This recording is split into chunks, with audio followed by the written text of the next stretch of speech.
Okay.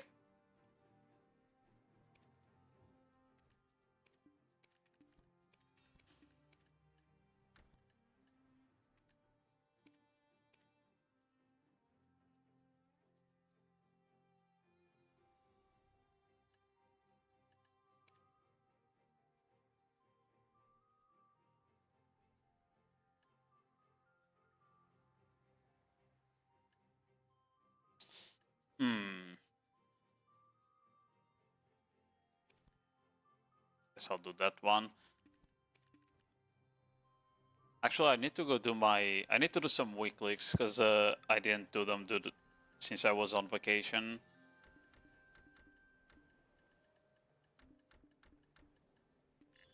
So let's check that real quick.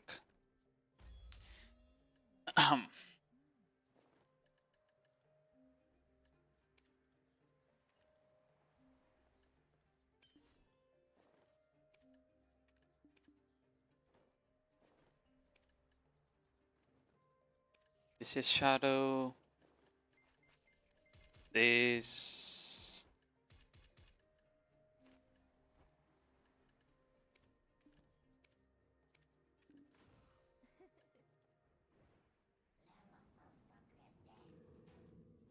Yeah. Ba-da-ba-ba-da-dum. When's the okay, mermaid is in 27 minutes. I think we do the mermaid and then we do a VOD review.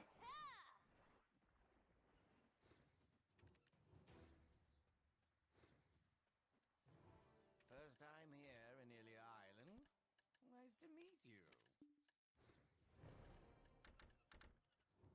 Leave your things over there where I can see them.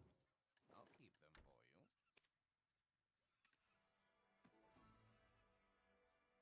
King Cock Deliveroo one? Never.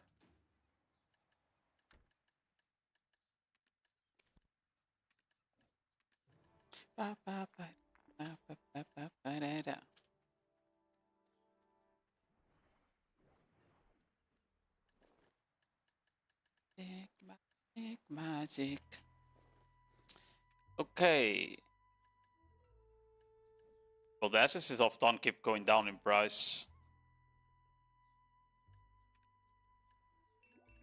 Wonder if they're gonna add any use for this with the ball.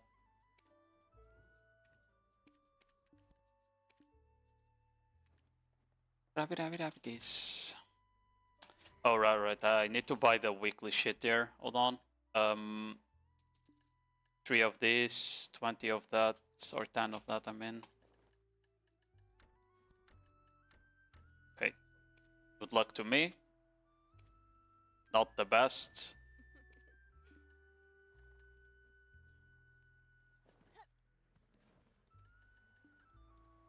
At least I got two yellow origins or 3 or whatever.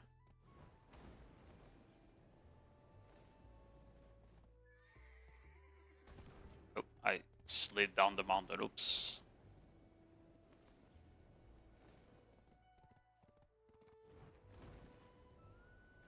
I don't know what weeklies I haven't done, actually. Oh, all of them. Yeah, literally all of them. So I have Throne, Gladius, and Pit. The boss blitz I'm probably gonna do after the resets. So let's just go to Throne real quick.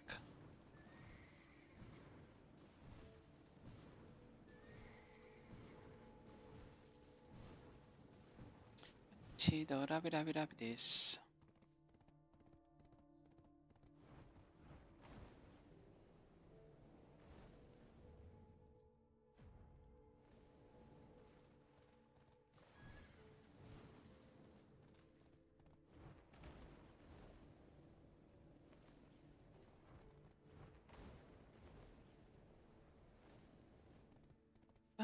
I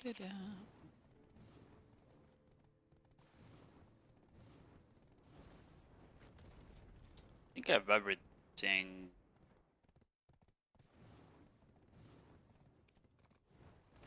No, I don't. I need. Hmm.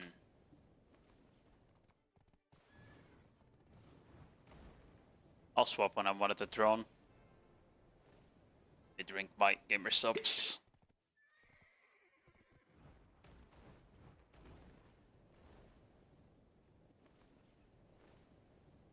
Here I am.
Okay. Takes so long to get to this castle, man. Maybe we need to teleport to the castles as well. Especially when part 2 comes. Unless they add a new well. I guess they're probably gonna add a new well, to be fair.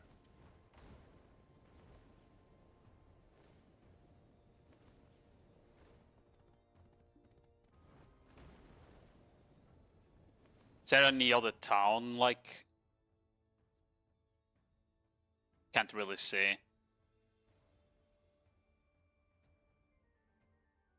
They're about the same size, maybe a bit smaller actually. No, actually it's same size if you count down here. Ready for my more time gates shit? Yeah. I bet like all the money I'm saving up is gonna be useless just because of time gate. It's whatever though.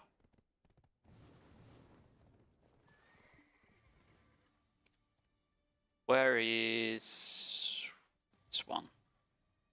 It's the only one I have. The resist. Okay, here we swapped with Danya damage. There. Pop that. Pop that. Pop that. Okay.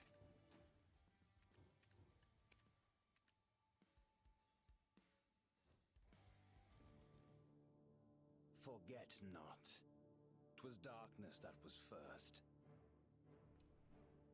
Thus light could ever be born. Light is finite, but darkness eternal. At the end of all ruin, I shall be there, waiting for you.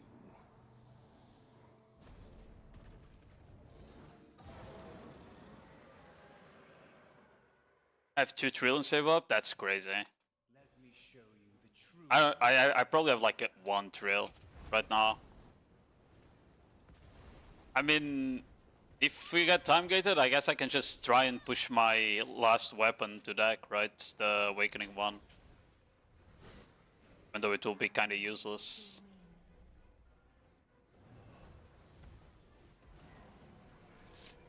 Is the Night Vendor event over, by the way? Because I was on vacation, I didn't actually pay attention if it ended or not. Oh wow. I forgot to put my armors on or what? No, I didn't. I did so much damage there, like what the fuck?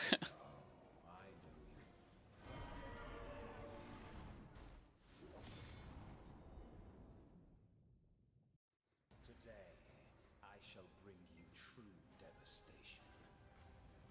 Wow, nice stiff bozo.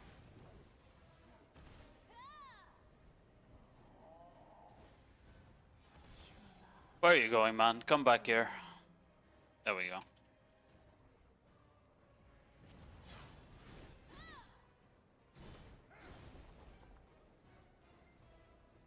Behold power that defies death. Face your fears.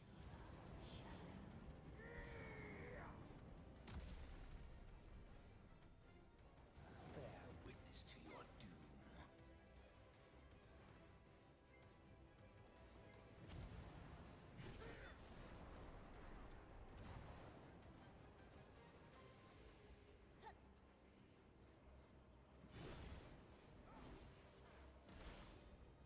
I'll crush your feeble soul.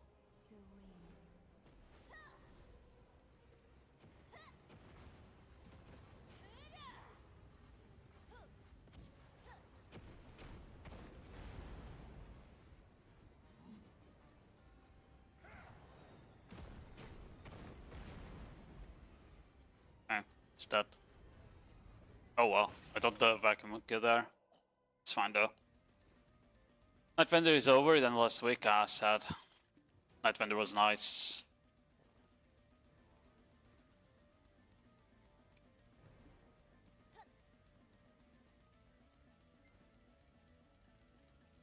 Ba-ba-ba-da.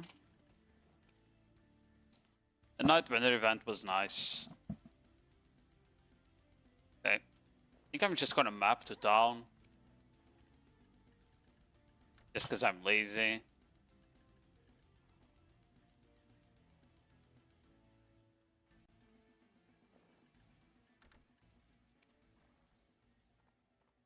Okay. I like the buff they did to the bosses, honestly. Them giving out like more gold bars and boxes, it's so much better.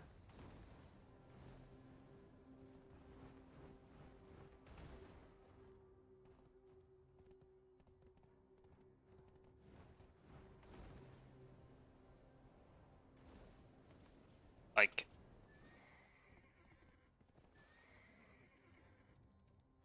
go. What is this down there? I got knowledge on Kaphras. S knowledge. W? That sounds useless, but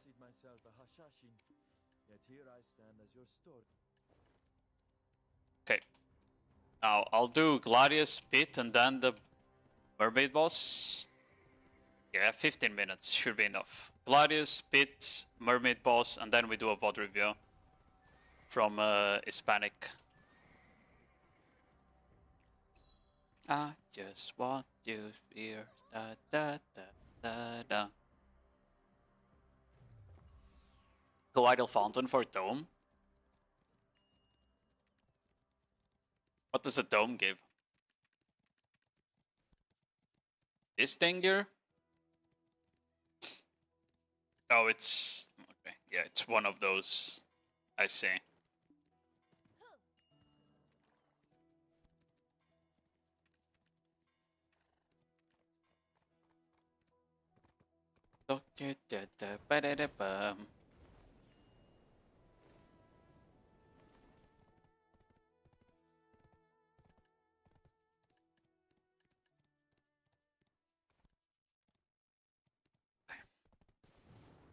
I just want to do ba-da-ba-ba-dum.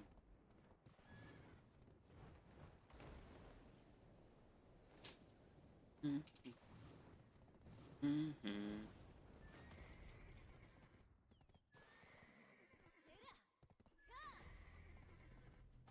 I'm down here. Very, very crazy, very bang. Da-da-da-da-da-da-dum.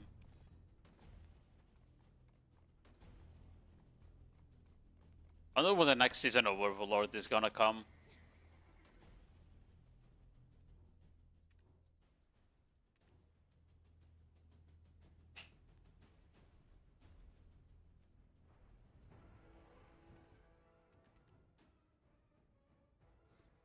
Oh.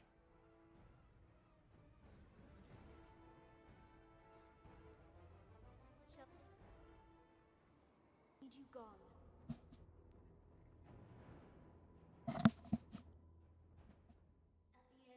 your journey, forged by the tides of the world. What destiny awaits you? Now, show me what you're made of. Who will be the final victor, I wonder? Might need some distractions.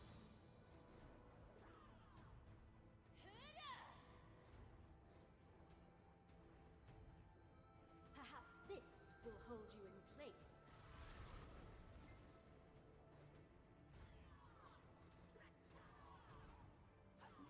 Oh, This should be a breeze I think I get up. for someone with your experience. I do not get up. What the fuck? That knockdown lasted forever. I keep forgetting that these two here actually CC, unlike the rest.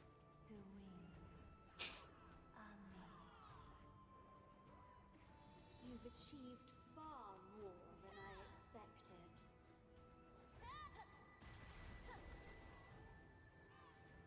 Okay. It was quite but it ends here.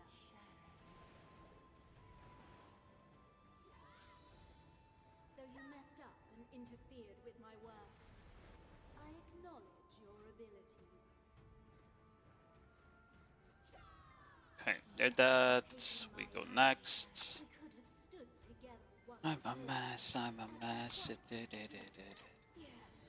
this should prove that my What? judgment wasn't wrong. Okay.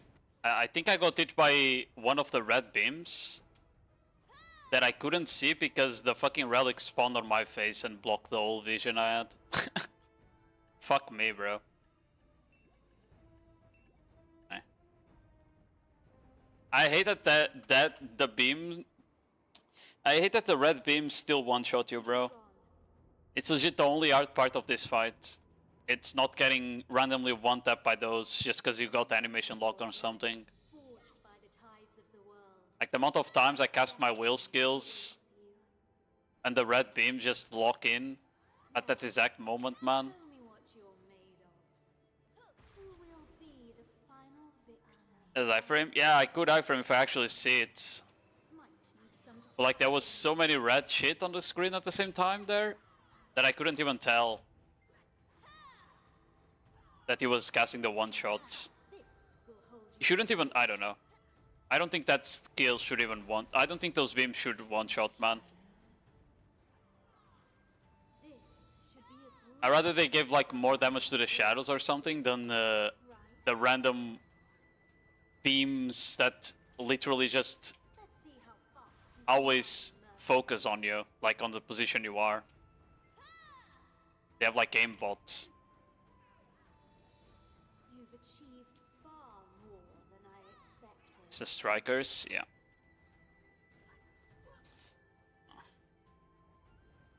It was quite a spectacle to watch, but it ends here.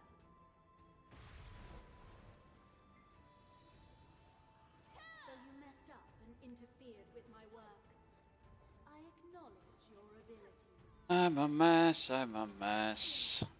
This should prove that my judgment wasn't wrong. Show me your idol ball bingo card. I don't have one. Am I supposed to make one? It's still not enough. I never do bingo on the idol ball, honestly. Or usually. Make sure you know where to point the blade in your hand.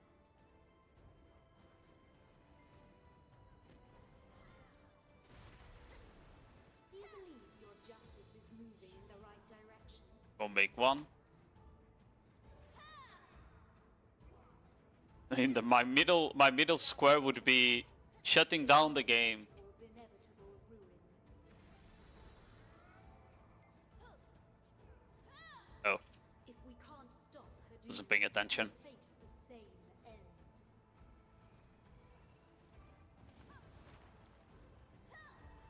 The calamity does not happen only once.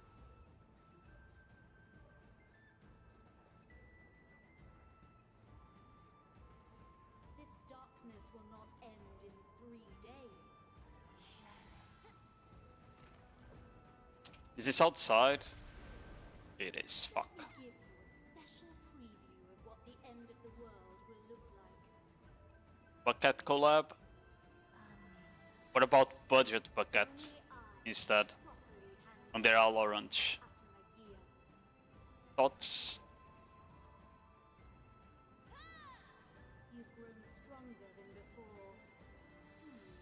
How about this then?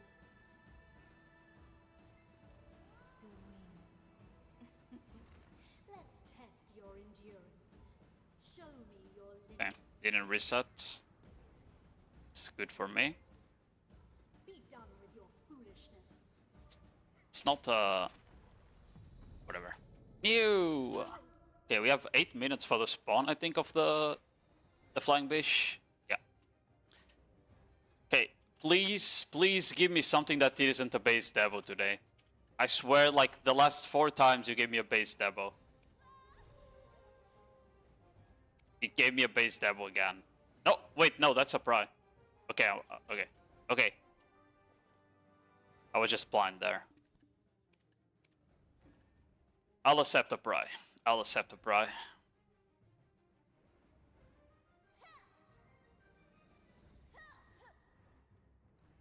There will be a Korean there, that's my prediction. Damn. Yeah, I mean, there's no way that Fat J won't show up, right?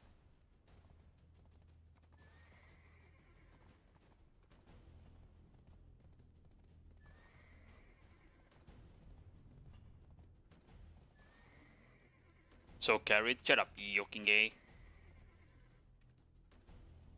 Let me sell that.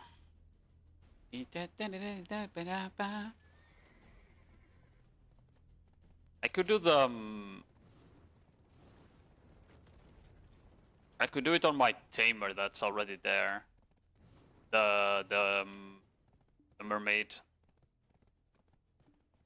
Is 6 minutes enough to do the bit of undying? I don't think it is, but whatever.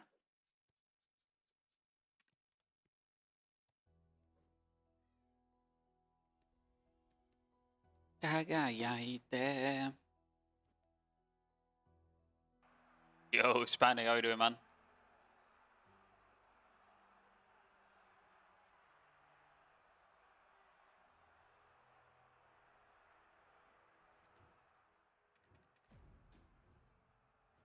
I don't think I'll be able to do it before it spawns, so yeah.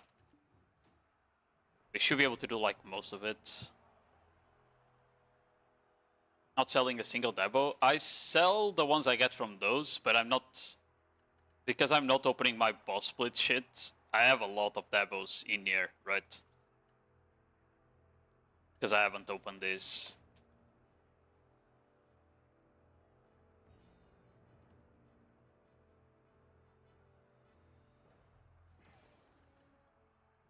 I'm hoping that Essences of Dawn price goes up as well. Because then I can sell a lot of them. Yeah, I mean, I don't open it because I don't need the money right now, right? If you need progression and stuff, it's normal to want to open them, yeah.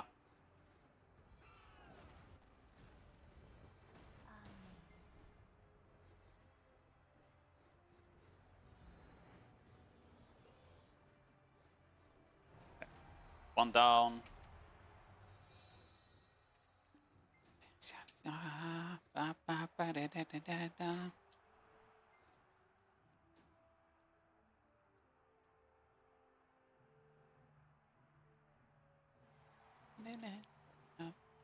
haven't grinded in so long. Bro, I really hope that the new region gives you a reason to actually play the game, you know? Because ever since AOS ended, I haven't really done anything other than Nodewars and bartering. And like the weekly stuff.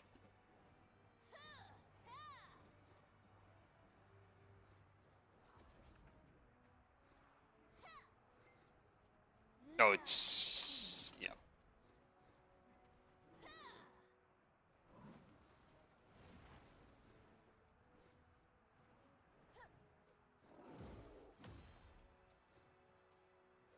Should be 2 new artifacts, yeah, but there's also the... Do you need those artifacts, right? Like the you might not need them. So there's always there. I swear she was on the ground. How did... What? Oh, she is on the ground. Oh, there we go. That shit kinda buggy.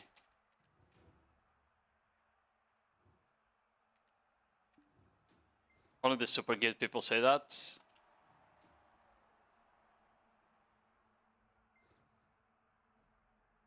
You mean having a motive to play the game? I mean, kinda. I still have gear I could push, you know? If I wanted to, I could be grinding just to push my last weapon to deck, for example. Or push my armor, shit like that, but... I don't know. I just never feel like grinding if there's like no other reason other than just getting raw money, basically.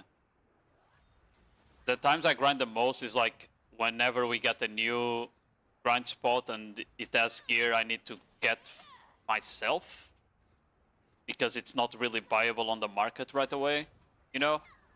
Then that's when I grind the most. And even then, like, I don't grind much, even when that happens. I'm not a type of player that grinds a lot in general. The only thing I grind like a lot when it comes out is usually PvP modes like AOS, right? When AOS comes out, I grind a lot of AOS. When the hardcore server was out, for example, I was doing basically 2 hours on the hardcore server instead of only 10 minutes, right? That kind of stuff I usually do when I can just PvP a bit. But grinding itself, like, I don't know. If I do 2 hours in a day, it's already too much, you know? And that's like even when there's stuff to get. Okay.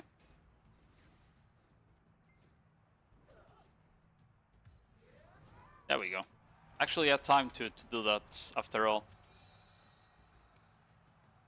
I need to go kill the boss now.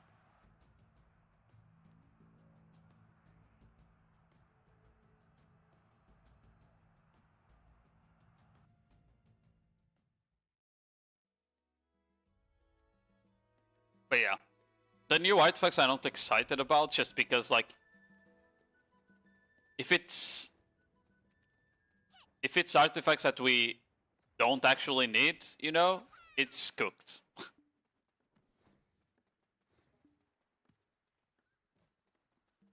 It's like, oh, we released evasion artifacts, for example, or accuracy artifacts. Yeah, I'm not getting either of those, my man. Like, it's not happening, you know?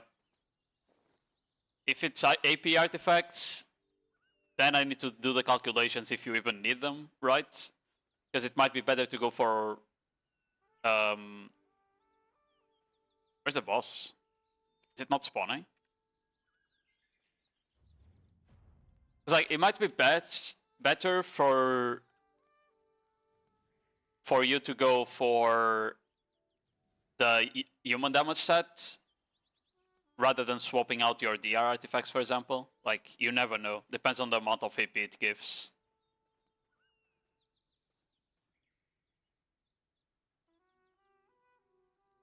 I'll do like an hour of gathering per day. I could never get into gathering. I tried, but I don't like the gathering from video. The only gathering I like is it's the Lucky Arrow one that comes with mini games and shit. That one is like the only gathering I do. I cannot aim that bitch. Okay, there we go. Okay, I tag there. It's fine now. It's so hard to hit her, bro. Why the fuck did she go invisible there? She's dying fast. There we go.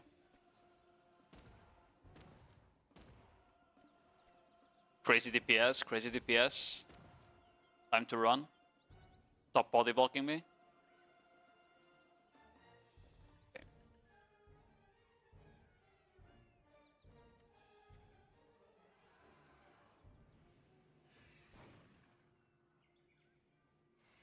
There we go. Her hitbox is weird because you can only kind of aim at her tail.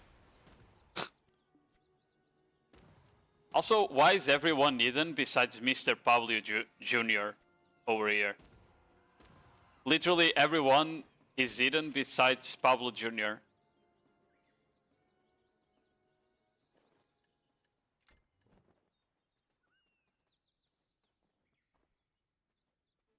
Many people, yeah, exactly. It's just funny that that guy is the only one that survived. I forgot to take the loot. Survived the eradication of getting out of my screen. Okay. Let me check my dice.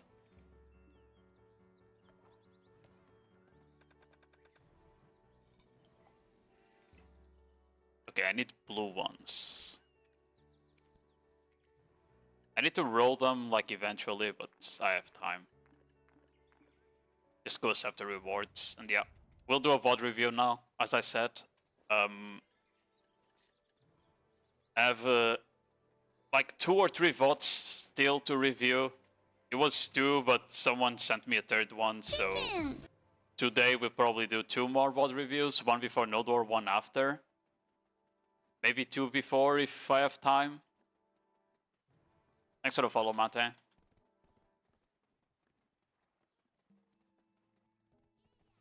Yeah, I don't know. Just a weird bug there.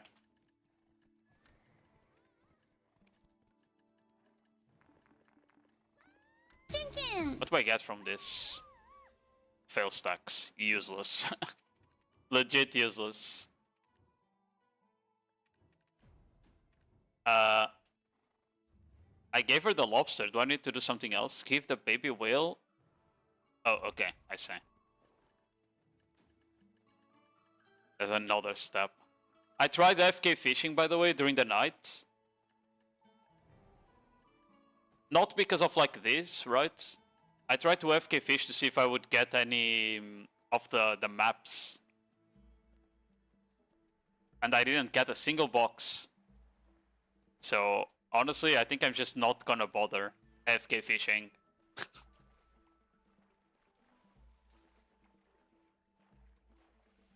Thanks for the follow, Choco.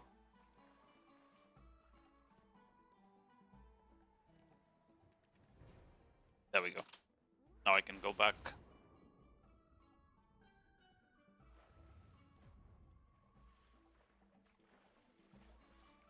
Yes, I really wanna stay at your house. Okay, climb this. Thank you. Okay. Swap back.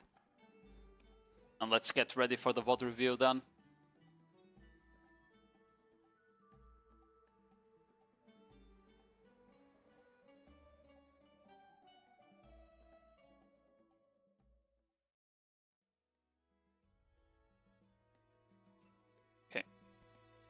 Hispanic, do you want me to do the one you said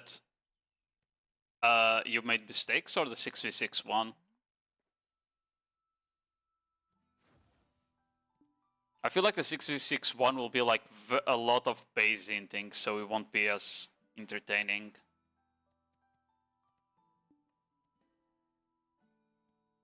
Oh, but this one is on Twitch. Which does make it a bit rougher to... Oh, they're both on Twitch, okay.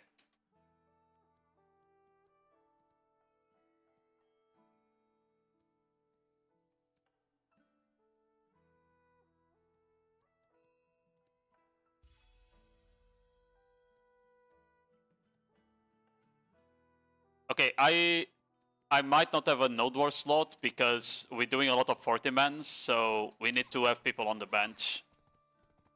So if I don't get to Nodewar, we'll do 2 VOD reviews in a row instead of only 1. That sounds good.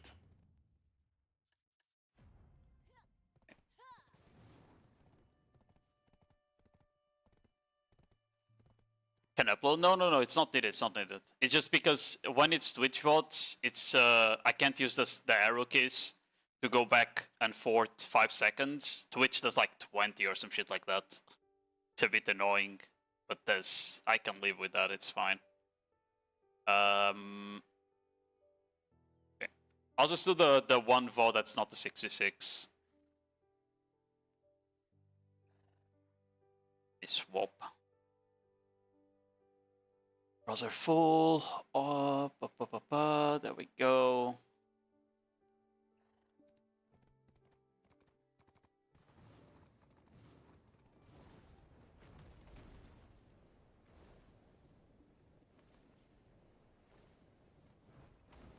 Okay, that's working. Give me a second. I need to go back to my boaty.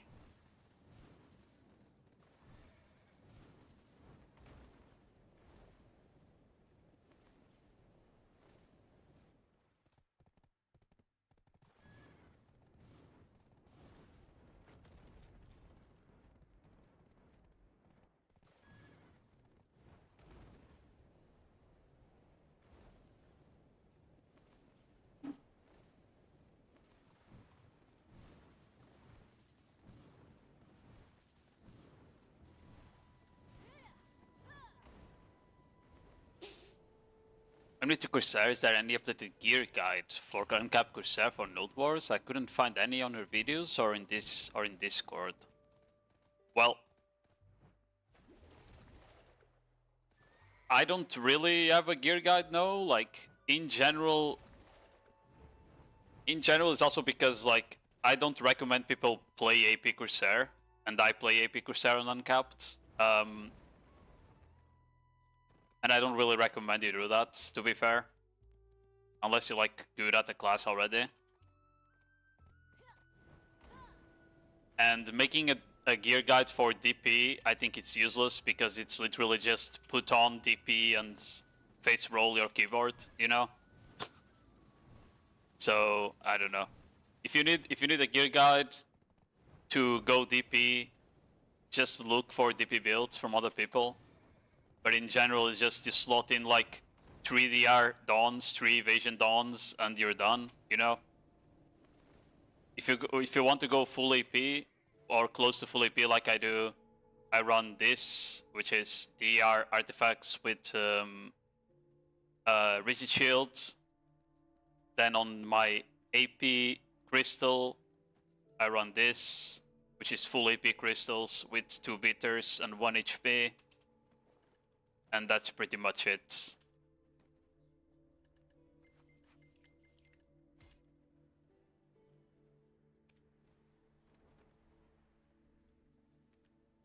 Okay.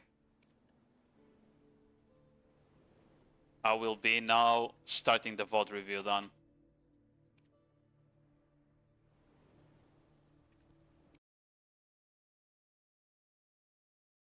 Do you have comms? Let's see.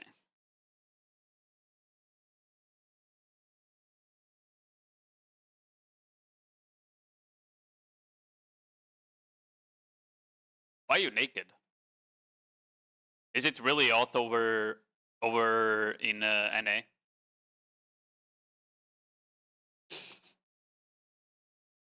It's hot? Okay, yeah, understandable, understandable. When I was in Italy, it was 38 degrees every day, so understandable. Yeah, you don't need the calms if it's like you know, if you have them off for gamer words reasons and shit, you know. It looks like it's a construction Nodewar.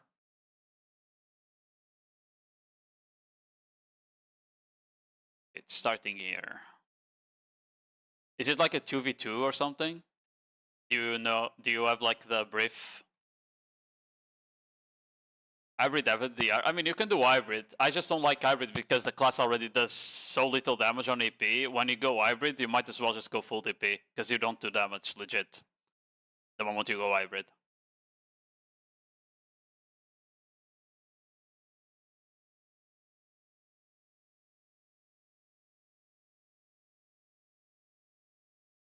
Okay.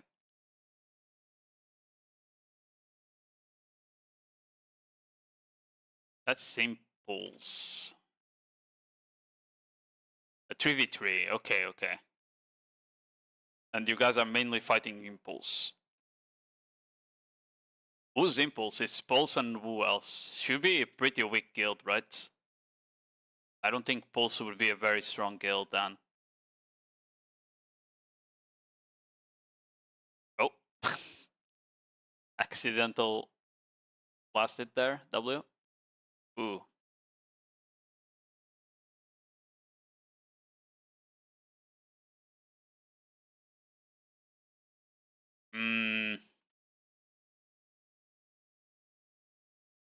Yeah, it's a bit, because there's no colors yet, it's a bit hard to actually see who's enemy and not. I guess you have all names turned off, including your platoon, so that will help, actually. In this case, to see who's enemy and who isn't. Okay, so first of all, here, when you back off, here is a perfect spot for you to just rebuff real quick with your Storming Gale, right? Your AP buff is out. It's not out. It's not up right now. You just had like a really good chance where you're positioned to the side there, and you could just rebuff with AP there, right? There's no one. There's like one guy there, but you definitely get it out. Yeah. After that, the WC and into Vigor Rush here was kind of useless, just because there's no enemies in front of you, right? So you need to be sure to be throwing this at people at the very least, since it's like your best catch slash burst. Yeah, after that I don't know. I don't know if you tried to Simulankly and got locked on S-block animation. That happens a bit when you do like S inputs, right? Just need to be a bit careful with that. But it happens to me as well a lot of the time, so not much you can do there. But yeah, because you dashed forward into a bad spot, you then have like people behind you to punish your frontal. So that's in the end, that's what ended up killing you. I don't know if the call here was just to dive them or dive the base. If it's to dive the base, you should like be going forward there though.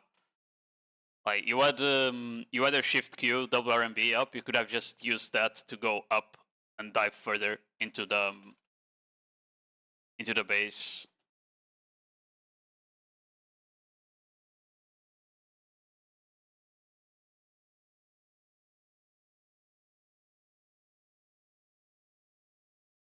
Hello, Oscar. You benched me because Corsair is weak. So true. Can you tell that to Jay? Can you get Jay to buff this class? Honestly, I'm re-rolling to Guardian, bro. Guardian is the broken class. I'm re-rolling to Guardian, Osk.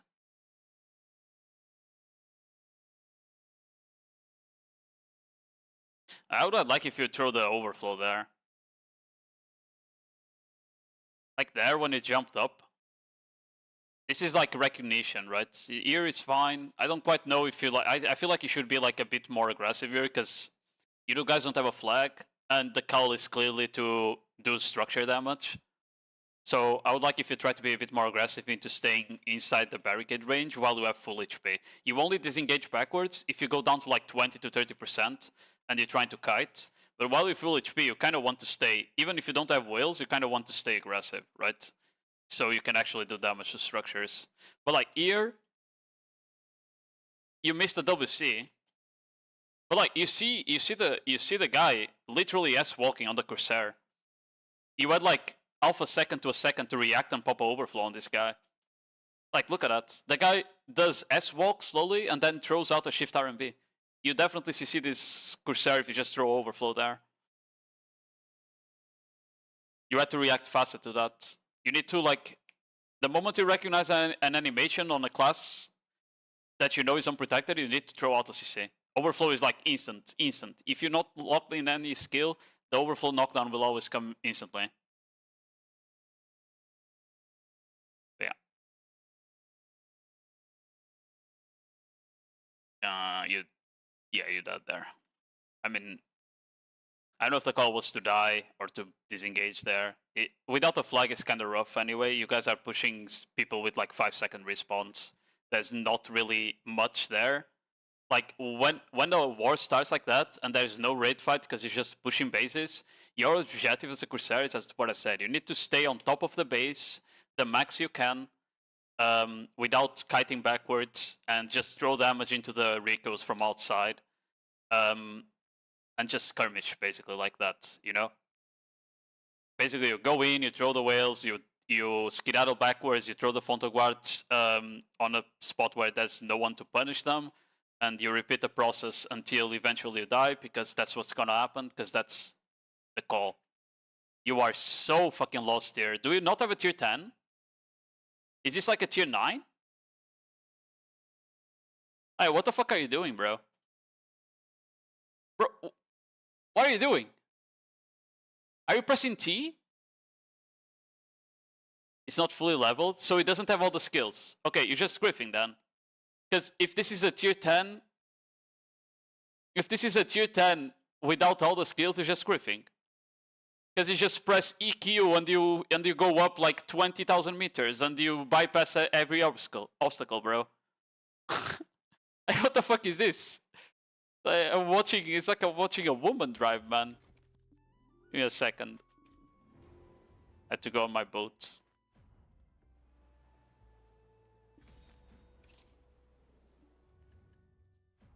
Okay.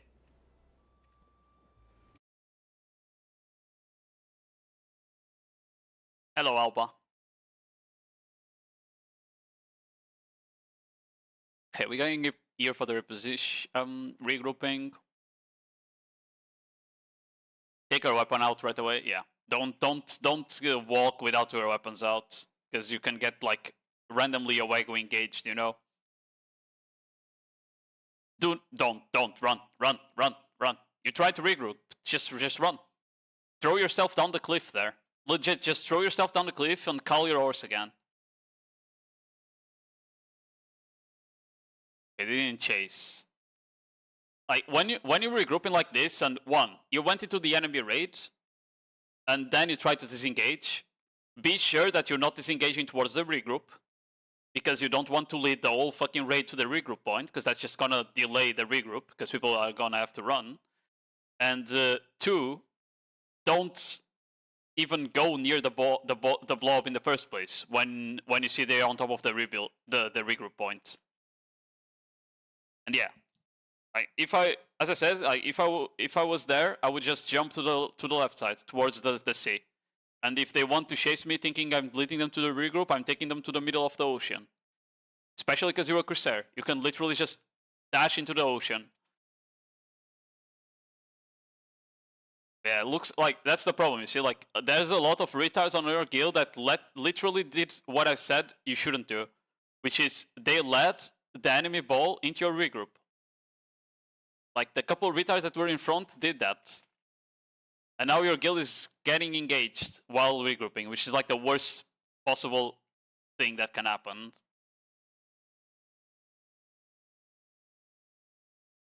Man, that's a fine vacuum to stop them from engaging. Ooh, yeah, that Robam there was very, very, very greedy. You do not Robam like this. You do not Robam like this when you're literally alone in the middle of 10 people. And they're all looking at you. If they're not looking at you, it's fine, but they are looking at you. You literally have a Sage free casting on your back. You should have expected the Robam to get you killed there, right? And you got grabbed by a Guardian. But yeah. We just see something here. And that was a waste of a whale song, unfortunately. The vacuum is fine. I was thinking if you could have killed that guy. That's... Yeah. You definitely could. If you instead of Spiral Soak, you went to Shift X there.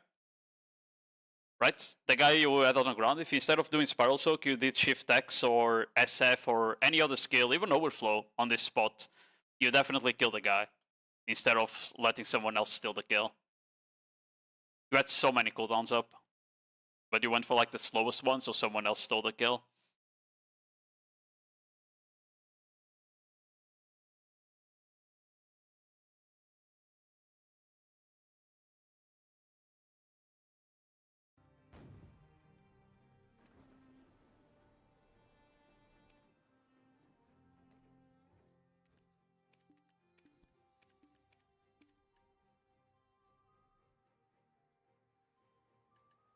Okay.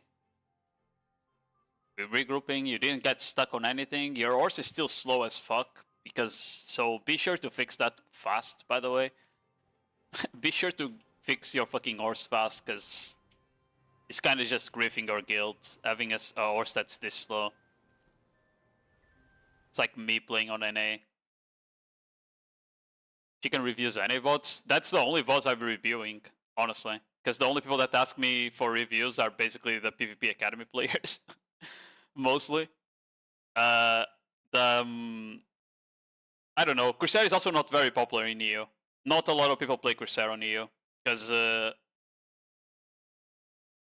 don't know. The class is just not that great in terms of fragging and stuff, so people don't really go forward to reroll to it, you know? Oh, what? What's your idea here? Were you gonna try and stop them, like vacuum them? Is that what you're trying to do? The action is currently unavailable. Yeah, okay. I understand what you were trying to do there, but you need to be careful with your cooldowns, right? Like, it's a good idea to try and stop them from chasing your ball, especially because you guys don't think are fully grouped. But yeah, you should have noticed your vacuum was on cooldown. Because now you're dead.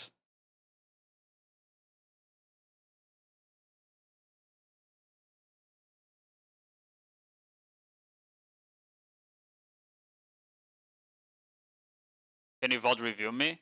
Yeah, I can VOD review a Scholar at Galer. I'm the Scholar master. For real, for real. I once PvE'd on it for 2 weeks. Basically a pro at Scholar already, you know?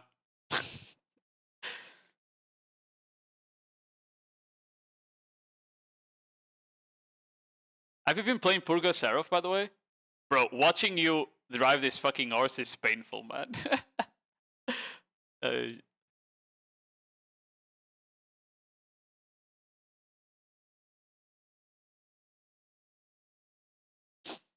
Hey, you got tier, you pop ult. I assume you guys don't have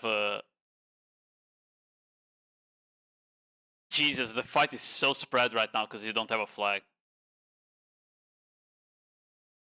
Yeah.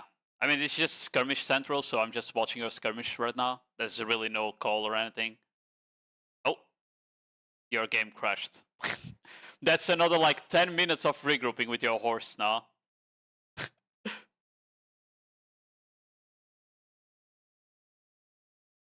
Yo, hello Mervis, how you doing? Thanks for the follow, Ajay.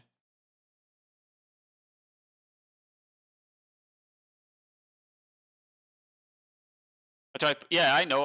I know you were playing some Purga Seraph, that's why I asked if you were still doing it, Marler.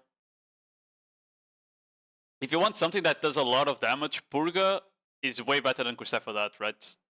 The only difference that Corsair is better at, like, engaging and disrupt in staying alive when you don't have Z-buff. Because Purga with Z-buff is crazy, like, you just don't die. You legit don't die. Like, the only problem with Purga, I feel like it's the lack of, like, good like, engage TCs, you know? Okay. That's good. That's good. Just playing like this. No. First of all, you should be looking for shy buffs. I don't know where's your buff bar up there. Like the moment you got slowed there, no cast speed add-on, get slowed. If you're so slow, look how slow this whirling gear comes out, right? Like you should be looking for shy buffs first of all there. Second, I feel like whirling towards their base here is not the best idea. You kind of want to come kind of to the side here. Oh, I see Pyro there. That was the Corsair I reviewed as well. But yeah, like your guild is slowly losing the fight because you don't have a flag. You should like try to back off a bit more to your side here. No point on diving deep either on construction, unless your guild is diving deep. Because it's the start of the war. You have like 5-second spawn timers. Even if you kill a ranger here, they're gonna respawn on the base and come back instantly, you know? So unless your guild is diving deep, there's no point on going deep on Corsair. Because you're not gonna solo kill people either, by the way. Even if you get a ranger CC, you're probably not gonna kill him alone. Yeah, that was a fine attempt at FG trading, but yeah, if you had gone to this side with your guild to your back, you wouldn't even get CC'd out of the shift RMB there.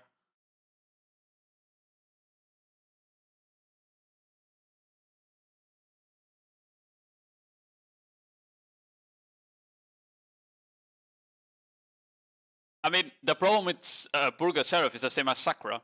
If you don't have the form, you're fucking useless, man. Like, pre-awakening Seraph is so boring and bad, I swear. Right, base form Seraph? I think everyone does. And I think PA has not realized that yet. If they had... Oh my god, what are you doing? Bro, you just came back. Okay, you're fine. They didn't follow up with damage. You need to be careful with using your dash out of cooldown. I feel like you do that a lot. Thanks for the follow, Sensible. Now you need to remember that your dash goes on cooldown. You can still use it, but it is unprotected, right?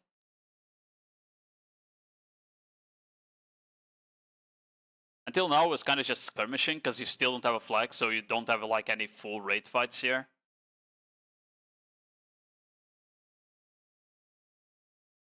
Who are you ulting here?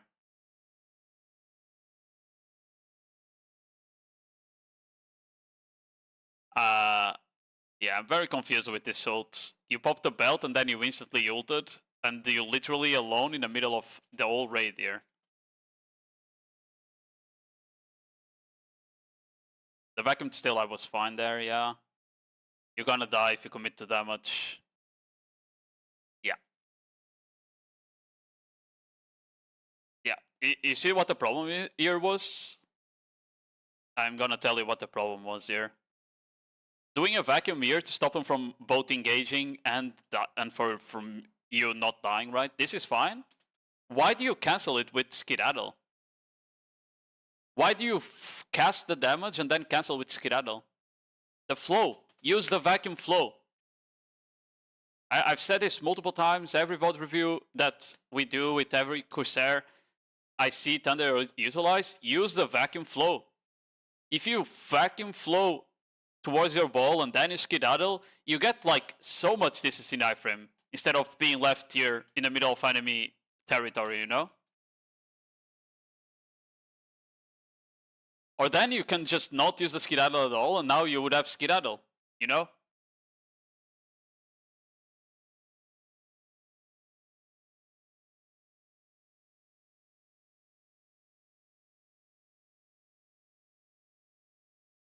Yeah, until you have a flag, all these fights are like complete rough. And honestly,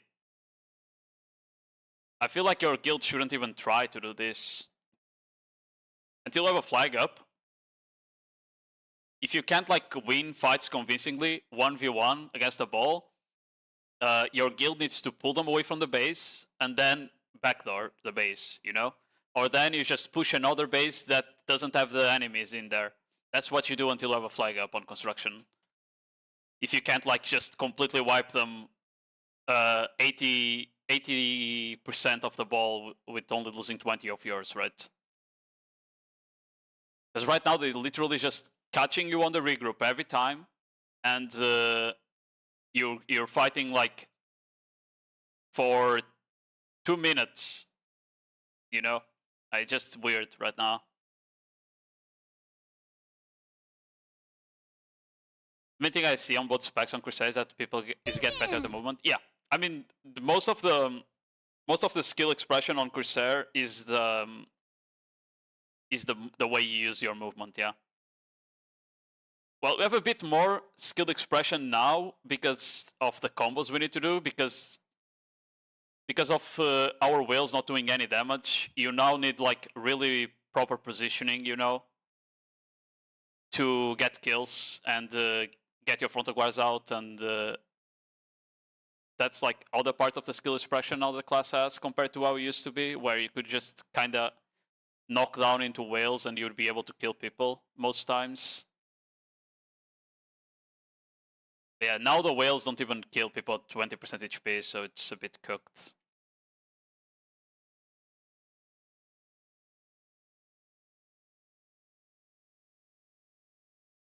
Crazy Knuckle Alliance, that should be a wipe. Yeah, Stat can wipe them if they actually have raid fights, like with full raid where they engage them. But right now, that's not what's happening. Okay, we have a flag now.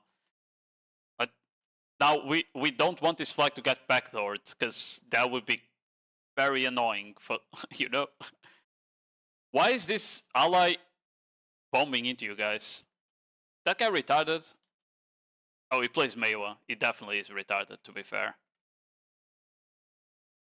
Okay, they're walking up to your flag. You kind of wasted your WE there. If you want to scout ahead like this, don't use WE for it. Just use your... Just use like some of the movement, SA movement you have that doesn't cost stamina. And sometimes you can literally just stand there on S block because no one is gonna hit you, you know? Because now, like, you wasted your vacuum. No, like, there was one guy that got caught by it, right? Because they're just going around. Like, your vacuum is not that crazy if people are not already on top of it, you know? And this is, like, a good time where you need to WE back into your ball, and you don't have it up anymore. Because right now, they're diving your flag, and you need to fight around your flag.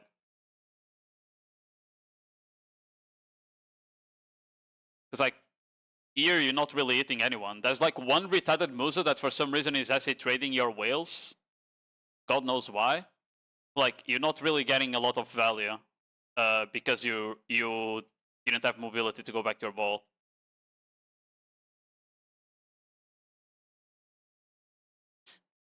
Yeah, that falling animation. You didn't need to cast Shift Q into double RMB there even. Why don't you just WC forward there? Yeah, just WC forward. You WC forward into Vigor Rush for damage. You probably kill this guy even.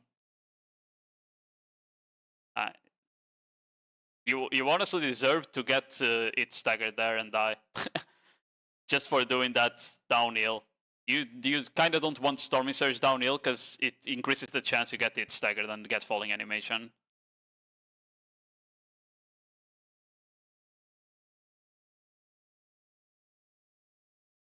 You could also have gotten a kill or two, kill there if you WC'd instead of Shift Q again. Yeah, just back off a bit. Your guild is all on the flag. You're kind of just not doing anything there. There we go. Like, unless you're scouting and giving info to your caller, you shouldn't permanently like try to stall people 1v20, you know? Stalling is good when they're actually trying to push up, but there they're just trying to regroup. It's not like they were trying to engage, they were just trying to regroup. So there's no point on you stalling them. There is no way the elephant hit you there. It did. Oh my god. Can they nerf elephants? What is that? Bro, what is that? That's crazy. No, that was the elephant stomp. That was definitely the elephant stomp. Oh, you didn't get Gia there. You should have. Unlucky. Unlucky you didn't get the last hits.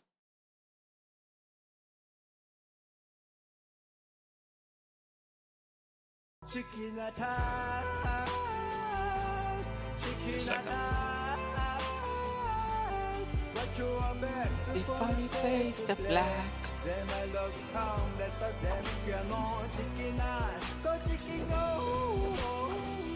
Yo, Gaywalk, thank you very much for the sub. Appreciate it, man.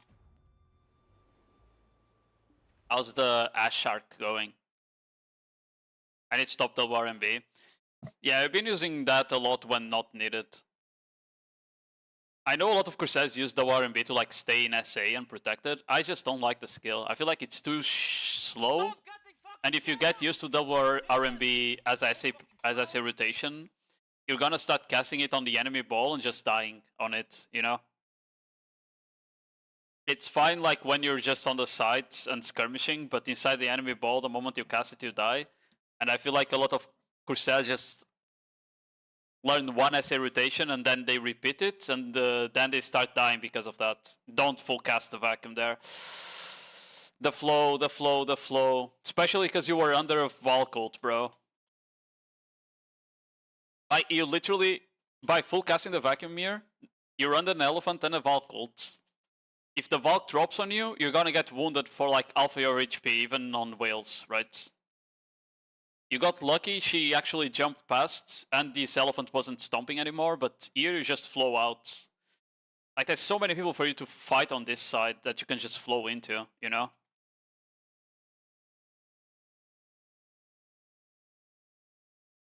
WE, yeah, you also deserve that. Stop, don't full cast SC in front of people. This year is more like, if you do a lot of AOS, you know that this year is bad, you know?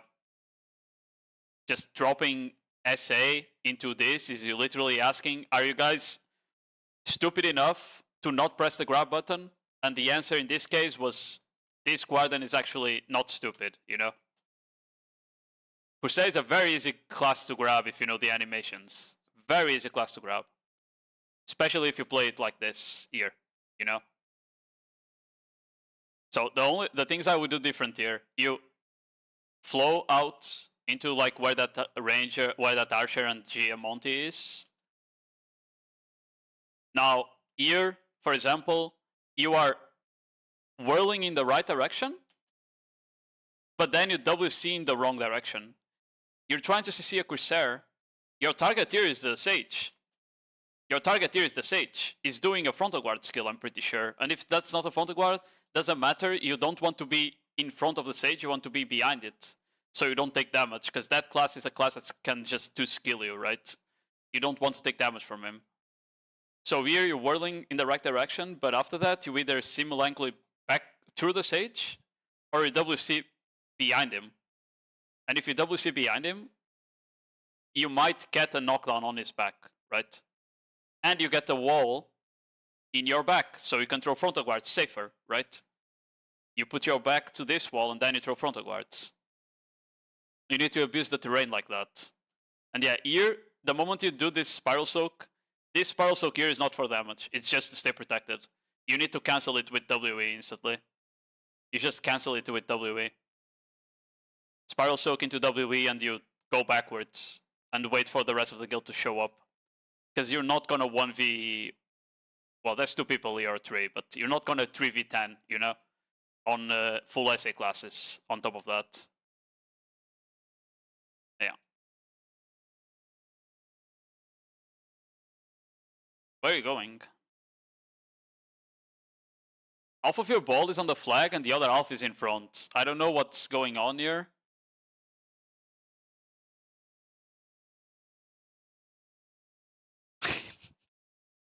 This fucking guy is just double walking. I love Guardians, bro.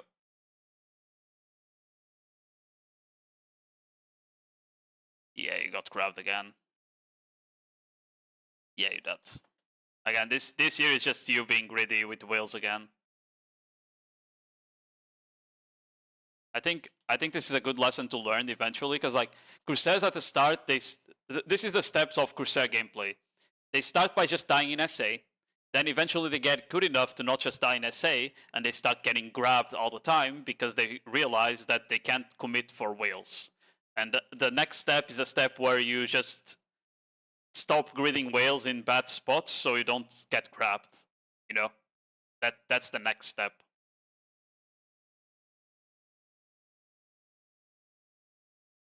But it's good that you're already on step 2, where you don't just die standing in SA randomly, you know? That's good that you're already on step 2. Because a lot of Corsairs just die without getting grabbed, or CC'd. W. All you.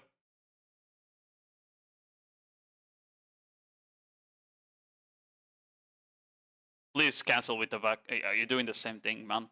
I hate that you always full cast the vacuum.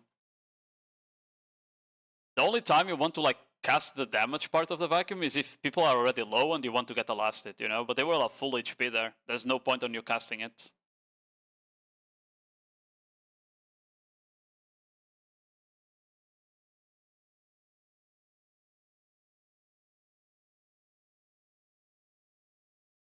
Your skirmishing can get like a bit better still, because you're not really looking for. Yeah, like there, for example, you greeted again, like casting whales into an awakening drag. Right, like here you never cast this the whale song there. You just need to WE backwards. And yeah, I would say like your skirmishing can get better still, because you're not really looking for targets a lot of time, like with intent. You don't like, oh, that's the suck ranger, I'm just gonna go for that guy real quick, you know? I feel like you're just kind of dashing around sometimes. So vacuum. Like here, like why you're not casting WC forward, for example, and you go into whales, right? Like you haven't used any of your CCs, like overflow, WC, simultaneously. You haven't used any of those CCs in like the last 30 seconds.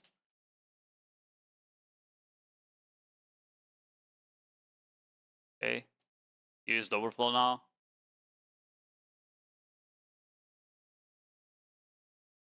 Bro, look at this archer. Where are you going? Stop.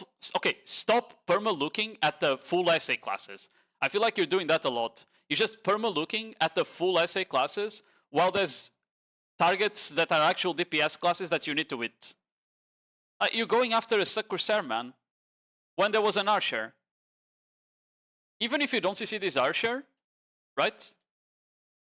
Oh, I need to go back a bit. Even if you don't CC that archer there, you at the very least force him backwards and to stop DPSing your guild, you know? Like here, it's here. You can see him on your screen.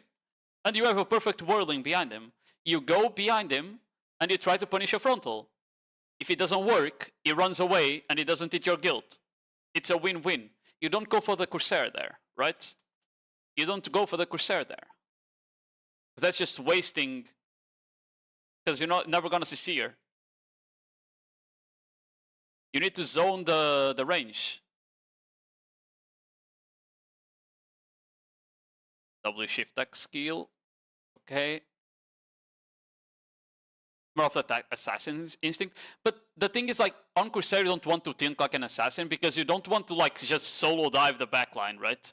But when the backline comes into you, you need to focus them. Like, simple as that. That's target selection, you know? When the backline comes into you, you just need to turn into them. You just don't want to overchase them because you are not going to be able to catch up to the archer or the ranger. Like, you're just not going to be able to because your class is not fast enough for that. And that vacuum was kind of a waste. I would much rather you just WC forward there after whirling here. Just whirling forward into WC behind these people. Like, you're whirling behind them and then you WC into them. That's a shy. That was another guy was already CC'd, you know? Like, there's no point on vacuuming there.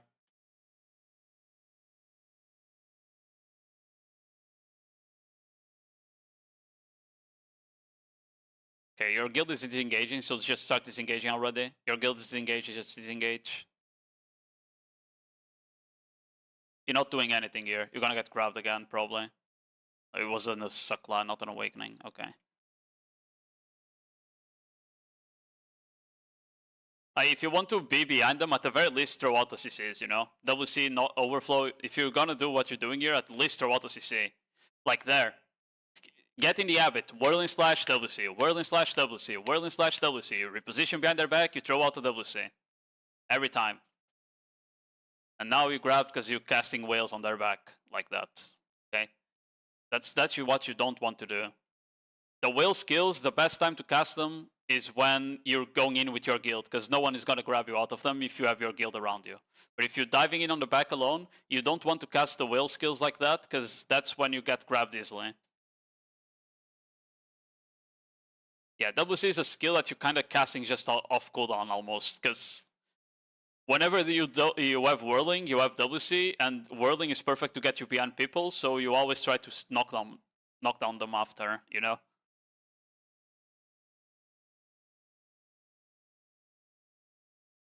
Wow, I got DM'd by someone showing Mr. Beast, guys. Classic.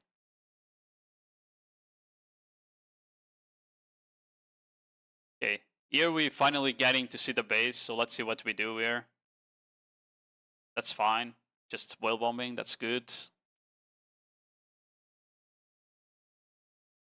Okay, your guild's already disengaging. Yeah, that's fine there. I feel like you had a chance to throw a couple frontals there, but it's also fine because your guild ran away. You didn't like full commit to go for the base.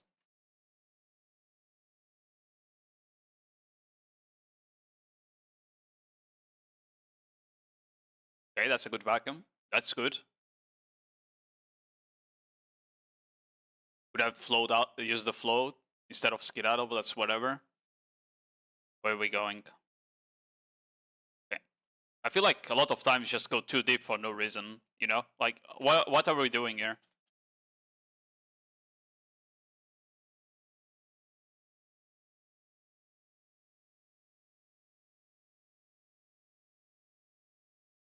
It's fine, but like for a bit there, you were not really hitting anyone, right?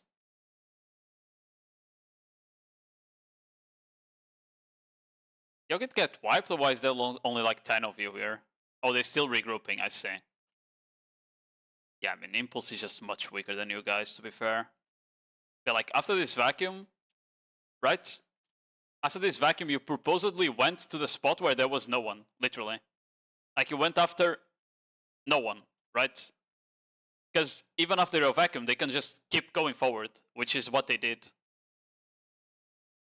Your class is not a class to dive the back line. Your class is a class to fight in the front and the mid lines. You only swap to backline targets when they walk up to you. You don't go after them, like there. There you literally were looking after the backline. You don't do that. Like you just stay around the spots where there's the most people.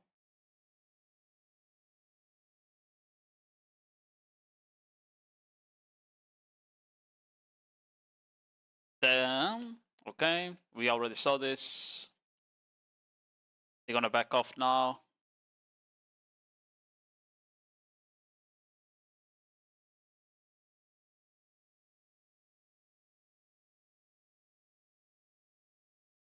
I know what we're doing here, but they also don't know what they're doing, to be fair, so.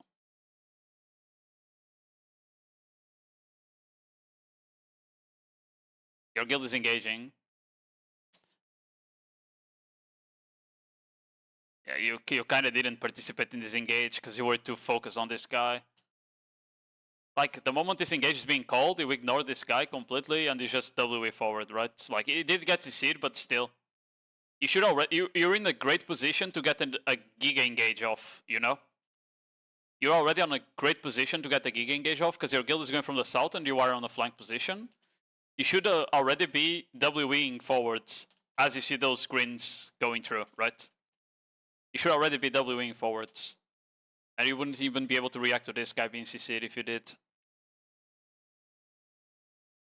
Also, no one resisted him for some reason, but he died anyway. Yeah. Because now you're kind of just late to the fight. You didn't have anyone else to vacuum. You're not really throwing out any CCs. Yeah.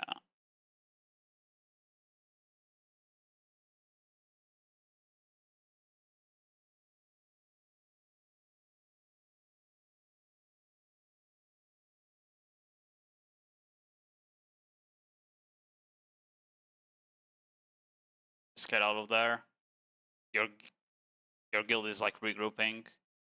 You should be regrouping way more. I feel like you never have shy buffs because you never go for a regroup. And shy buffs are so important too. If you want to like skirmish on Corsair on the sides like you're doing and stuff, you need shy buffs. 100% you need shy buffs. But you don't regroup enough because you overstay your welcome a lot. So you never have shy buffs up.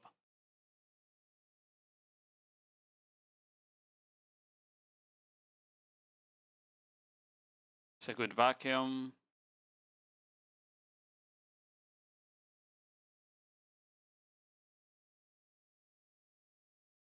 That shift Z was risky. Remember, shift Z has a gap at the end. So if you cast it inside people, you're gonna get CC'd out of it a lot.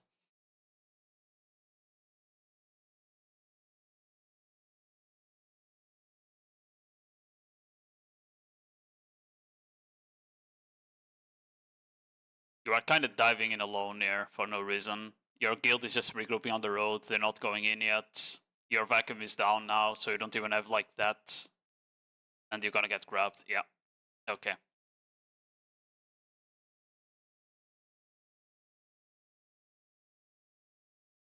That was completely unnecessary from you.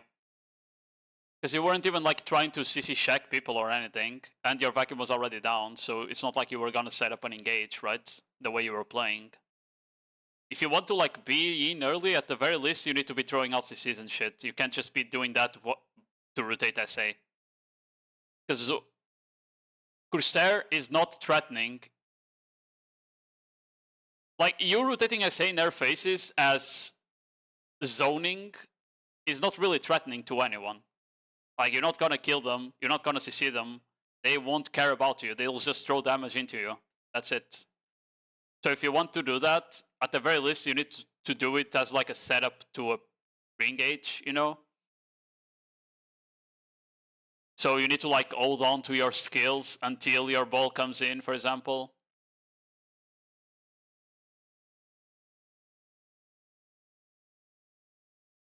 You went in too early, okay. That's another thing, by the way, if you want to go in early like this, right? You can't do this. You grift your shot caller by doing this. Because Corsair is too slow. They saw you before a single actual class with CCs showed up, and they all ran. And this is the same for the other Corsair that came in with you. If you want to engage from render distance on Corsair, you need to go from the side and go from a flank position, you know? Because if you go this early, you're just gonna make everyone run away. The only classes that get to do this where they go early are Valks with their Asti, Zerkers with their ults, suck lands into the backline, shit like that, you know? Shit that will actually get a CC instantly. Like a Seraph, for example, a Sakra Seraph can easily like cover the distance and instantly shift F them, right? Those kind of classes can do render distance engages, Corsair can't. Oh, shot caller, is that Corsair? Yeah, but then your shot caller, when he's playing Corsair, he needs to be sure that your Zerkas and Valks and shit are going in front of him. Because if you just, this is like a lot of shot callers do this, where they go first, and you literally tell the enemy guild 2 seconds in advance that you're engaging. And they have so much time to react to it, so much time. Now, imagine you go from the side here, and when you engage, you're engaging in between the lines, from like the mid or the back line. Then they're not gonna run backwards because they're gonna see you there, you know? They're gonna try and eat you instead of running. That's different. But when you go from the front, they just run backwards and then turn, you know? That's the difference. But 0 circus this fight, yeah, then it's just cooked. You can't render this, you can't render distance engage if you don't have a ball that has classes that can render distance engage, basically. If your ball doesn't have Zerkers, Valks, and shit like that, you can't render distance engage. You just need to slowly walk up to them, and you get like you get at a certain distance where now any engage you do, a lot of them won't be able to react on time, right?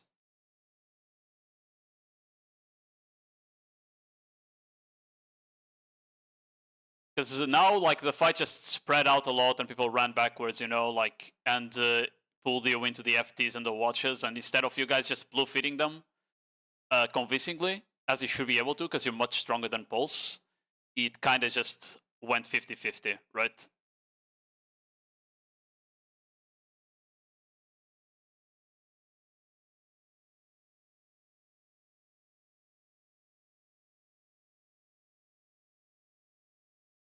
Okay, now it's turning.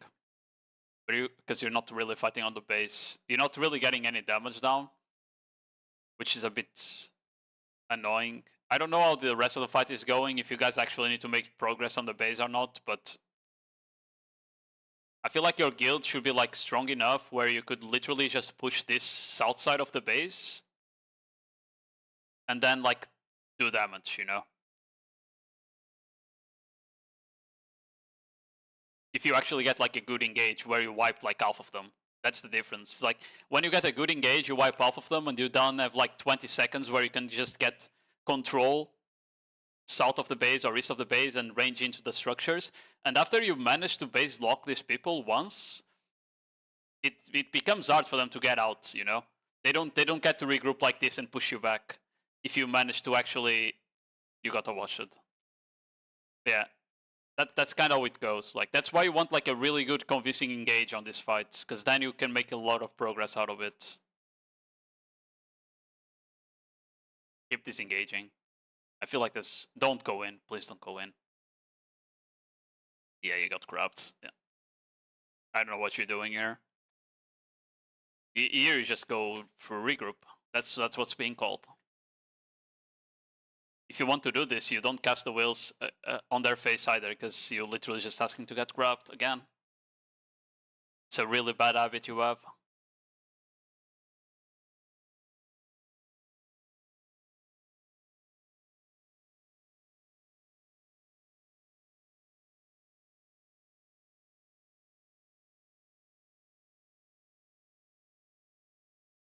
Okay, it's a fine ult to help your back.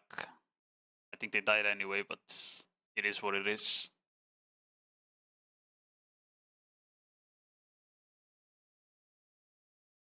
I feel like sometimes you don't know where your guild is fighting because you have all names off instead of platoon names up. Because like your guild is all on the north side here while you're fighting down here, you know?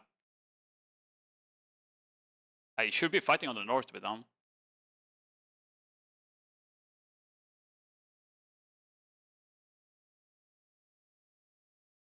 We're regrouping.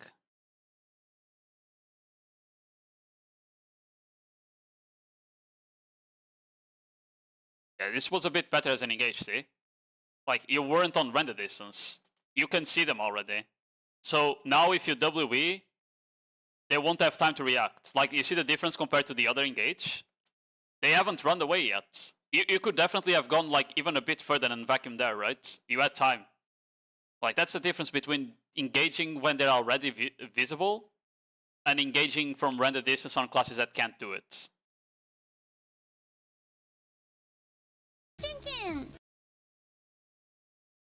Thanks for the follow, Jess. Okay, that's fine. But yeah, for now, like, even when you're skirmishing, you just underutilize WC and overflow a lot. Like, you're not really throwing out CCs a lot of the times when you should be. That's like the main issue I have right now.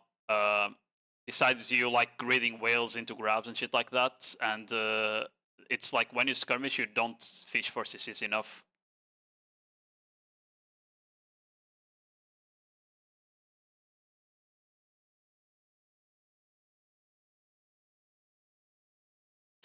Second year.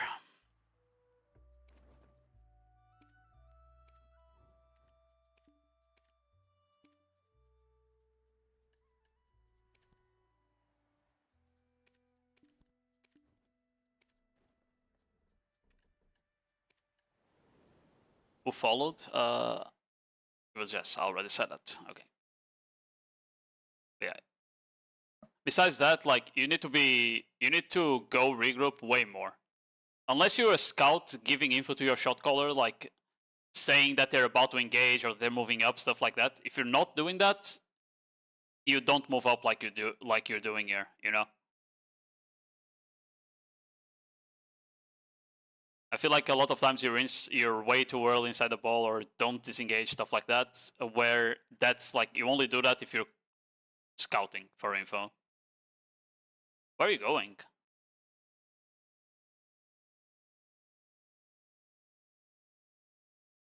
Oh, your guild is trying to backdoor this base, I see. You shouldn't be here then. You shouldn't be like going in until your shot caller tells you to go into the base, right? Here, you stay just right outside of the render distance of the base, and only when your ball starts going in do you go, to give them less time to react to the backdoor, okay? Because if you start doing this, they'll be like awake now, you know? Instead of being off, like, because like the people around the base, this guy and the three inside the FTs and the watches, I guarantee they're probably either gooning or playing, watching anime or playing on their phone, whatever. So the least time there's white dots around their base, the longer they'll take to react. Like, that's just how defense members work and a lot of the times.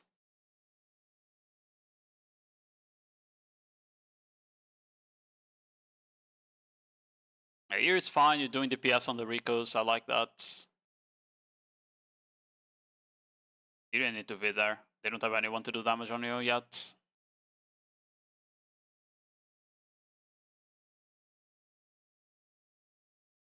Your guild should be looking to hit the Ricos, not the FT, by the way. You guys should be here on the side where that... you see this Elephant Nursery? You should be there. Because you can AoE the Elephant Nursery, the Rico, the Fort, and the FT all at the same time. You guys should just push into the base here and hit from this side, basically. Instead of staying outside ranging the FT. Because if you're gonna backdoor like this, you want to kill all the Ricos, or as much Ricos as you can, because that's what matters, right? If you kill the Ricos, these guys cannot respawn for like 50 seconds. That's really good. Also, nice overflow behind the Gore rule. That's what I wanted you to do more often. Get behind people and do CCs. Because as I said, if they're doing unprotected shit or frontal guards, they'll get CC'd.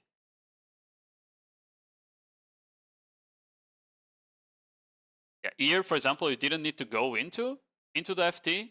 You could have just stayed here, throw out whales, you kill the FT, and you stay alive, you know? You didn't need to go in with Stormy Surge to finish off the FT. That was just like you not utilizing whales to do damage from a distance. You need to remember that. Like, whales are really good to DPS structures from a safe spot. You don't need to go in like this, you know?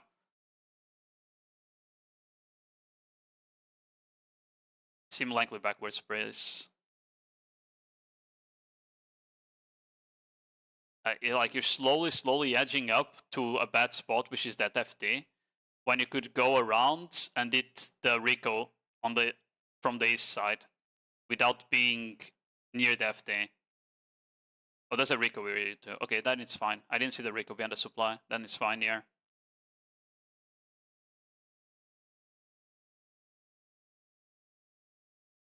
Like, here, you don't need to be inside the base, by the way. You can just DPS the Rico from outside. And if you're outside, you can get the FGs out and shit, you know? If you're just hitting through the barricade, your skills are still gonna connect with the Rico, and you'll be able to get FGs and shit out, you know? And that way you're gonna do more damage. By being here, you're kind of doing less damage than you could, you know? Like, you don't need to be here. And now we got to see by the FT because of that as well.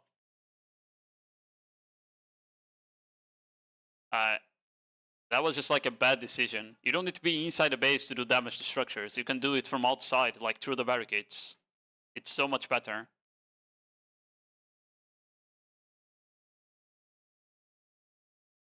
Most damage would get blocked by the barricade? Not really, no. Especially because Corsair, like frontal guard skills, they explode in front of you, so they'll explode past the barricade into the base. You know? The barricade doesn't stop your skills from... What the fuck did I just see? You tried to... Was that instant axle or drift? That was instant start axle, I think. Not trained. Yeah. At the end of the day, it was a good backdoor. You guys managed to kill 2 Ricos and flip the pressure instantly with the flag, which is nice. I just feel like you could definitely have killed all the 4 Ricos and make this even more convincing. You didn't need to kill the FT, basically.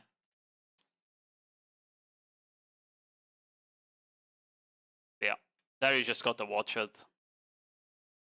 You're also in a bad spot. I feel like you should go outside the base here from the left side, you know, instead of being here. You don't need to be, yeah, again, you just didn't need to be inside the base there. Especially if the watch is hitting inside the base, that means you can just stay outside and DPS for free. Where are you going?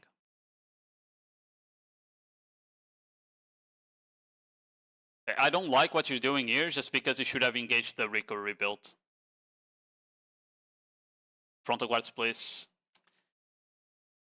If you do frontal guards there, you take no damage and you get kills, by the way. There. Perfect spot for you to get the 3-piece with frontals. You know? Dash to the side, frontal guards, and you get the 3-piece, probably. But yeah, here, if I'm a Corsair, and I get here, and I see that we're not engaging, the first thing I'm doing is hitting that Rico rebuild. Boom. That Rico rebuild, I'm already engaging that. That shit is dead in 3 will skills, you know? And after that Rico rebuild is dead, I stall a bit until I have whales again, and boom, I go for the next one. Look, they just placed it. I'm on the next one now, you know? That's the point of your class as well, by the way. Because you are so tanky on the whales, you at the very least get enough damage out to kill a Rico, and then you get out, you know?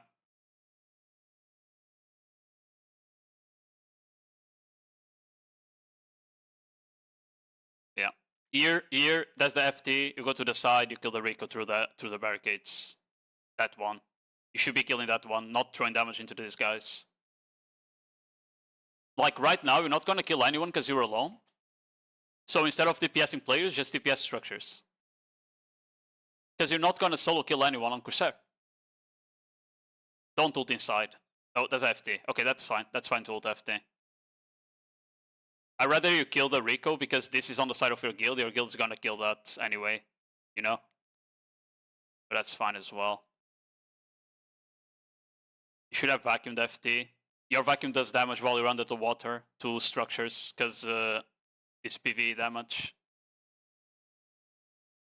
So you should be looking to like linger the vacuum while you're below the maximum we can, and then you do the rest of the whales. It's okay. You got the FT. That's nice. The Ricos are getting rebuilt now, so that's a bit annoying. But oh, your base is in Tathers as well. Yeah, that's cooked.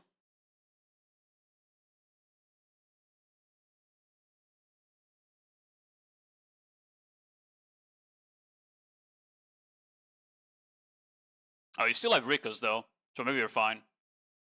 Not all of them, but it's some. Yeah, he's just skirmishing. Oh, that's 2 guilds on you even. Did you lose someone? Because there's 2 guilds here. I think you guys lost someone, didn't you? Feel like it's not a 3v3 anymore. Yeah? Okay. That makes sense. Yeah, I just didn't trade Verge out fast enough. I feel like if you had killed the Ricos instead of the FT, you might have been able to actually trade Verge. You know? I think that was the mistake, the biggest mistake there.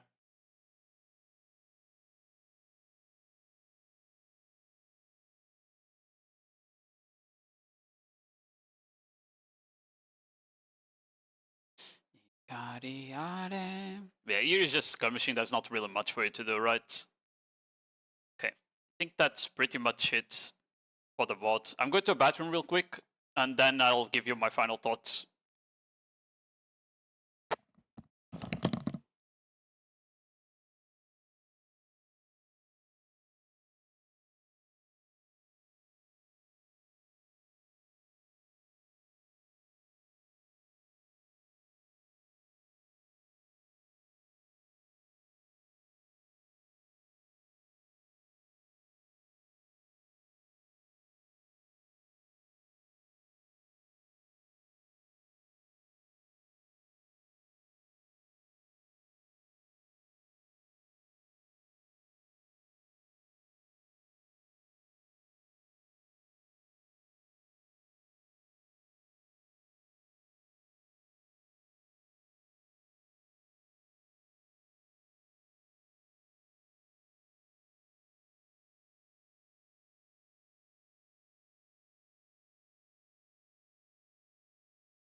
Okay, I'm back.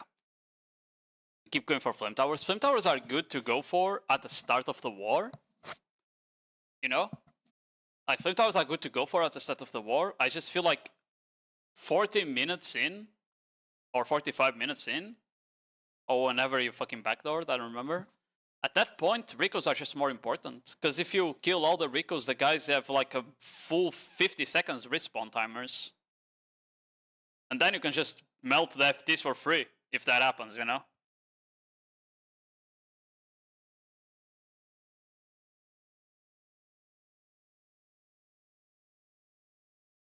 Yeah, yeah, I was saying, like, final thoughts. Overflow, WC, Simulankly. When you're skirmishing on the side, you need to throw out those CCs, right? You don't want to throw Overflow and Simulankly if you're inside the ball, a lot of the times, because you're gonna die.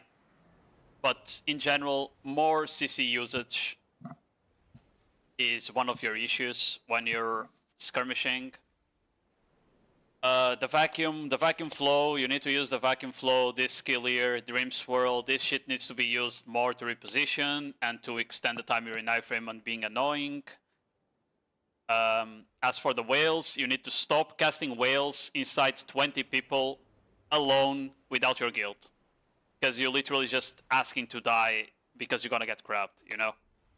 I feel like that was one of the biggest issues that got you killed a lot. At least half of your deaths were literally you're being inside the enemy ball alone, casting whales, getting grabbed, and dying instantly, you know?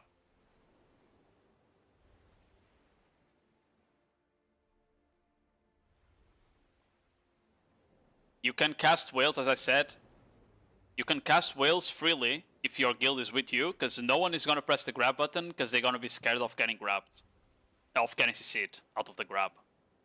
But if the your guild is not with you, you cannot. You cannot cast the whales. Chicken. You just in full kite mode. Yo, hello, Shuge.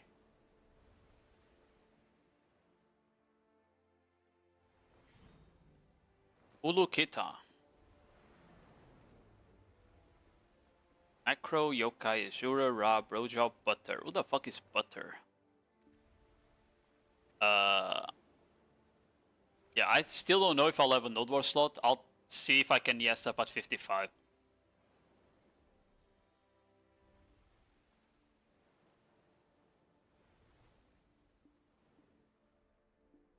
If we don't get, I'll just VOD review History's VOD as well.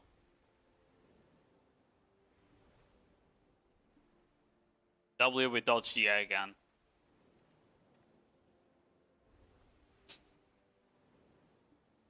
You have Rail, Miguel, Omen. I feel like the guilds in your region are better. These 5 guilds here are better than like all of these guilds besides maybe Ra.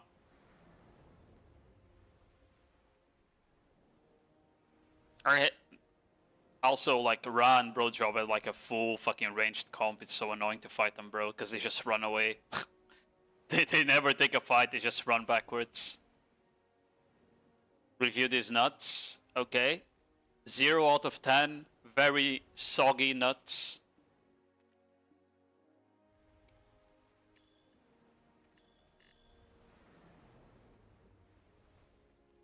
Stay mad.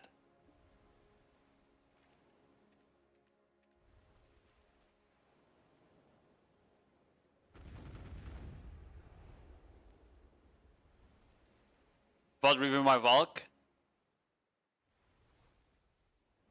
I mean, all I'm gonna see is you pressing ult and getting 20 kills over and over and over, right? Valk is broken.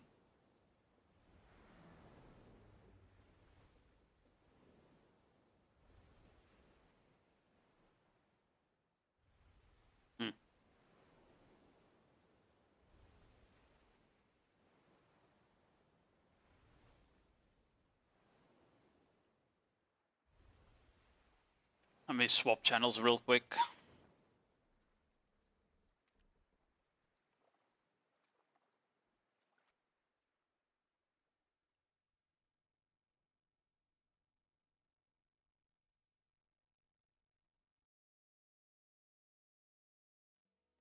Kisaki wo.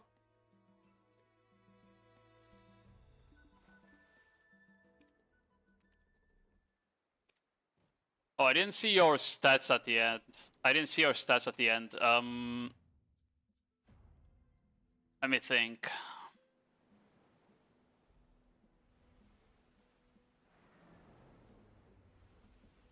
Appreciate the help, no problem, man. Let me just check your stats, but I assume you had like okay damage, like not too high, but not like too low. But really low CCs.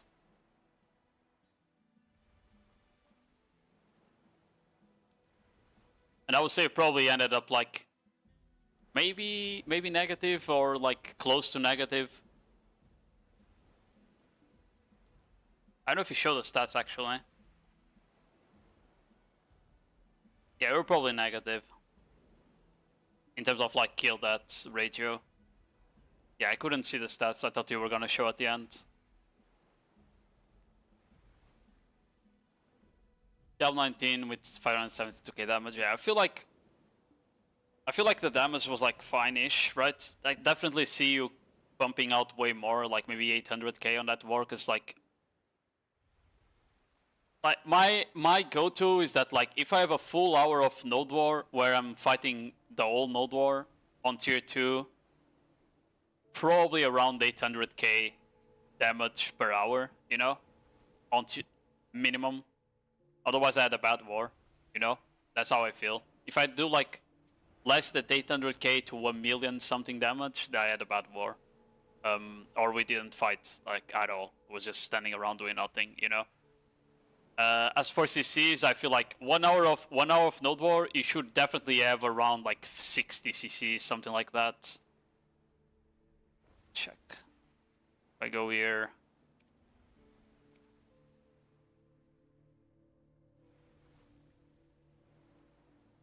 Oh, did we fight here? Was that yesterday? Oh, that was yesterday. Yeah, yesterday like I could not get any last hits, unfortunately. Yeah, we had basically 40 minutes of a 1v1 only, where we didn't really fight people that much. We were fighting a full like sword comp and shit like that, so it was quite boring. Like, it was quite boring yesterday. Yeah, there was like 40 minutes of 1v1. Well, less than 40. It was probably like 30 minutes, maybe. Yesterday was fucking shit. Yeah, it was a bad war as well. Let's see this one. Yeah, this one, like, I also don't feel like I played that well, but like, this was 40 minutes, 700k damage, you know, with 76 CCs. That's what I was looking for. Was the CCs. Like, I feel like a good war, you're around 800k damage if it's full hour with 60 CCs plus. Or 4, were you FK? Bro, I was doing damage, just couldn't get any last hits, because we were fucking fighting Sorks all the time, bro. Fucking boring as shit. Just fighting rats on the Corsair is so unfun.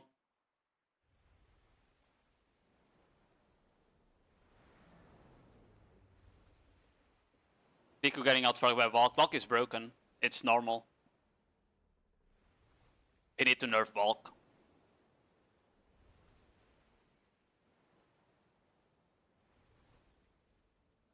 Yeah, he's playing Valk again because the class is broken.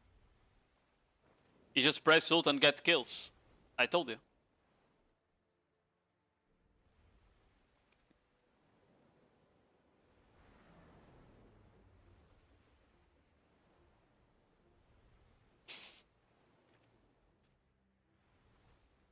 I don't know. Skill issue.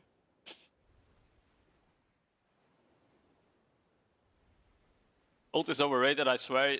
Yeah, you're trying to rage bait my rage bait, that's not gonna work.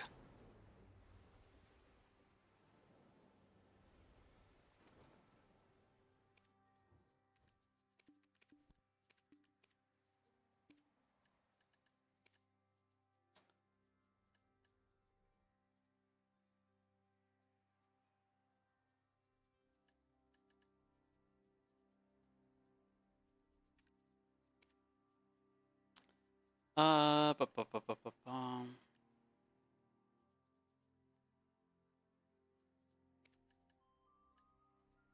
Okay.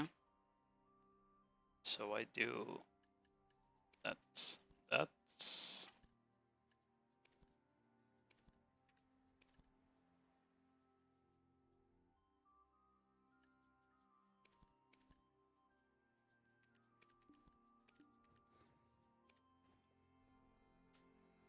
That's like also top frags, you know? I don't know how.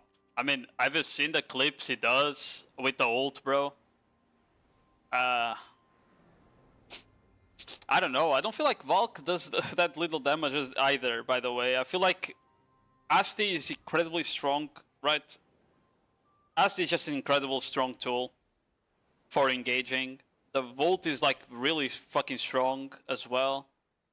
And then like you have a couple decent skills in Awakening that do damage. Like Castigato and the other one, I forgot the name. I think it's Shift F, the like the problem with Valk is that if you're on the bad spot, you just insta pop and die. That's it, right? It's the same as Zerker, kinda. It's the positioning and like actually managing to not just insta die randomly.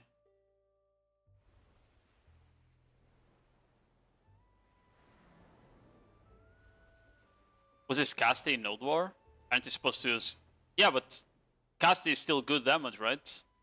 Or am I misremembering the name of the skill?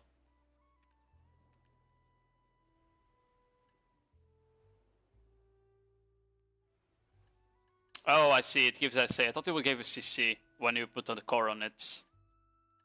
Let me see if it's a skill I even talked. This is SLMB where you like stab the ground, right?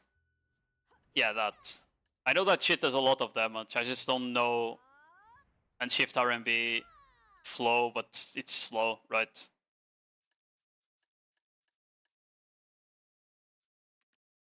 Maybe people don't. Maybe they don't run nasty core.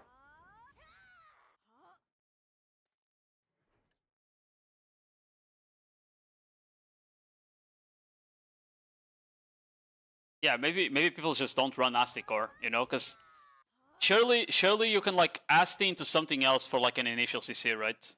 Instead of relying on the Asti knockdown, you know? Surely you can get the CC with something else.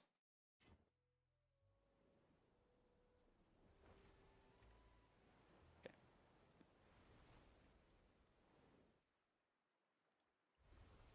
But yeah. I need to swap out of the Nodewar channel so I don't get killed.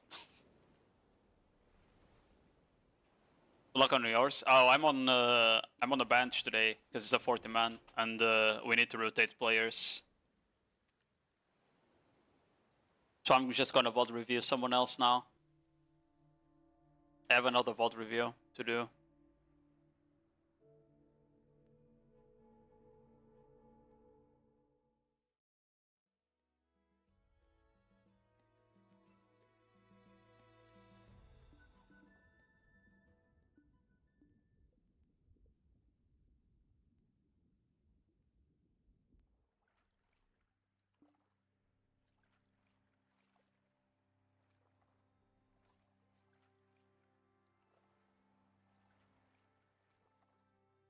There we go. Okay.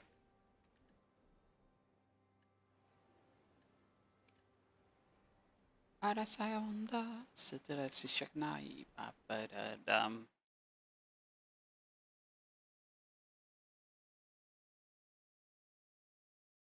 Oh, that's the wrong.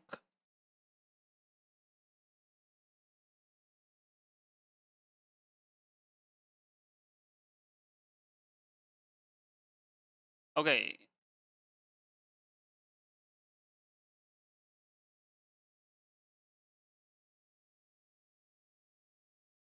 I feel like this guy is way too zoomed in, no? Yeah, he's way too zoomed in, bro. Way too zoomed in.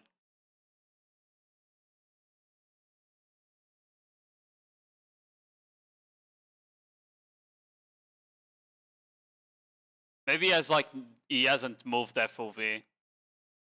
Yeah, so for people that also zoomed in like that, be sure that on your settings, here, effects, it's not effects, is it display quality? Camera graphics, there we go, okay. On camera graphics, be sure this here is like on 100. Here, 100. You want 100 FOV. And then when you scroll backwards to like unzoom in with 100 FOV, you see, it's kind of this distance. Well, not this one because I'm inside the boat. Let me go out. Here, this is with 100 FOV, right? If you have like way less, because I'm pretty sure the game doesn't start with 100 FOV. Let's see.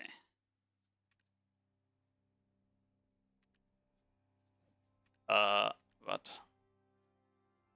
I think you start like this with 0, and this feels like that's how he's playing right now.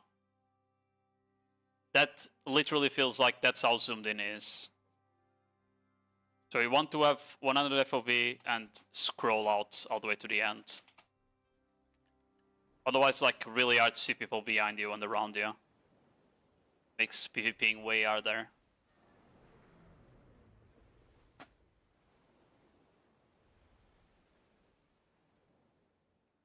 I don't know what the fight is, probably a 2v2 or 3v3, if I had to guess. Wait. Oh, it's a 6v6. It's a 6v6. What? Okay, I guess this is the fight that Hispanic was talking about.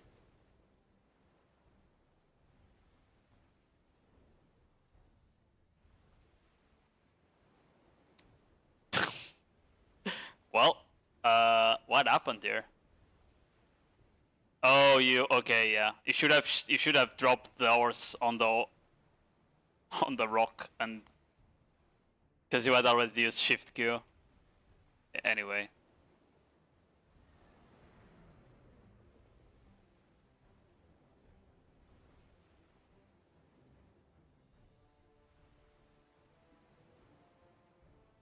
What are you doing?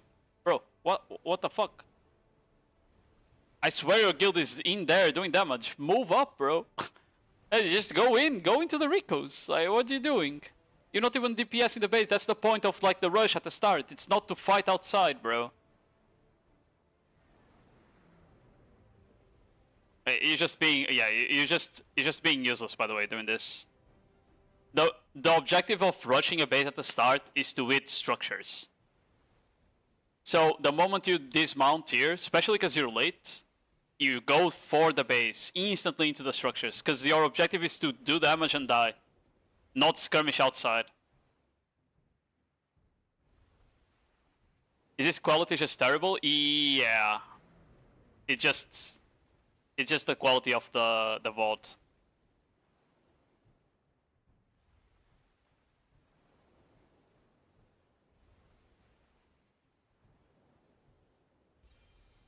It's not too bad. It's not too bad. The game just gets blurry in general on video because of the particles. Don't V at the start. Don't V here. It's a complete waste of your V, by the way. Because your objective is to just die. You know, you'll get like 1 or 2 skills out more. And now you're dead, you know? So your V was useless. Don't V at the start when you're just hinting bases. Yeah, it's PvP Academy and this was Verge.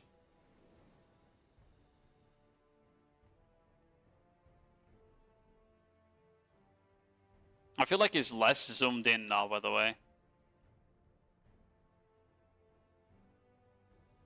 Okay, yeah, he's less zoomed in now. Yeah, okay. I was showing how to zoom out, but I guess if he just didn't scroll. Okay.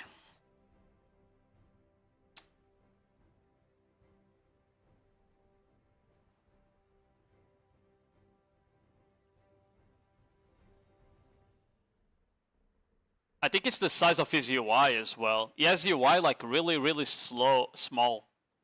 So that's why you can't read shit. It's because he has like a ultra wide monitor or something like that with a UI scale at like 50%.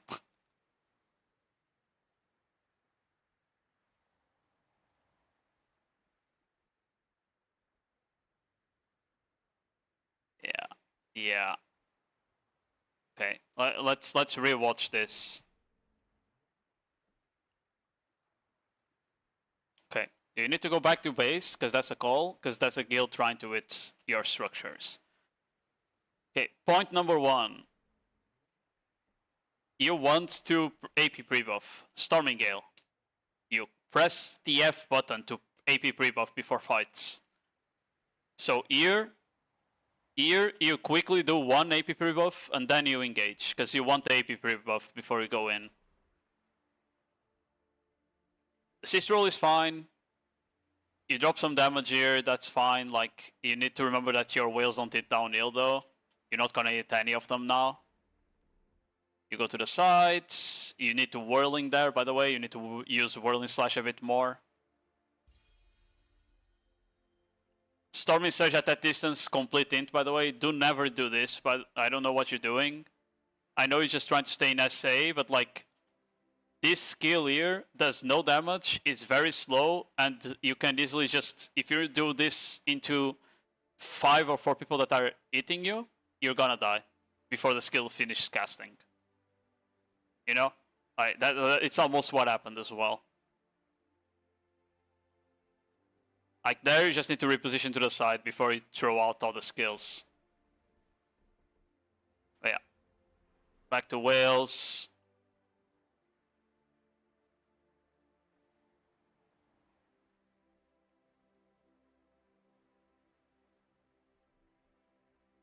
Vacuum, vacuum, vacuum, vacuum. You need to stay alive. You're dead. Yeah. You had the vacuum up and shifty. You didn't need to die there. Yeah. I think you very much misused some skills here. You went way too low HP for no reason there, right? And after that you never managed to heal back up. Here, if you, I don't know if you have money or not, like, but...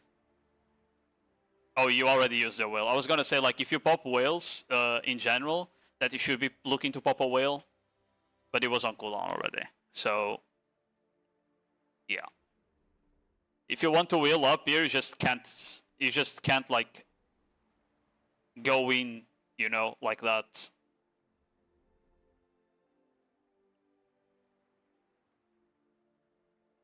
But yeah. Go into the vacuum here. If you went to the vacuum, you would never have died there. Because the vacuum heals you and gives you enough time to heal up with pots as well.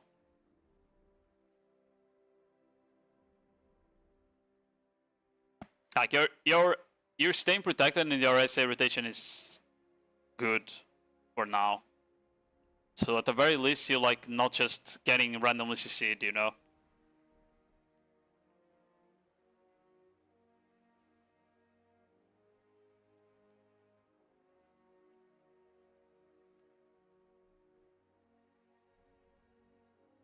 Okay, it doesn't feel like you have the... What skill is that there? That's the other one, isn't it? Yeah, you have the... You have the other Rabam learned.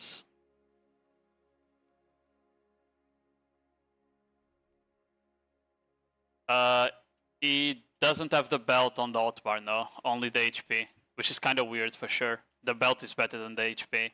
He has the iframe Rabam, the iframe trader Rabam on the bar, but it's grayed out, so that means he has the other one, the one that does damage. Because otherwise this wouldn't be grayed out. So if he has the damage one, I would like to see him cast it when it's safe. And he hasn't really been doing that, so that's kind of weird. Like, oh, he did it there. Yeah, but there you need to whale song first, I feel like. Not Rabam right away. He didn't go for like the full whale combo there, where you do like Spiral Soak, shit, whale song, Rabam. Yeah. Yeah, for now, Storming Gale, rebuffing, not happening at all. Stormy Surge, SA rotation, I do not like that. He is using Stormy Surge way too much, like from a standing position, which I hate. He's using WC at the very least. I feel like he's just using it to stay in SA, not really to CC people. Just wasted their vacuum for no reason.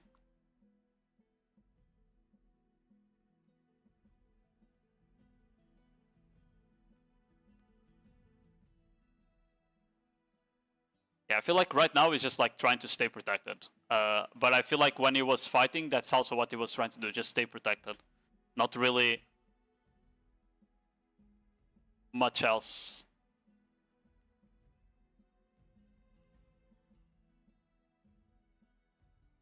Like there, why are you casting Shift Q in the middle of everyone? When there's when you have CCs up and shit like that, right? What's the best DPS rotation you can do in Corsair Nodewar? That's a hard question to say because... Second. To go out of the boat. That's hard to say just because it depends on what you want to do, right? Because like this here is pretty shitty damage, right? But it's the safest one you have, right? Doing Spiral Soak, which is SC into Shift T, and then you press RMB. This here is like the safest damage you have, but it's not a lot of damage. Well, now the rest of the damage, it's not SA trading. Most times you won't do damage unless you CC people. And for example, most times what's gonna happen if you're playing the Corsair properly, is that you're gonna whirling behind someone, which is sideways RMB, and then you WC forward with Ocean's Allure into Vigor Rush RMB, right? So that there is like your biggest SA trade burst. If you get like back attacks with it, it does decent chunk of damage, and it comes out like fairly fast, right? And then like you would need to throw out frontal guards after if you can, like this, right? So Corsair doesn't really have like a best DPS rotation. It's kind of hard to tell you. Like you shouldn't really be trying to SA trade people on this class at all either, because this class is not about SA trading, you know. Like the whale skills are not doing enough damage for this class to be like a SA trade class. You need to actually get CCs if you want to get significant damage on people. So yeah. But yeah, like a combo would look like something like I said, where you go behind, do that, into that, into that, then you re-CC, you do that, like something like that, you know? It's a lot of frontal guards, like a lot of frontal guards. And if you want to solo kill someone on capped, you need to do that amount of frontal guards, otherwise they don't die, you know? Especially if it's a tanky class. Is Q good for catches? Not really. Like, if you want to CC someone with Q, you already need to be behind them. Most times, unless they're unprotected, obviously. And it's not like easy to punish with intent. Or like you see someone cast a frontal guard and you go into them and try to Q them. That doesn't really happen. If you want to CC someone that you see is casting a skill you know is a frontal guard or unprotected, usually WC and SF are way better at doing that, okay? Overflow is more like I pop the AoE knockdown around me and I accidentally caught people, you know? It's more of a like accidental catch or a re-CC. A lot of times a re-CC. It's a very good re-CC.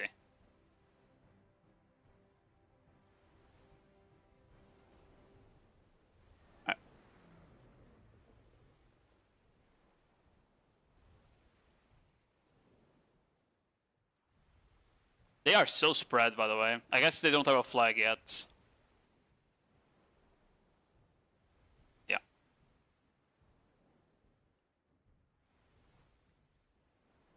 Yeah, right now this guy is just literally just SA rotating. That's it. I'm trying to figure out if it like changes the skills it uses on the rotation, or if he always does the same rotation. Because there's some people that learn like one SA rotation, and then if some skills on the SA rotation are on cooldown, they don't know what to do, and they go unprotected, right? Then there's other people that just do SA rotation, but at the very least they know like how to improvise.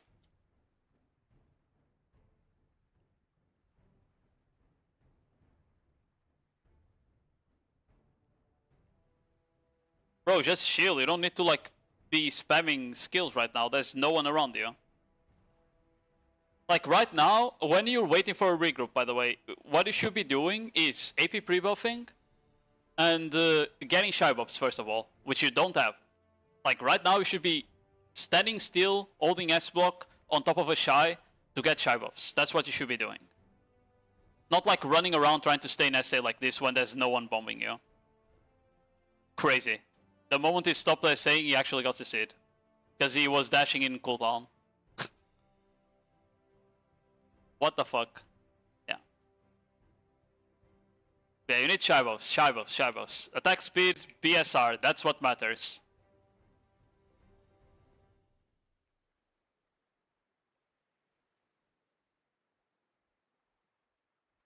Oh, you have a Brett. That's cast speed Brett. Okay, you don't need shy buffs anymore then. You have a cast speed Brett. You don't need shy buffs anymore. That compensates.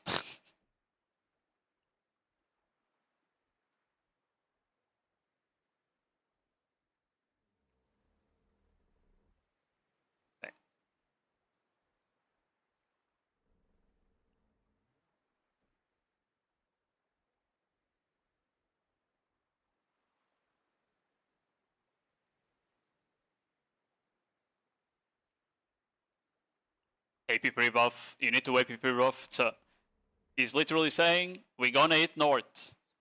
Which means you're gonna AP pre-buff right now. Because you're about to engage. Don't double walk like this either, by the way.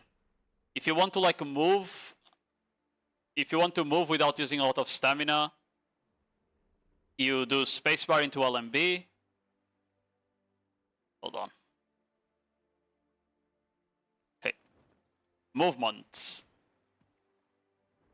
You do spacebar into LMB to keep up with the ball, like this. And if you're actually like on engage and you have full stamina, you do like just dashing, right? Like you don't want to just walk up during an engage like this, okay? This is to keep up, spacebar into LMB. If you want to be the first person, like the one in front, then you need to at the very least just like slowly go up in SA, or then just, you know, you just need to be in SA to do that. You can't be the person in front while just double walking, because that's like gonna get you CC'd. It's fine to double walk in if you're like in the middle line or the back line, but not if you're the person in front. Because the person in front is the first person that's gonna get raped, you know?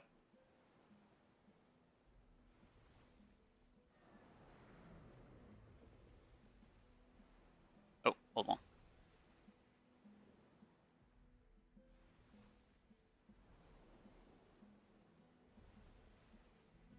Okay, it doesn't look like they're here.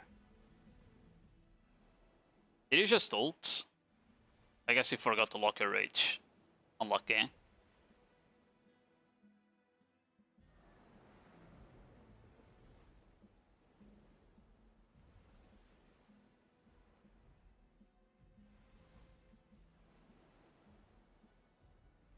Where are you going? Bro, go to your fucking ball. Follow the green. Yeah. You wasted your WE because you didn't follow the call.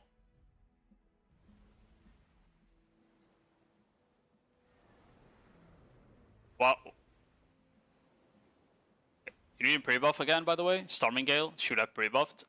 Your W is on cooldown because you follow the call late, which is a bit annoying. But either way, like, what is this here? You walk up. Ignore that part. You walk up, you start your Maraca swing, and you cancel instantly. There's no enemy here. You're literally just wasting one of your best tools of survival and disruption, which is your vacuum. You just wasted it. If you wanted to approach the fight like this, because you use the flow to approach the fight, it's way better for you to just full cast Maraca swing forward there to get into the fight, you know? Or then, if you really want to cancel Maraca swing early, just do Shift Q into double RMB to close the gap. Or Whirling Slash, like something else. Don't use the vacuum for that. Especially because after the flow, it doesn't vacuum, by the way. It's only the first part of the vacuum that's gonna vacuum. If you cancel it, it cancels the vacuum as well.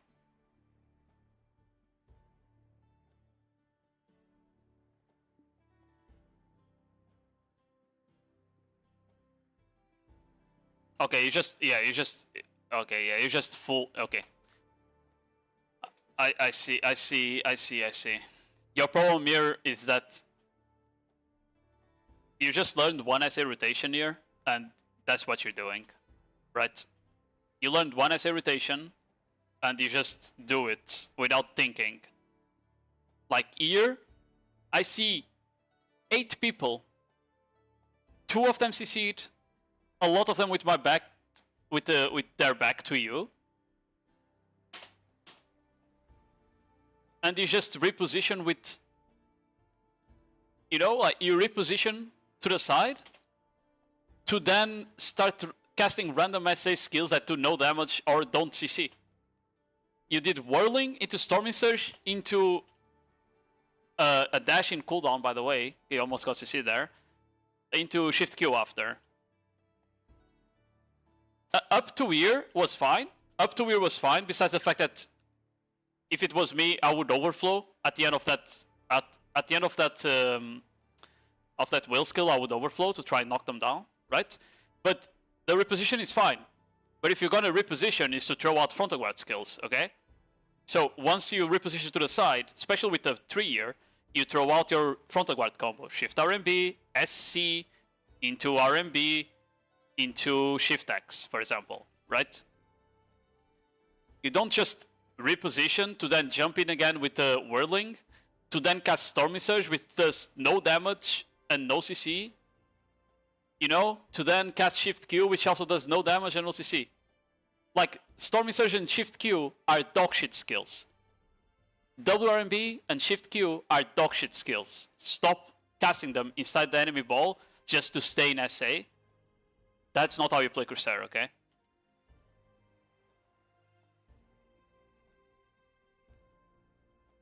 That's not how you play Corsair, okay?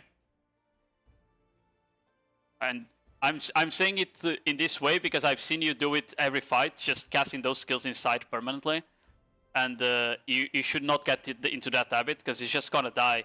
Especially as you go up in the scale, it's gonna be even worse. Because if there's 100 people around you and you do that, you are gonna be dead every time, instantly. Instantly.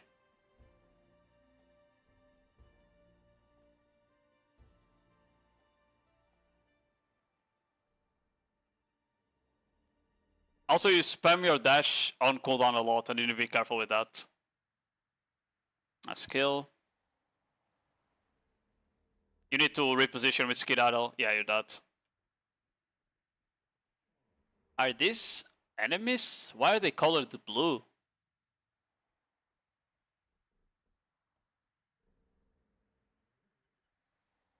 Oh no, the people called blue are your guild.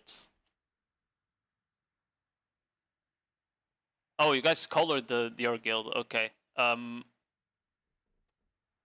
Yeah, you need to reposition more with Skedaddle as well. Like, you need to Skedaddle to the side there. I feel like you're not using skedaddle a lot either, by the way. I wasn't paying too much attention, but...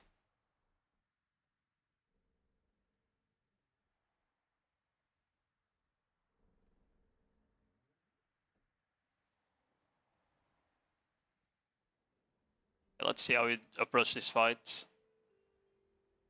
You just wasted the RWE. Bro, you need to stop. I know you want to stay protected to not die before a fight starts and shit, but you're literally wasting so many of good skills to stay in SA when there's no threat, you know? Now you need WE to engage because you're about to engage and it's on cooldown. It makes no sense. Like, look, your guild is telling you to push. You just used vacuum inside your base when you're engaging north. What are you doing, bro?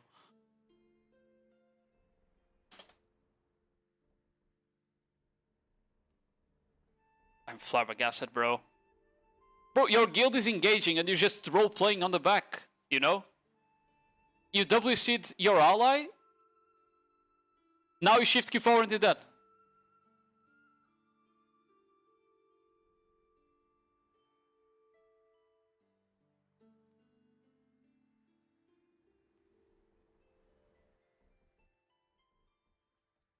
I am flabbergasted for that one. Give me a second here. Just barter.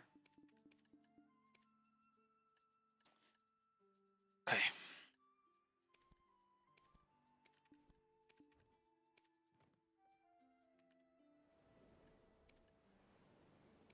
Okay, so as I said,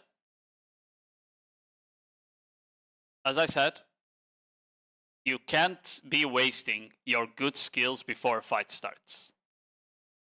Right? Because after that, what happens is that you need to approach the fight in weird ways, which will get you killed because you don't have the tools to actually approach the fight, right? But let's consider that you really had to use the vacuum and the Sistral before the fight started, but you still need to engage, right? Let's consider that. How do you approach these fights with the current cooldowns you have? Right? How do you approach the fight with the current cooldowns you have? You need to use Whirling, which I'm pretty sure is not on cooldown. Whirling slash, so sideways RMB. You need to use Shift Q, double RMB to get a better position.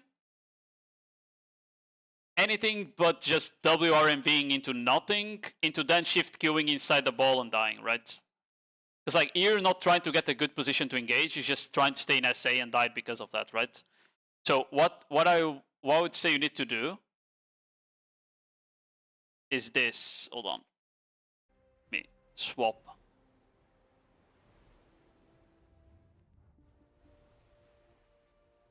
You go near the... So as I said, your vacuum and your assist roll are on cooldown, right? So you need to approach a fight without those skills. What do? It's very simple. First of all, you have skills like WF into LMB, which will get you like a decent chunk of burst forward. So you don't have like to just walk up, right? So you're getting out of the base and you do this because there's no enemies around, right? And then you have skills like Shift X that will give you a little extra burst. And then, once you're close to the enemy, let's imagine those NPCs are the enemy ball, right? And you're coming from here. Like, this is my base, and those are the enemies you want to engage. You can do something like this, skedaddle to the side, and you're behind them, right? That's how you would approach the ball. You can't just go from the front, like you were doing, like this. And then oh, it didn't go off. Like you dashed forward, you did this, and then you did this. That you can't approach the fight like that, because all the time you were there, you were taking damage from everyone of those NPCs. You need to approach the sides from like the side if you don't have whales up, right? You need to approach it from the side here, like this. You need to abuse the Corsair mobility to get you to the side and then engage from a sideways angle, not from the front. Because if you engage from the front, by the way, as well, you never will get CCs because most times people are either SA or FG. They won't be unprotected. So whenever you want to get CCs, you need to hit people from behind or the sides. Okay. Middle of forts.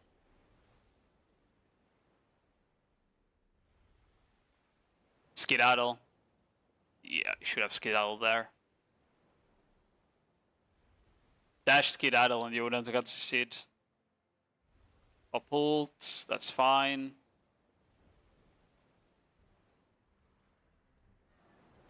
By the way, you should turn off names from people that are not on your platoon, so you can see only the people, the HP bars of the people on your platoon. All of these people that are not on your platoon, you need to turn off the name.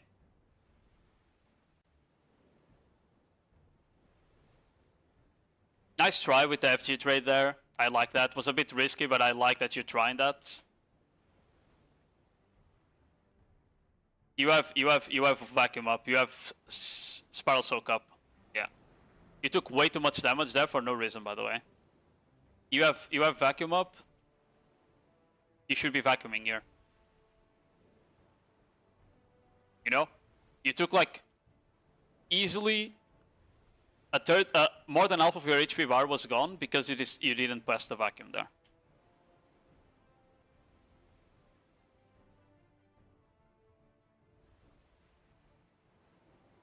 Skedaddle, skedaddle. You're not using skedaddle, bro.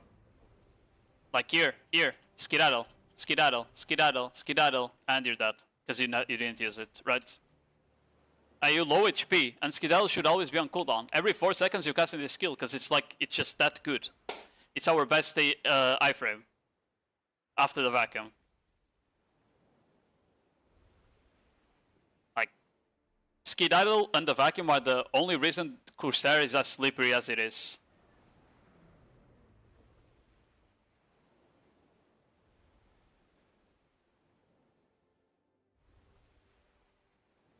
Okay. Whales, what you do after whales? No stormy surge, please.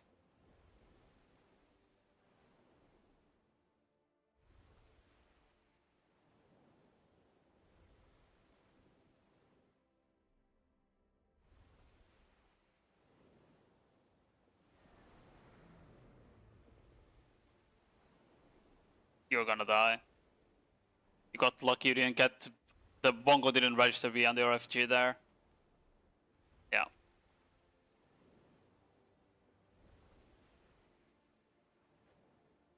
You have shifty here. Like, I feel like you always have cooldown, like an SA skill out of cooldown, but you don't actually react to it, you know? Like, just look at this fight here. Like, start from here. You do your whale combo. You then stormy surge forward. You still have whirling up, by the way. You have whirling up, WC, shift Q. I don't know if you had Vigor Rush. You have Vigor Rush as well, you know? You have a lot of SAs and iframes you're not using here. Like, you have Skedaddle up, you have whirling still, you still have whirling and Skedaddle. You're still casting Stormy Surge again. You cast Stormy Surge more in a fight. You cast it twice before you cast whirling or Skedaddle a single time. Even though Stormy Surge is a garbage skill, while the other two are really good, you know? You just need to get out of the habit of even touching that skill. Like there, for example, you cast Shift Q, you add Skedaddle up, you have Whirling Slash up, you have WC up, you have R&B up. You have so many skills that are just better than doing this, you know?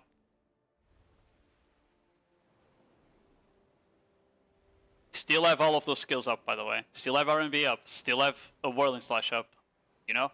Still have WC up. You also had the WA up to RCC, to reposition.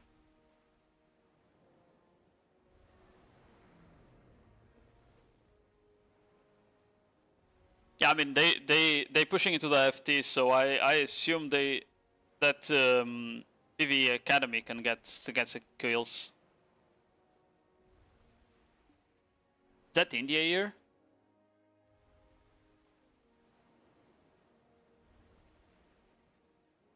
Yeah, this is India. It's kind of hard to see with the CUI size. Okay, let's see how you approach this fight. You already used WC into nothing, which is a bit annoying. WC RMB gone before you even engage north. This is fine. Whales. Yeah. I don't like the shift Q there, but it's fine. You skedaddled out. That's fine. Back into the whales. Okay, I like this. Wait, eating the flag from the side. It's what you should be doing right now. Where it comes in is what you do after the whales, right? Like, because doing whales on Corsair is like the easy part. After that is how you play. Like there, for example, you have so many skills up to keep hitting these people. You didn't need to go into Sistral here, right? You had your Robam to cast still. But let's say you don't want to Robam because you're gonna take too much damage. Sure, fine. You still have WC up, RMB up, you have Overflow up, you have your Frontal Guards up, you know? You have so many skills to throw here. And you're in such a good spot to even throw Frontal Guards here. You have no one behind your back, you know? Going to Sistral here is just wasting it. Like, if you need Sistral later to stay protected, to disengage, or to get the tankiness from the 50%, you don't have it, right? And while you're doing this, by the way, you're not helping your guild at all. Because this skill does no CC and does that damage either, right? So it's 3 seconds of no DPS on this flag that you could maybe be doing DPS all.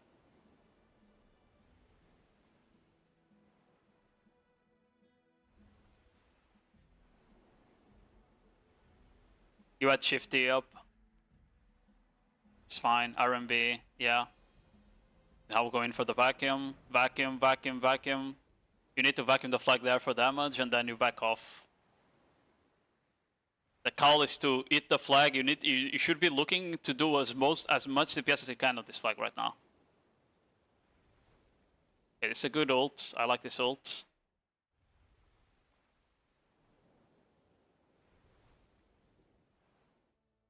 Don't shift Q there, bro. You almost got one shot because of that. You had so many other skills up as well.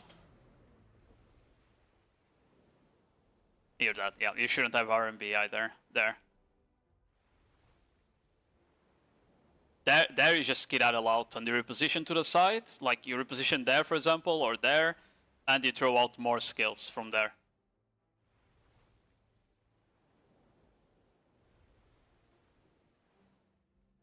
There's the Sorkala just saying. What do you mean?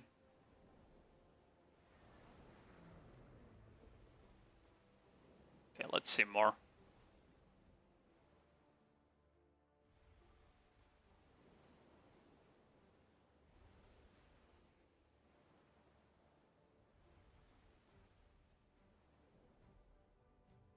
Your skills don't hit downhill, by the way, so throwing a Spiral Soak there wouldn't hit that guy. Just in information.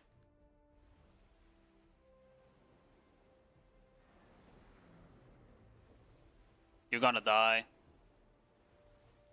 Go vacuum.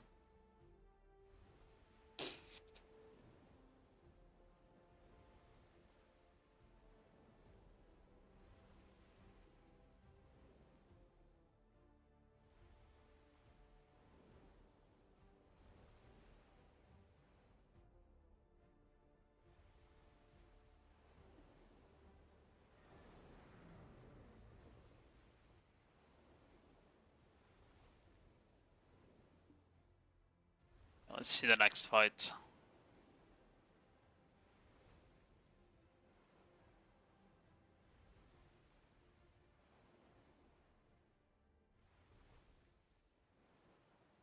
That's me.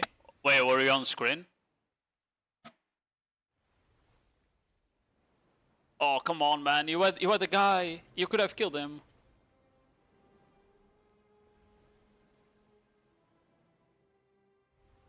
Come on. Just drop refugees here. Shift RMB, SC, RMB after. You could have gotten that kill. Come on, come on. It was such a good catch on that Awakening Corsair, bro. You sort of follow through Maris. You're attacking no one there, by the way, but yeah. Back to base. You get your shy buffs. Reminder, you're still not AP pre-buffing with Storming Gale. Okay. You're about to be engaged. Let's see this. We have vacuum. We have vacuum. Just vacuum here. Just vacuum. You need to stop their people from engaging. Your vacuum slows everyone by 50%. If you vacuum all of this front line that's engaging, all of their skills will come out half as fast, which will give your guild actual time to react, because you clearly got caught off guard there, right? Your damage, your DPS as a Corsair into frontline classes does not matter here, because our class does not do enough damage if people are not CC'd.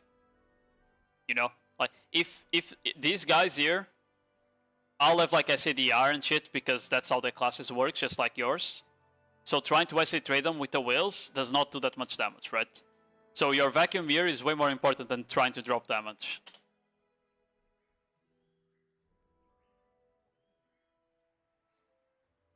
Is there an elephant here or what the fuck up? Oh, we just desynced. Okay, cool. Yeah, you shouldn't have died there. That one was on the game. You went from dash into vacuum, you should never have gotten CC there. You just got bullshitted by the game. I thought I got the kill on him. Oh, okay, okay.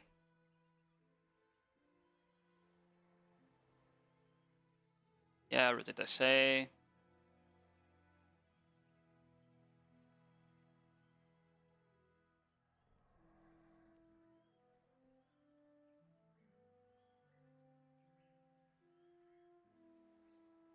Yeah, I mean, that's the thing though, is that the first step to learn a class is like learn how to stay in SA.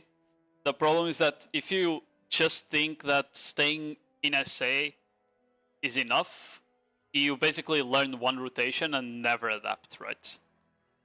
And then what happens is that you're gonna start spamming those skills while in neutral game, while waiting for an engage and shit like that, like he's doing. And once the fight starts, you won't have a lot of good skills up because of what you were doing before the fight started. And if any of the skills goes on cooldown, or is on cooldown because you accidentally casted it earlier and your combo gets desynced, you don't react fast enough to compensate because you are not used to your cooldowns. And in Corsair's case, Corsair should always have an SA skill up to cast. Always. But because he underutilizes skills like Whirling Slash, Skedaddle, even Overflow sometimes, and you know, because he underutilizes those skills, it feels like he needs to cast Wipeout and Stormy Surge to stay in SA when it doesn't really as well. Which is like also part of the issue.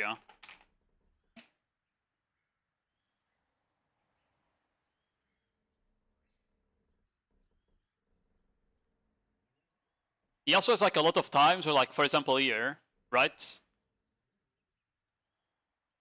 Like, he has a lot of times where he can literally just stay in one spot, stop for a second, and cast a couple FGs just to stay with front guard while looking at players. You don't need to be permanently dashing and staying in SA if you're on a good spot to cast a front guard, like, you know?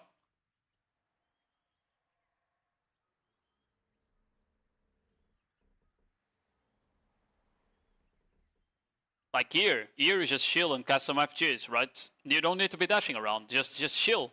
Just chill inside the ball, bro. There's no one engaging you.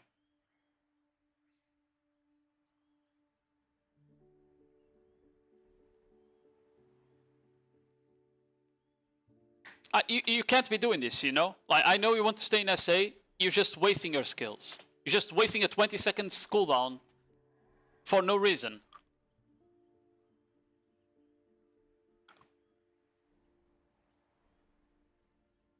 Okay, I like this. Just stay still for the BSR. Okay, I shouldn't have said it. You instantly cast it for some reason.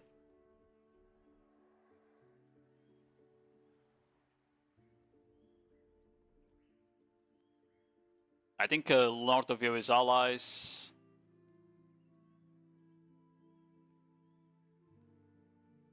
Bro, it's literally watching like ADHD. Like, just seeing you as they rotate when there's no enemies around you. This is NA, yes.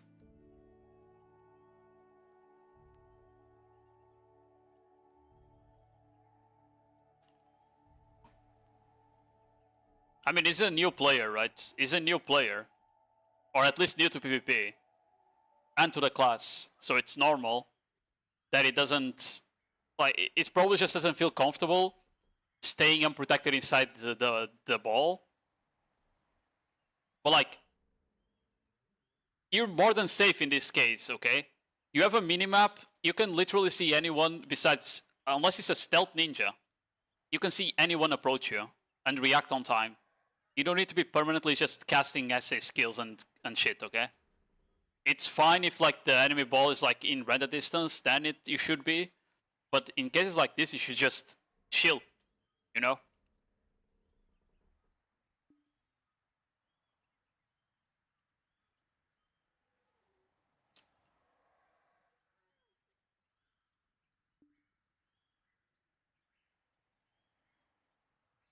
Okay, trapping. I'm seeing when they get pushed again on the base. Bro. Okay.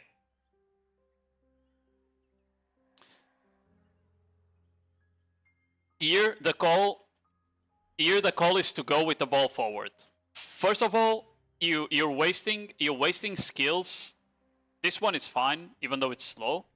But like, you're wasting whirling into WC, into RMB to get like no distance. You know? Those skills are not skills for you to move forward protected before an engage. Those skills are for you to do damage and CC people when you go in, okay? As I said, if you want to approach a ball earlier, unprotected, you do spacebar into LMB to keep up with the ball. If you want to go in front, your objective is to go forward with just Mareka swing, shift X, wipe out into Stormy Surge until you're in range of the ball. And once you're in range of the ball, you're gonna C-stroll into it, okay?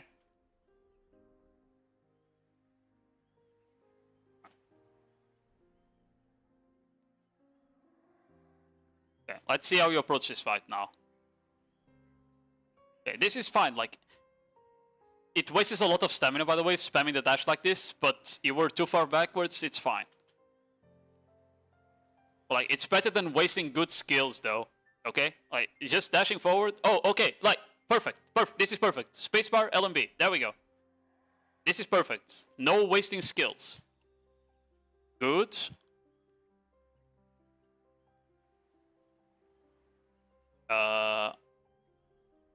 You wasted your assist roll because you weren't art engaging. Yeah, okay. So you use this movement until you go here. Okay? You have a new shot caller. It's not Blue right now. It's someone else. Someone else is calling.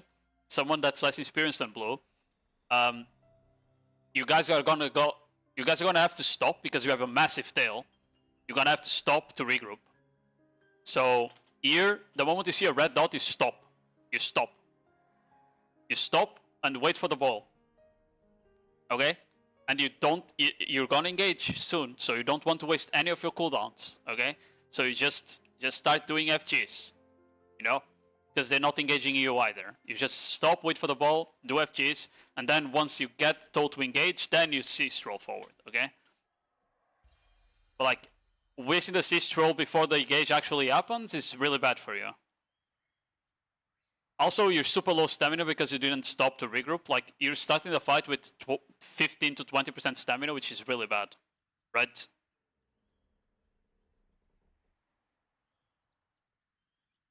That's your allies. You're eating our allies, by the way.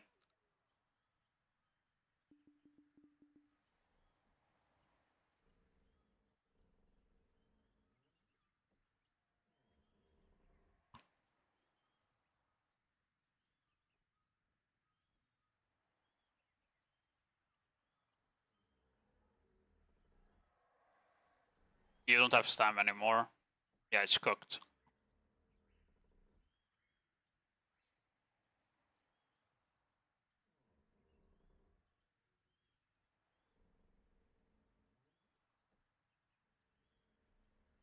Okay, I think everyone was fucking lost here, to be fair.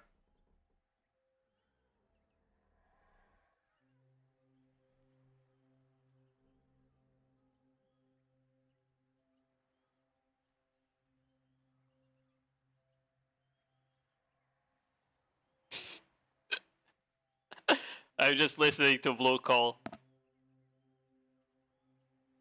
Okay, you know what happened here? There's some... I think there's some retard. There's some retard, I think, cast... like, pinging opposite way of where Blue wants you to go. And people keep... Your ball keeps going back and forth and this lost, so I'm not even gonna comment on your movement here, you know? Everyone is lost there.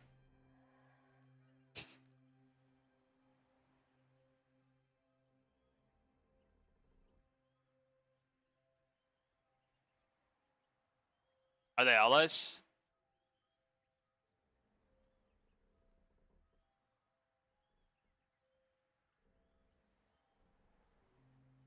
No, I don't think they were. I think they were allies, yeah, they were colored. Okay. Up, up, up, up. No, you guys are on the wrong spot. Further north. Yeah. Okay. There we go. He's telling you to go up the hill, you go up the hill, not... Because there's probably a flag around there or something. Oh, okay. You need to go back to base. You're wasting too much stamina. To spamming dash, going back to base, spacebar LMB. It's the fastest and least stamina usage. Wait, did he die or did he CTJ back?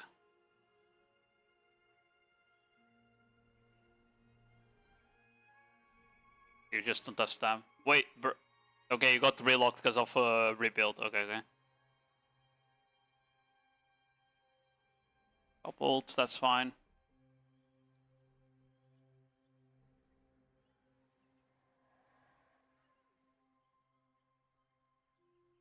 This is fine.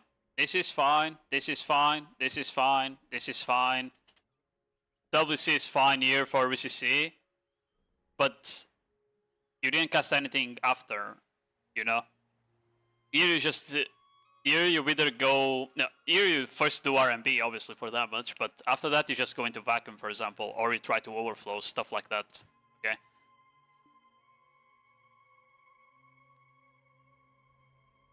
Because it was fine in the start. Like, the idea here is good. Like, you're on a good spot. You're on a good spot. You wield someone. There's people on the ground here for you to hit. Like, this is fine. It's just bad execution after.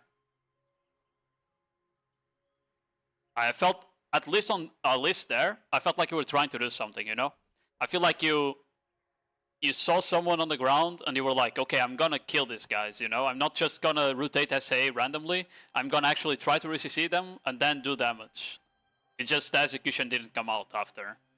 But it's better than, for example, just casting Shift Q there because you want to stay in SA, right? Which is what you've been doing, or Stormy Surge or something like that. Yeah.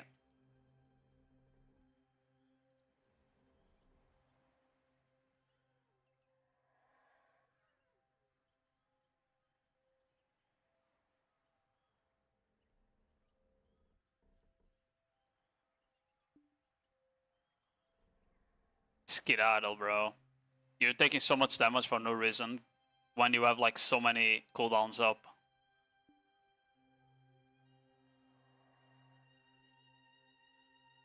Skedaddle. You need to reposition here.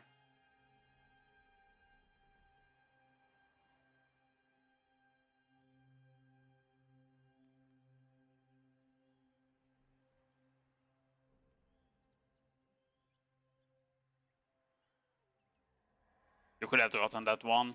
I don't know why I went for Shift Q. Shift Q is such slow damage, bro.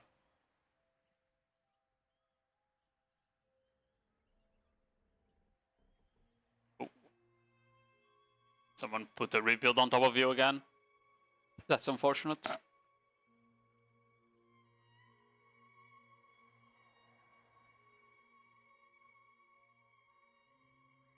Go forward, ACC by the Watcher, bro. Okay, not anymore. Your ally is there now. Your ally is there now. Like, whenever you have WC, RMB up, you should be like trying to check people with that. You know, like dash forward, do that skill, and then skedaddle backwards, for example. And that's how you get like CCs and damage out if you don't have wheels up. Just get into that habit. What happened there? Bro, the one time you decide to not be randomly casting SAs and wasting our cooldowns, you actually get CC'd by a Sork, I think?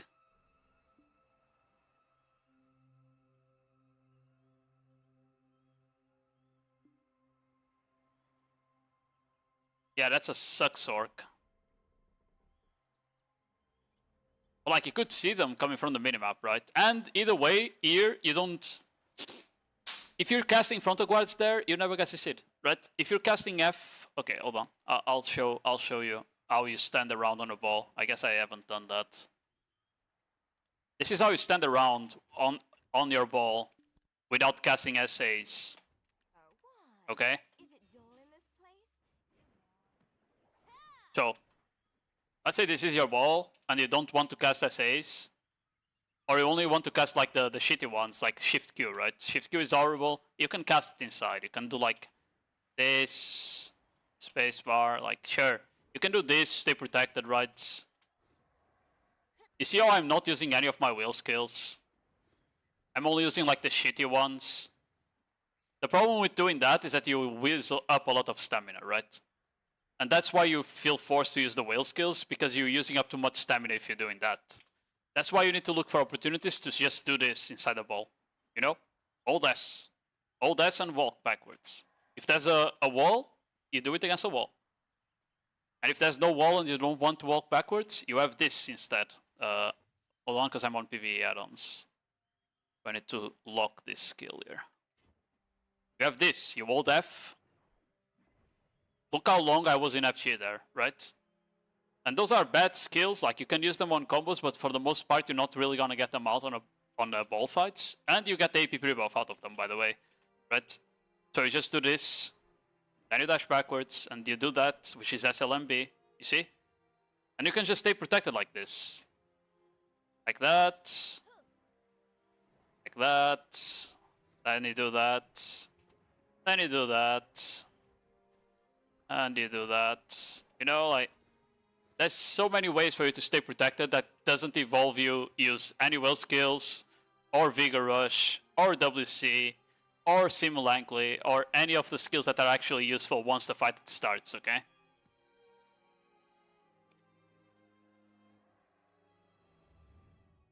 Oh.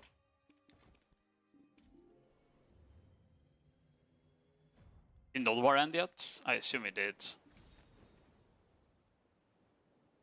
Oh, yeah, we're already out.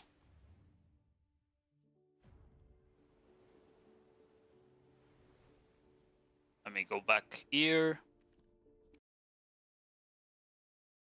Yeah, here is like perfect spot for you to just be casting frontals, and that Sork doesn't CC you with DOD if you are. B.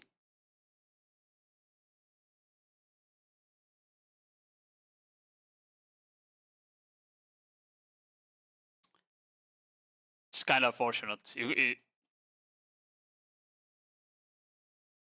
had all the whale skills and shit up, but because you use a lot of just dashes and shit, you just died there.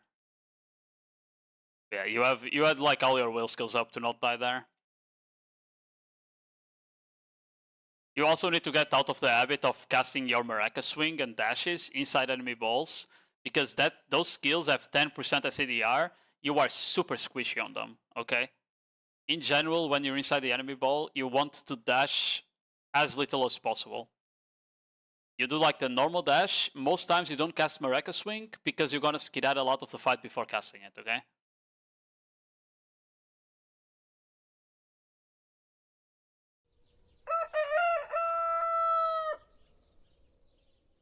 Yo, cat. Hello, hello. Thank you for the raid, Gigi. Welcome in, guys. I'm reviewing a VOD from a new player.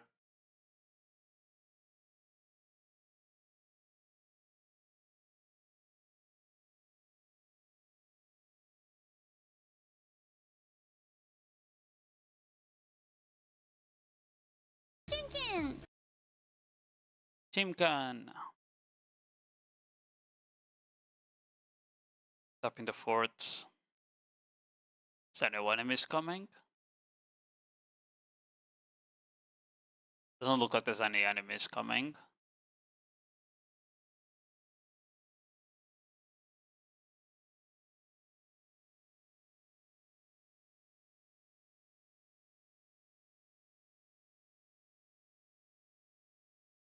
It's taking a while to load.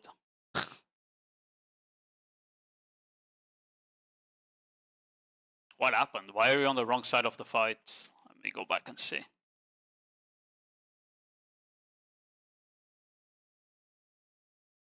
Okay, you were southeast, southeast, southeast, and you looked west.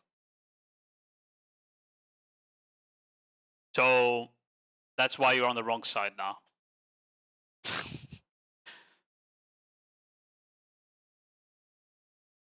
Okay, there we go.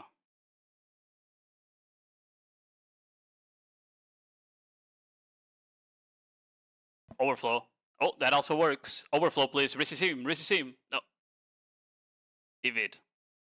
But you wouldn't die, because... First of all, that skill there is the Sucksage Magnus, so it's a frontal guard, so you should know that he was gonna get the seed, unless he's on debuff. Right? You do get the float. There's two guys on the ground even. You need to CC them. You only got the float. You need to knock them down. Otherwise they're gonna get away. Right?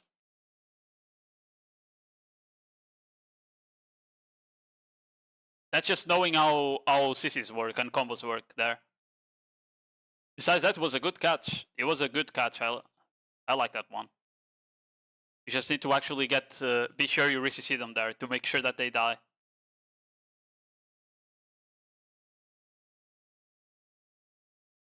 Le bartering? Yeah, that's how you make money. Oh, you got him, you got him! Aww. I don't even know why we went into Cis roll after. Ah, that's unfortunate. You had the guy there. You just had to CC and combo. It's a suck sork, so it would be quite squishy. You can probably one combo out of one knockdown.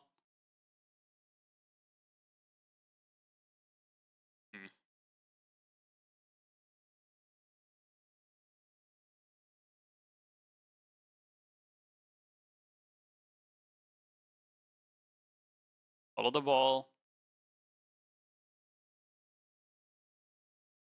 Feels Sork. Feels suck Sork. Awakening is tankier than Succession. Because they have evasion self-buff sometimes. Successions are usually just squishier because they don't have this evasion self-up at all.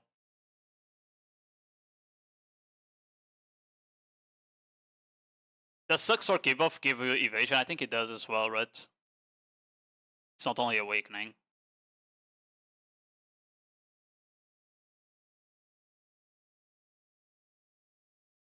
I mean, just skip the sales one day, it's whatever, right? I need to build a new character to sell. I should have enough materials. Easy 50 bill, you know? Nothing is really happening here.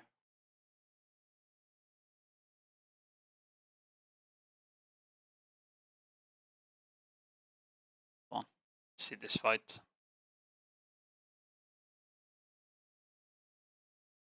Was that from my side or it was...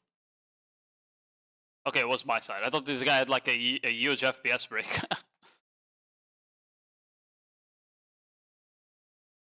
Must sell me in advance, but I blew all my silver down. I'm probably gonna craft a balance, because it needs less brilliant materials, but more tiers. I feel like you didn't really do much. The call was to hit them, and you went past all of them, and you hit nobody, you know?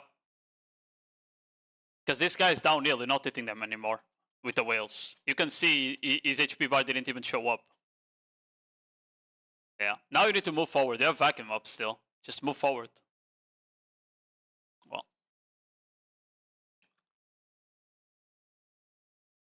Yeah, you need to, when you're fighting like this on a hill, you don't shoot downhill. You go to the side and you shoot sideways, you know? You should be there and shooting sideways into these three guys, not from above. Because from above it's way easier for the skills to just not connect at all.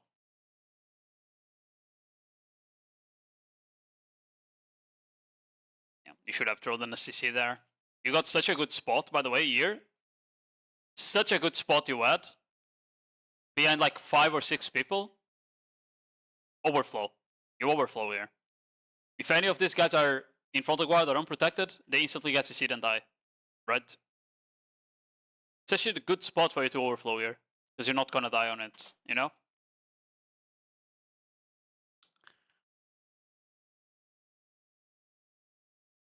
No.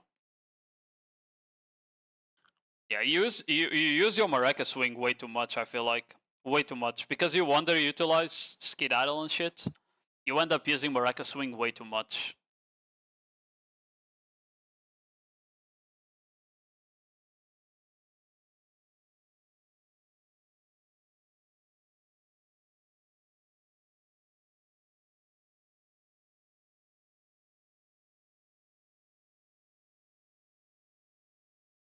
Valor? Oh, Valor takes a while because you need the red combat artifacts.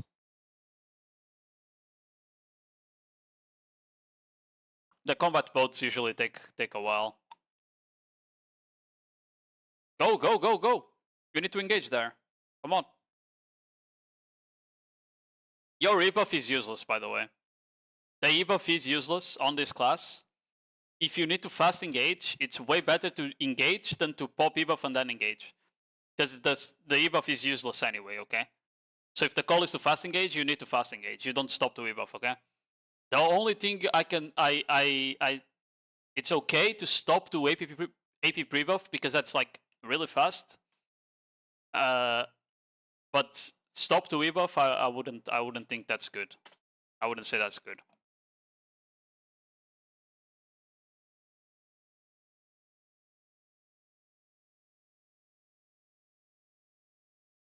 Cease roll. There we go. You're wasting so many skills there when you could have just cease rolled to the call.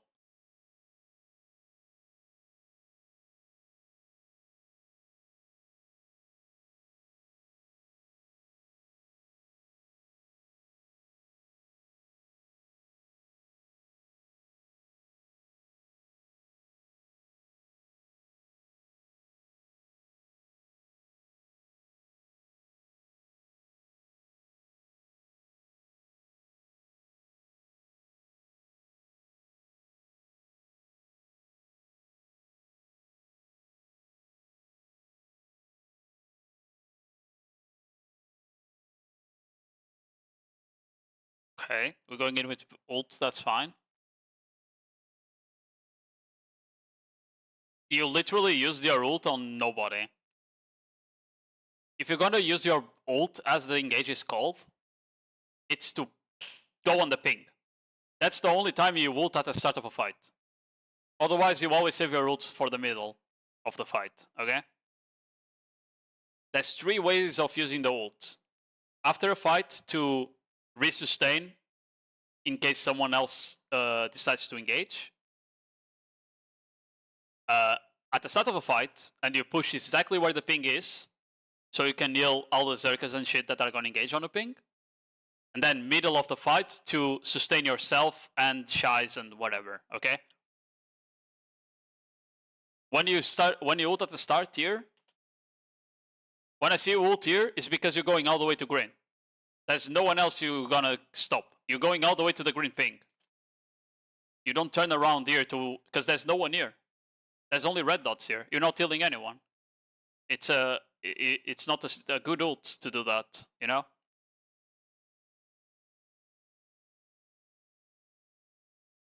Oh, wow, was that overflow? Oh, that's a wave pout. What? Yeah, this ult is fine. You have WC and overflow up. and you go for a wave bout here. Like, especially where you are, here you drop like overflow or WC, and then you put your back. You put your back to these barricades and you throw frontal guards into these people, you know? Thanks for the follow, Sean.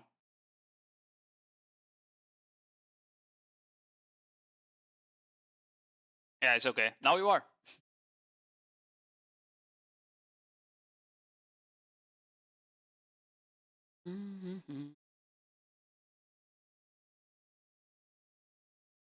Try to not fight down Neil.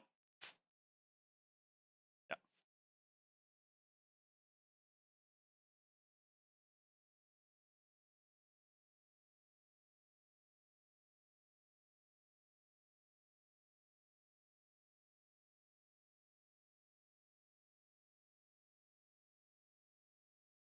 You're wasting skills again while chasing people. Yeah, just chill. Just chill and get stamina back. It's not like they're gonna engage into you. They're all running away anyway, you know?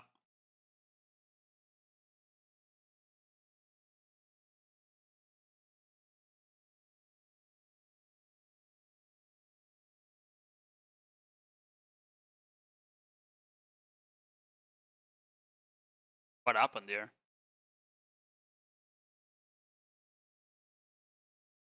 Why is there... Where did this sword come from? Oh, it's there. Yeah, I should have seen there. I think it's your settings. You have like...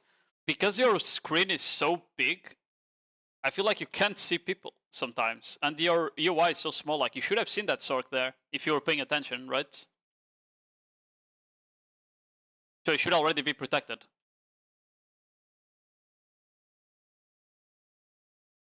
But because your UI scale is so small compared to your screen size, I feel like you just missed it.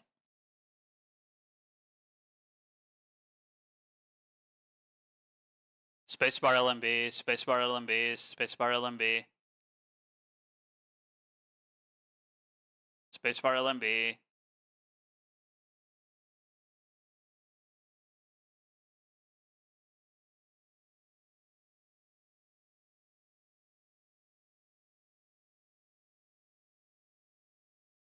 I don't know why you double RMB there.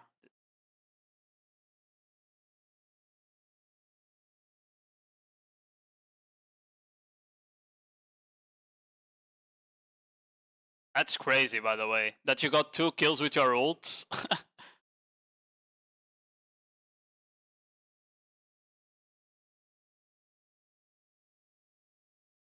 Hear that, yeah.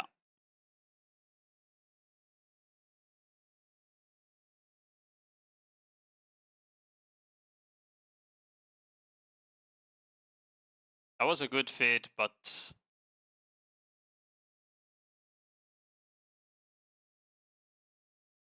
not like, I don't know. I feel like that feed was good, but at the same time you were just playing the same way you were playing before. You know, it was just like lucky last hits.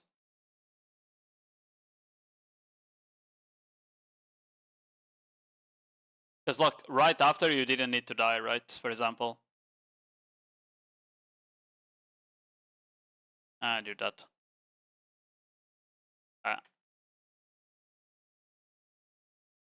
You had so many cooldowns here still. You know? Like earlier on the feed it worked out because you got the last hits and they died, right? But like look here. You have vacuum up, you have vacuum up, you have vacuum up, you died, right? Like you have so many cooldowns, you just don't use them. And like it did work out that time, but like you need to get used to actually using all of your skills. I already saw that.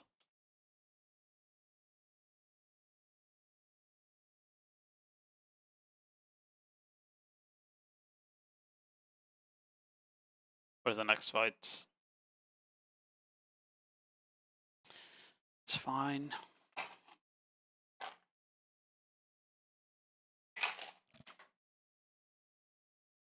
Okay.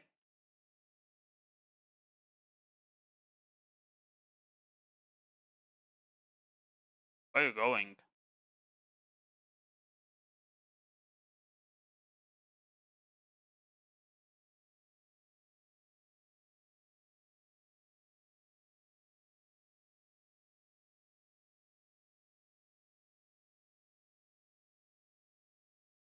Oh, there's an example of why you don't Storming Surge inside people. Look how fast your HP disappears. You lost half of your HP in one Storming Surge. To like 2 people. Now imagine if you do that inside 6, you know? You just die instantly. That's why you need to stop using Storming Surge twice irritate.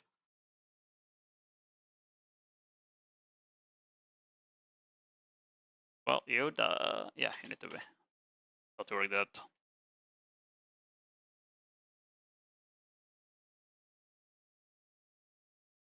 Shift Q makes no sense here, for example. You have Whirling Slash up. You have Whirling Slash up. You have Skedaddle up. You have the Vacuum up. You have Sistral up. Makes no sense to cast Shift Q there, right? Makes you lose like half of your HP. Let's see, yeah. Like you lose half of your HP in this Shift Q, you know?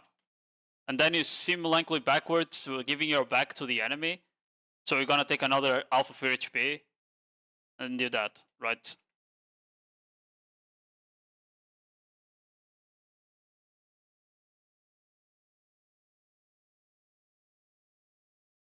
Like you stay protected well, but you use the wrong skills to stay protected, basically.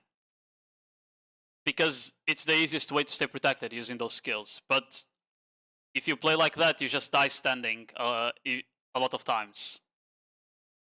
Oh my god, bro. Okay, you got the kill anyway. I was about to crash out.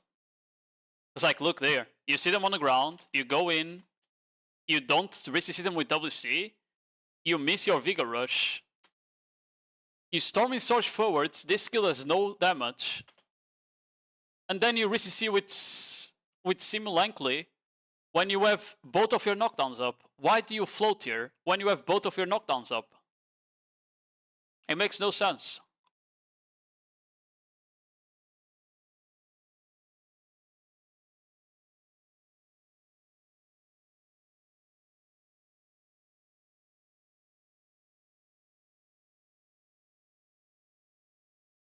Unfortunate.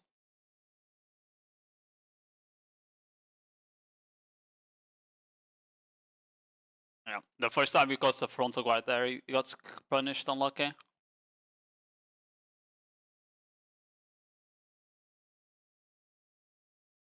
It's taking a while to load.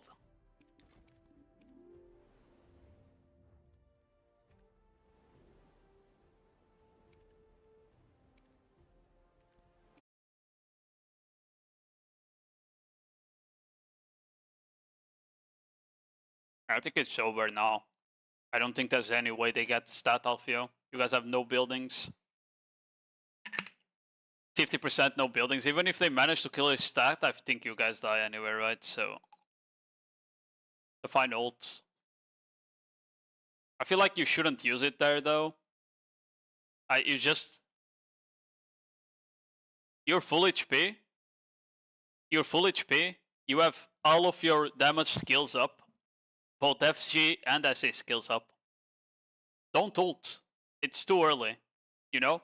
In scenarios like this where you're just trying to kill the people that are hinting your base for damage, you want to ult when you go low HP. Right?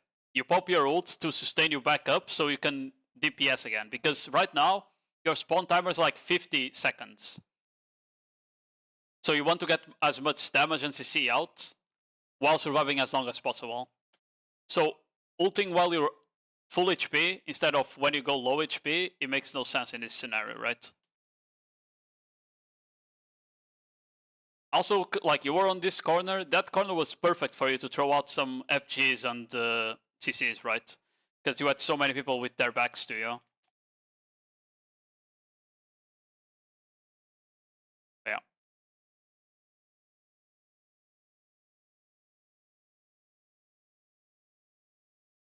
The 8 stagger is crazy here, by the way. Your Whale Song came out like half as fast as he should. Yeah, like it should already be out of Whale Song here. Yeah, like imagine if you had your ult now though, right? Imagine you had your ult now, and now you pop it, now that you went off HP. You know? You don't die then. You wouldn't die anyway, because you should have skedaddle at the end of Willsong and you would have stayed alive, but still.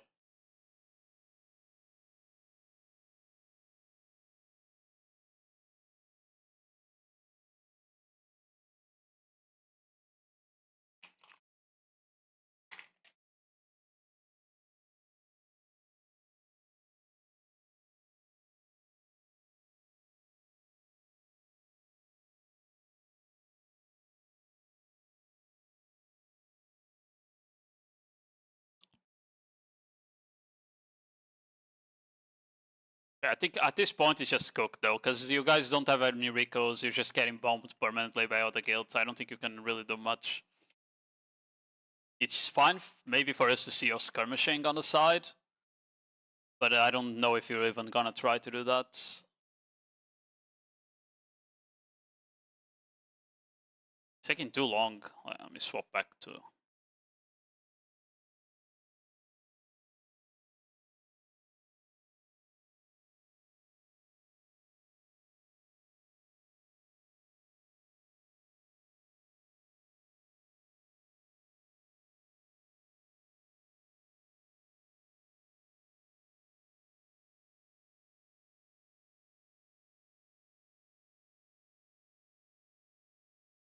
Well, I didn't lie there. I was paying attention.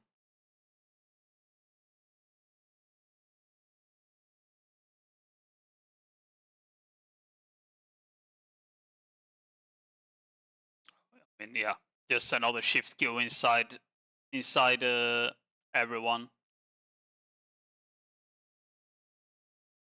No, that was earlier. He already crashed out. But yeah, Rise now is just bombing. Like, literally, these are allies there. The allies are bombing the fort and killing people from PvP Academy for no reason. Yeah, he just died to like 6 Rise dots, so I won't even blame him from that, you know?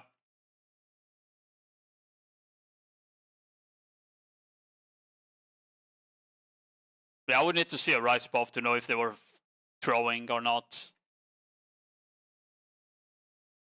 Bro, okay. I like the energy of trying to tap the fort. It's not gonna happen. You shouldn't even try. This was never gonna happen, bro. This step was never gonna happen. You just died for no reason.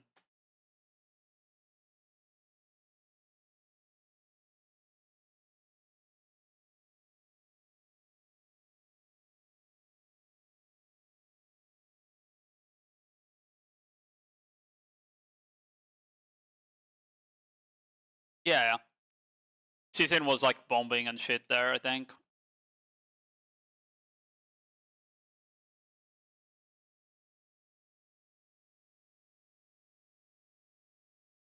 Earlier, ult. Yeah, I think it's over basically.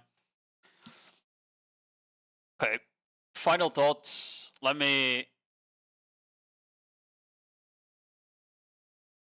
Okay, final thoughts about this VOD. I need to.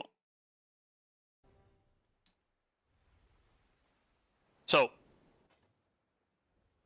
I think you understood after watching the VOD, when you watch the VOD, because you can't just rotate SA like to stay protected without like considering what skills you're using, right? You waste too many good skills before a fight happens, which makes it so when you engage you don't have those skills up, which makes the class even worse when you do that, right? So when you're rotating SAs, just for rotating them, remember that during a fight is fine to pop your vacuum on whales to stay protected, whatever. Try to use Shift Q and the WRMB way less inside the ball, and instead use Whirling Slash and Skedaddle more while the fight is going on. Before the fight starts, you are not casting whale skills to stay protected. You are not perma-dashing non-stop to the sides to stay protected. Okay? Sometimes you just need to chill and stay still, holding S-block or casting frontal guards and look at the minimap, okay? And sometimes you'll get CC because of that, because of a stealth ninja or whatever, but most times you won't, and that way you conserve cooldowns and you conserve stamina. Those are like the two most important points. More Skedaddle and Whirling Slash usage is the minimum that I wanted to take away. Besides that, you just need to get more used to like using the skills when they're off cooldown. There was a lot of scenarios where like you would vacuum up and shit like that and you wouldn't die, and because you didn't cast it, you just died, okay? But after you start like basically dying less because you stopped using Storming Surge and Shift Q, because that's what's gonna happen. Once you stop using Shift Q and Storming Surge, as much as you're doing, you're gonna start dying way less. The next step is for you to start like actually trying to get more CCs with Ocean's Allure. So this year, right? That skill there, WC. You need to start try to get more CCs on the back of opponents with that. Because like we said that, I felt like you were good at staying protected. It's just, you need to consider that if you just stay protected, it's easy, right? It's easy to stay protected on Corsair. But am I doing anything right now? Right? Now I am, because I have these 3 skills, but now I'm not doing anything, right? And this doesn't do anything. And this doesn't do anything. And this just gonna make me take damage, right? You have way too much downtime on this class if all you do is just staying in SA. Especially if you're using skills like this, right? Because it's fine if you're using this too, for example, or this one, because at least you're throwing out CCs, so your downtime is lower, because you're trying to CC people at the very least.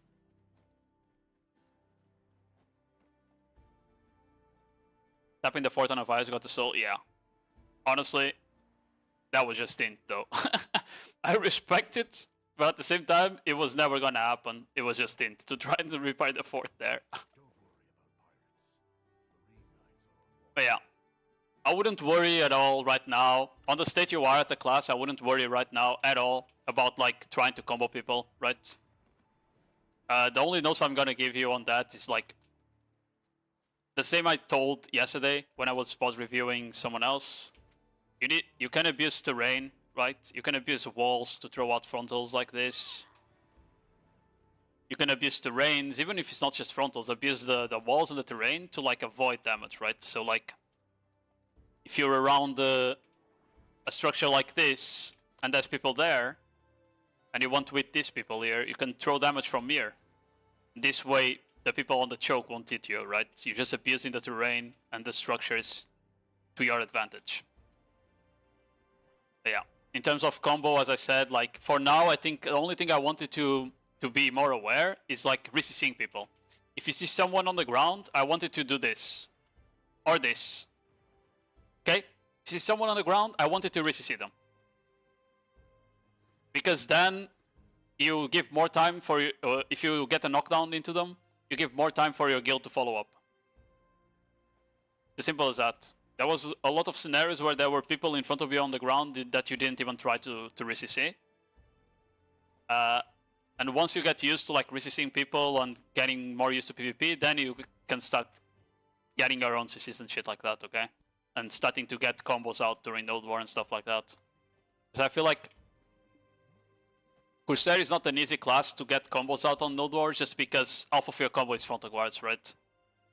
I can get quick burst outs like that, but to get a full combo out, you need so many frontals that I don't recommend new players or newer players to try it, you know?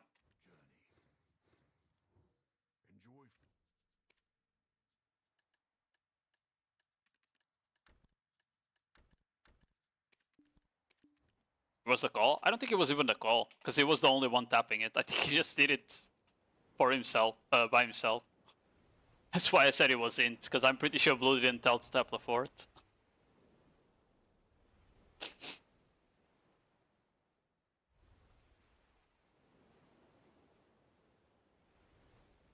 But yeah, that's it for the VOD review.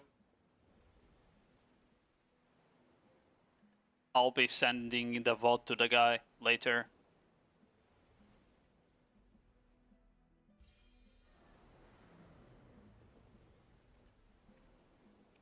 Oh, W.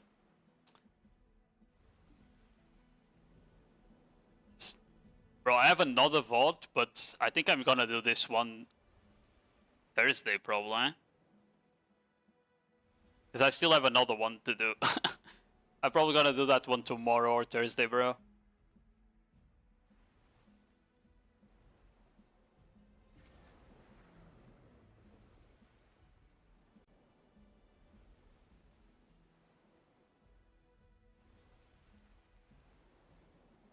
The goat chicken. Yo, Yadi, how you doing, man?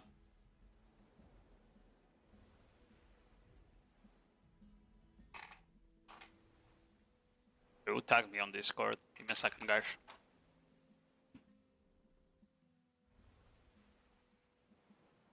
Oh. It's the Nodewar bot.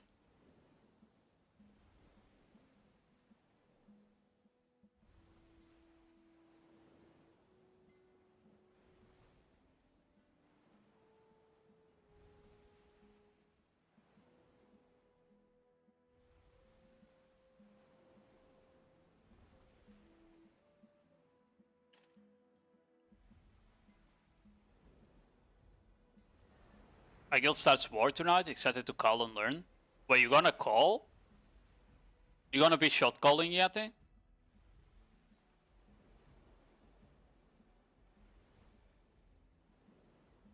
Damn. Are you guys going tier 1s or what?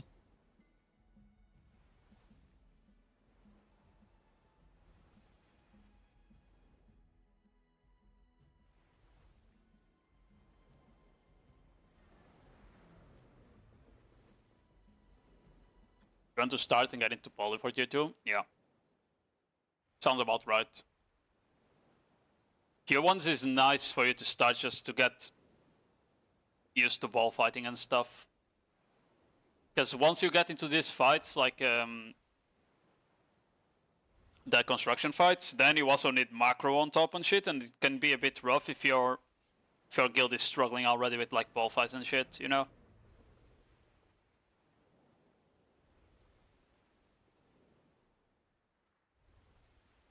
Yeah. Do you want to have comms on stream? You need to be careful with the game awards, don't forget. You know?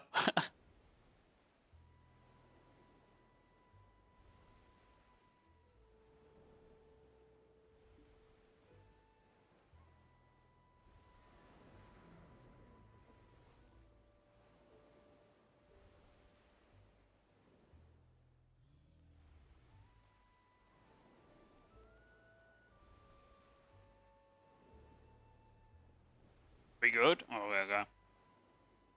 I definitely couldn't stream the comms on my guild. Yeah, definitely couldn't stream the comms on my guild, you know?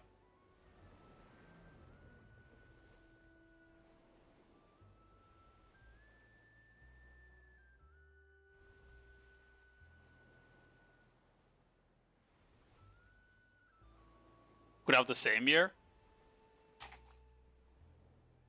What's a good Nodewar without some game awards, you know? What's a Nodewar without some game awards, though?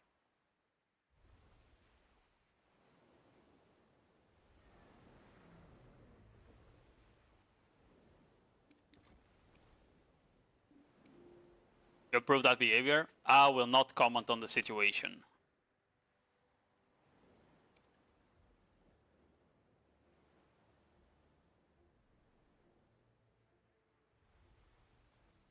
Yeah.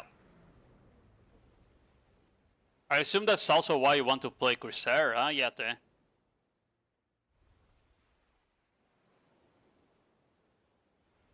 I mean, if you need that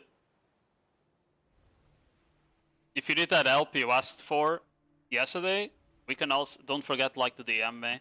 Even the VOD if you want. Like if you can't get Blue to help you, like with reviewing the VOD, I can also give an help.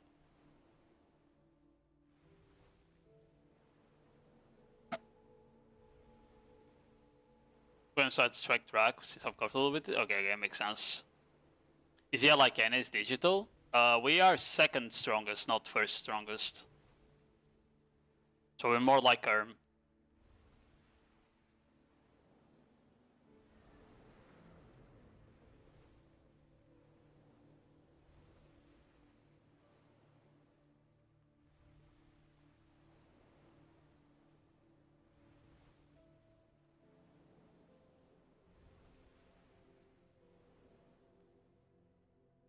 That makes any sense. I don't know if Sensible was there on the tier 1s. We've only had the we're only doing Node Wars on Vina. I can't say the words because it's too close. But yeah. You know, we're only doing Node Wars on Fridays. Now. The last 2 or 3 Node Wars, I went with them on tier 1s. We fought Erm. The whole war, basically.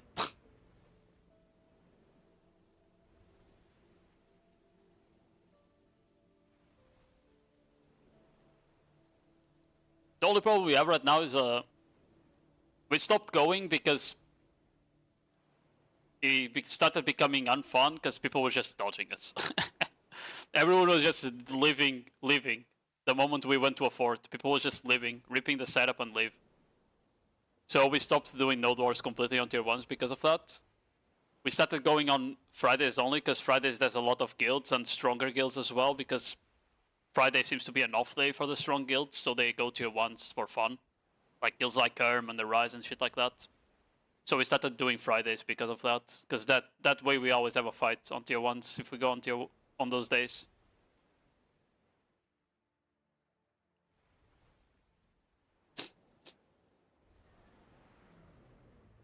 TC kills on tier 1 a bit like that. I mean, the NA scene on tier 1s is pretty much only, like, at least more than half the guilds are like veteran guilds and siege guilds and shit every day, you know? But they're like the weaker ones. The strong ones only go like on Fridays, that's what I'm saying. Yeah, it's been like that for years. It has been, Valor. That is true. Even on EU. On EU, like, we have guilds like Rail and Comfy and stuff like that sometimes go tier 1s, right? We never go here. We always go tier 2 or uncapped, but there's some of the stronger guilds that go tier 1 sometimes as well.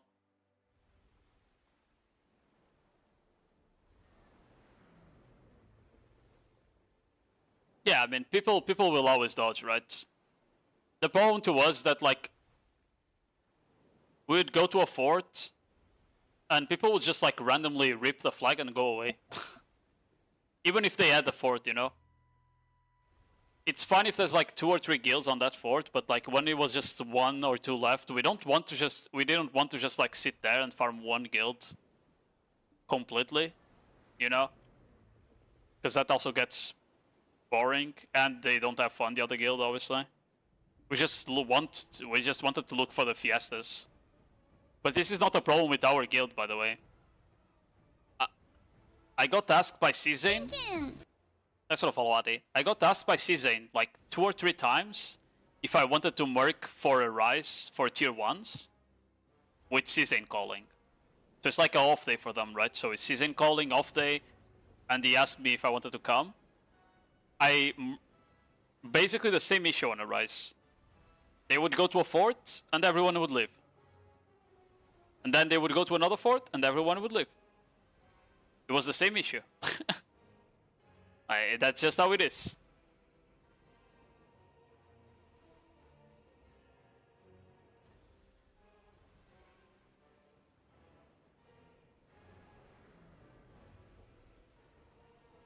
You not know what a Rise is?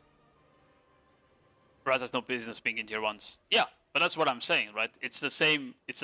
Like, us being there and people dodging us is the same as a Rise going there and people dodging them. Like, it's just whenever a guild is strong, the people are gonna dodge them, and then it becomes unfun. Because like most of the wars I had with the Rise, those 2 or 3 wars I merked, it was quite unfun because I had to run around on a tier 9 Pegasus, on a level 9 Pegasus, sorry, without Crocodile Sanctuary, and we were just permanently moving from fort to fort, and like instead of PvPing, so it just became annoying and that's why I'm saying like we stopped doing Node Wars on tier 1s in NA because of that.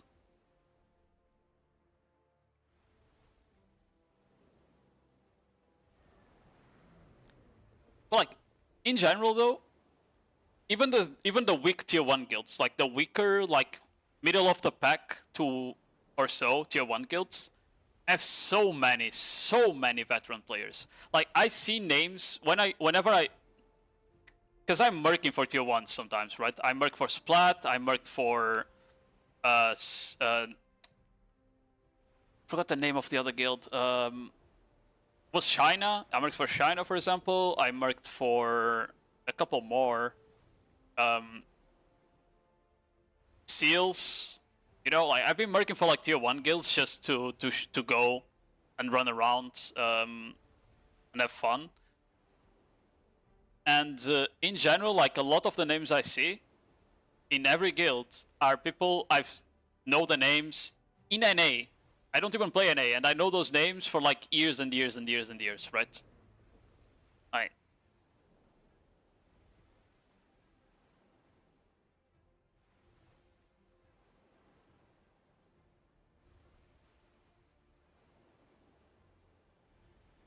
was thinking. Oh, it was Boogeyman, the other guild I was thinking. Yeah, that I marked for.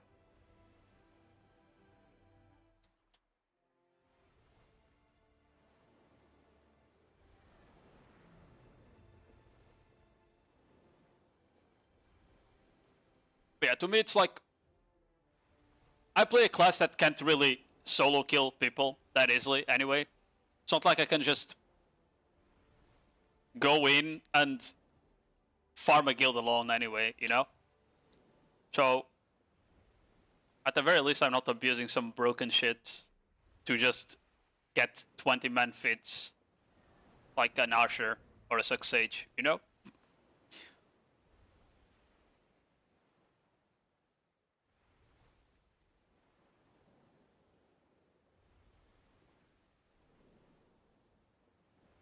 Cherry's OP in tier 1s. It's fine to stay alive, yeah.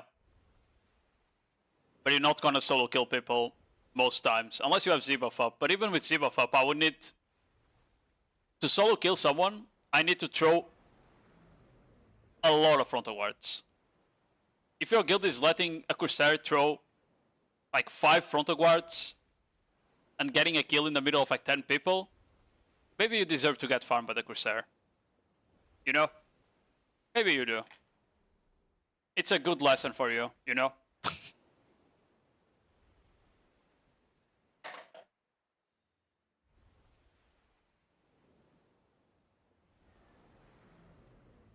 Because at the very least, it was like a kill you could have avoided if you guys just threw a single CC at their back, you know? Siege is the best part of the week. Well, we don't have Siege on EU, because no one comes to Madaya Castle.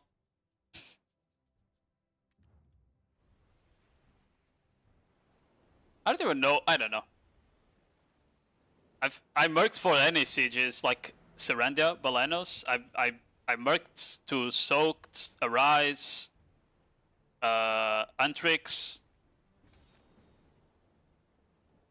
It's, I don't know. I don't feel like Siege is that fun either. You know?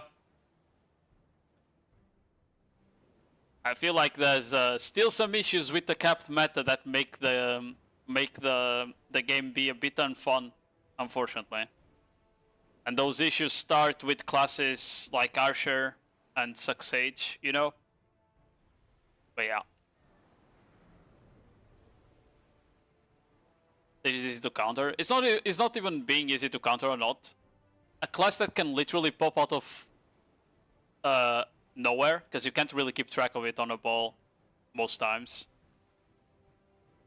and just 2 or 3 skill you, with the size of the AoE size of the CCs that it has at the same time, it's just so fucking ridiculous. I fucking hate Suck Sages.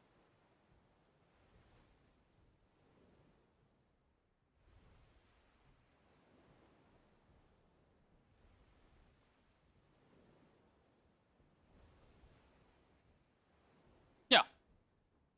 Alright, they pop debuff. They pop debuff and you can't CC them. You need to grab them, right? But the part that's annoying with the debuff is that it allows them to use unprotected skills and frontal guards that they wouldn't be able to use before, right?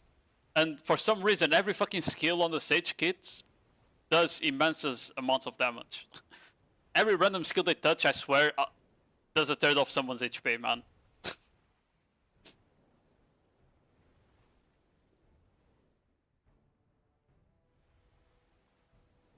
It's a lot of time. It's enough, because you kill people in 3 skills. You know? Striker is also broken, though. If you're a good striker, that class is ridiculous. If you watch Biko, Ask Mac play, you know, that class is ridiculous as well.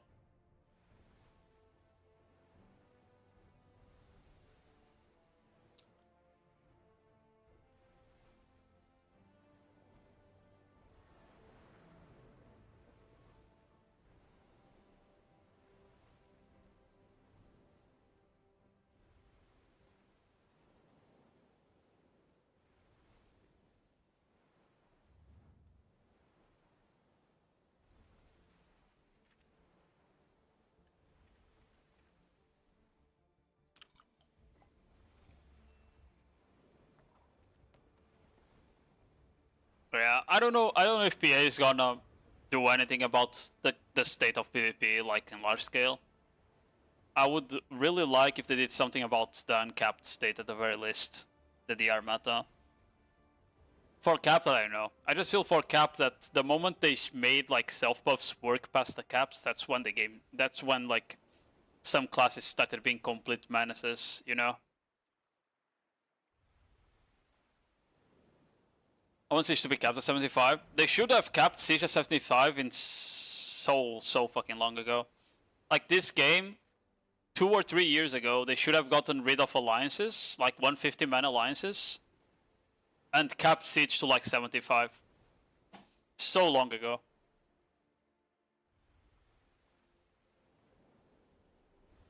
Like one of the things that made PvP like made less PvP guilds exist was literally the 150 man alliances.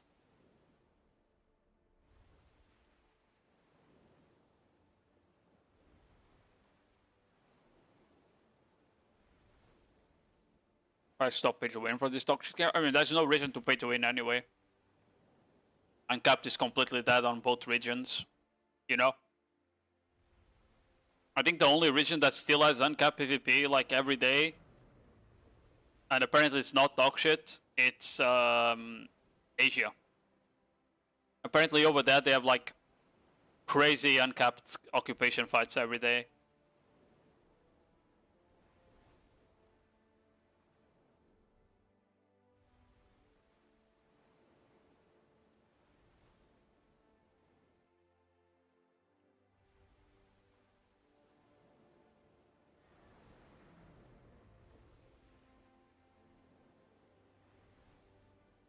I mean, but open world PvP was always like that, right?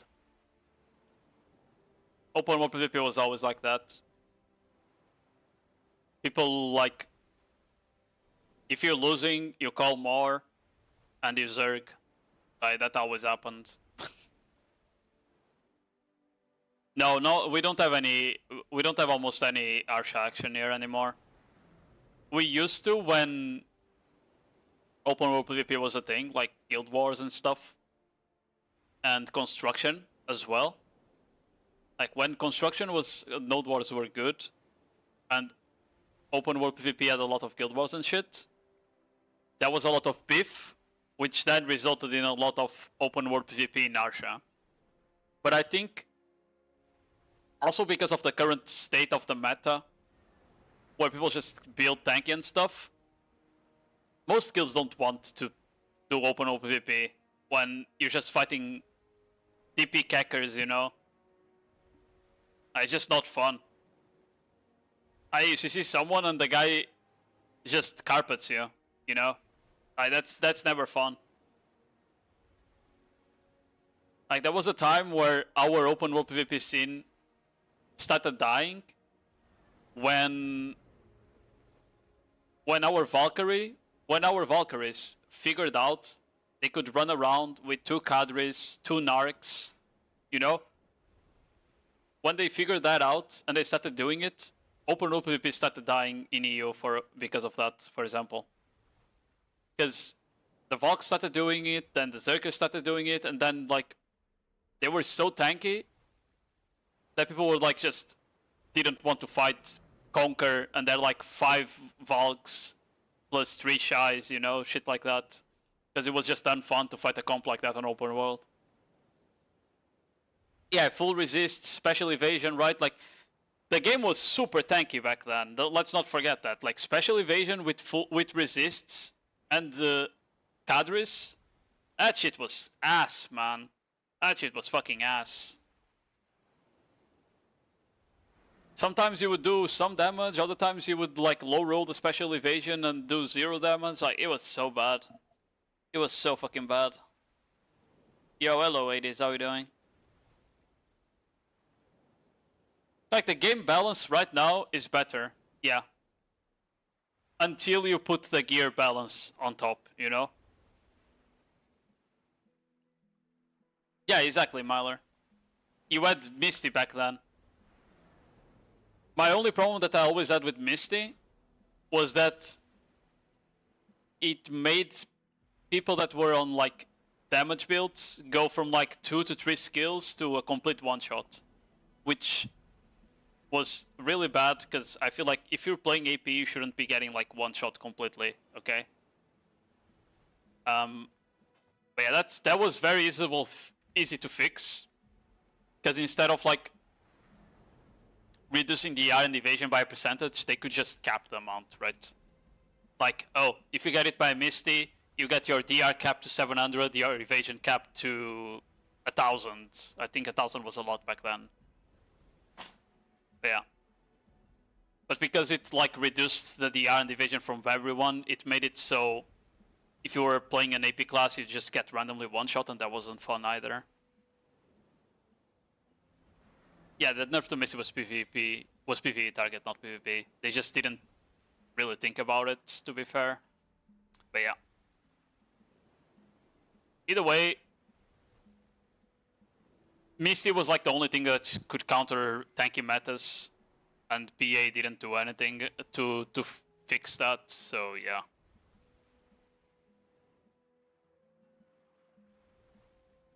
You see the Blues podcast for a Siege a week ago? No, I was in Spain. Italy. I was in Italy, I didn't see the podcast now. Was there a lot of shot PvP?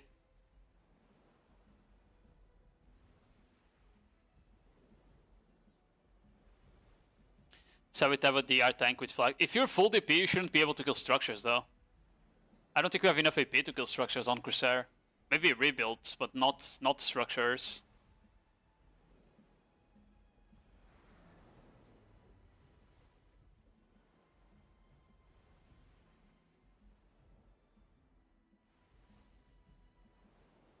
But yeah, like this year is the only acceptable crystal page, you know? This is the only acceptable crystal page that people should be running.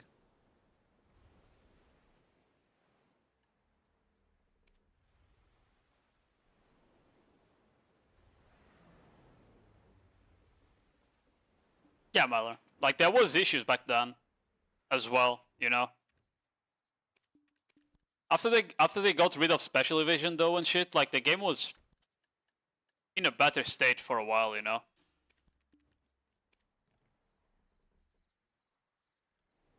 I do feel that the game was definitely in a better state once they got forgot to trade.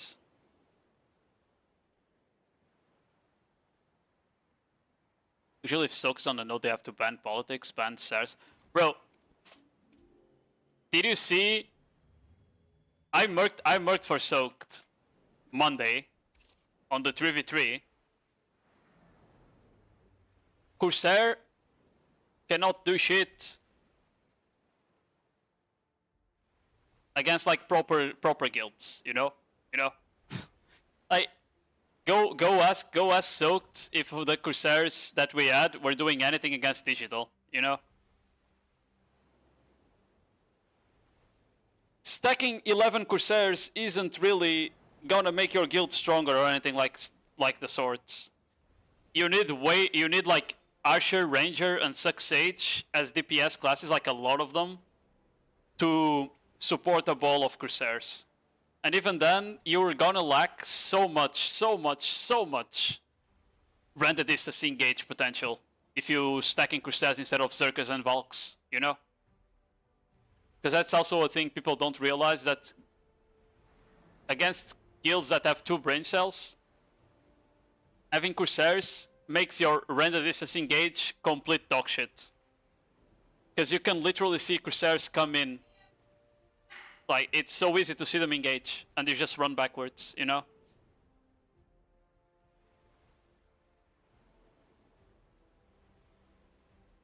And like, I know a lot of guilds that like are riding the Corsair hype train right now, but I don't think that's the play, you know? I don't think having more than like three Corsairs on a Nodewar, maybe 5 to 6 in a siege, I think that's fine. But if you're stacking like 11, 15, you know, I don't know, man.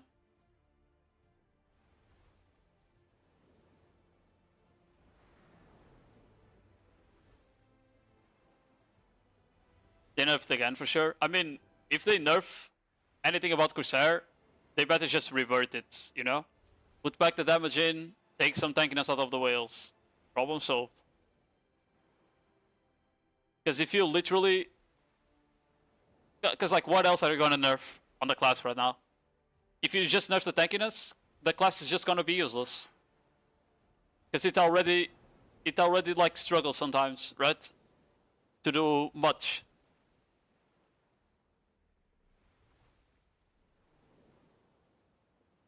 Side shift iframe. That iframe was pretty nice to not get grabbed. Yeah, that iframe was pretty nice to not get grabbed. But I don't feel like... Is that iframe an issue for like getting... It's more like a small scale buff, right? It's more like small scale buff. And I don't think they should nerf small scale Corsair, because it's already pretty bad, right?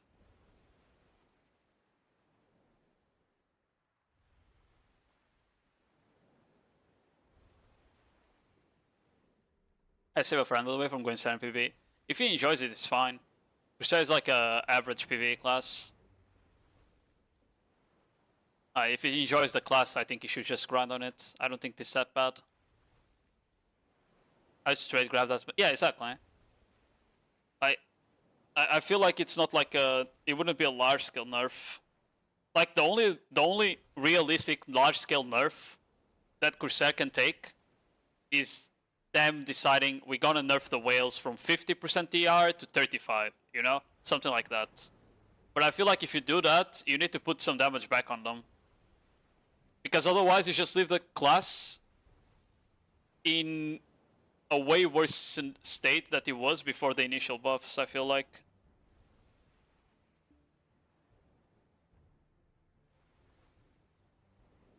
I can see with that, the 2 worst PvEers right now are legit Shy, Sarah, Valk. I don't think Corsair is that bad.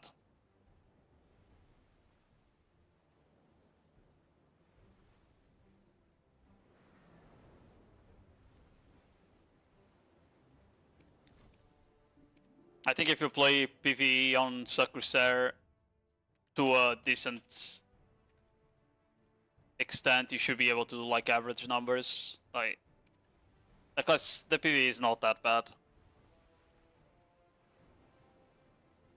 I mean, the only problem with Valkyries in PvE is being high APM, you know? For the amount of APM it has, it doesn't have enough reward, you know?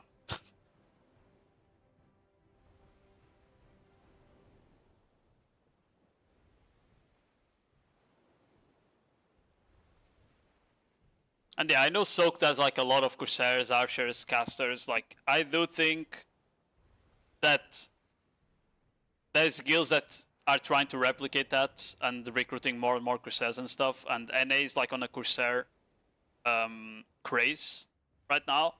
If you compare to EU, EU has like maybe 3 Corsairs maximum per guild, you know?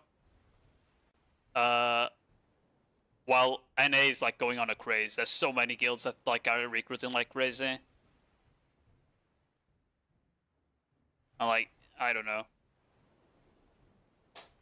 We saw like a lot of votes from the recent like Corsair recruits, and I don't know. It's not a class that's getting that much CCs unless you're playing it like really aggressively and well. Your ults are not going like doing too much unless you're fighting in chokes, right? I don't see it being that good as of a class to stack too many. It's as simple as that. I just don't feel like it.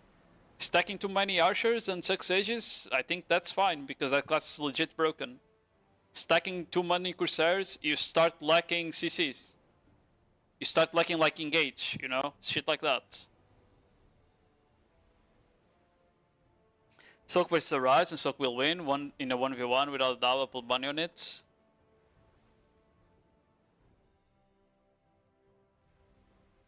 Tier 2 is full of Suck Corsairs. I don't see that many. As I said, I think it's like 3 or 4 per guild maximum. I think the guild that has the most might be Ra. On tier 2s. But even then, don't have that much. I can check on our war scores.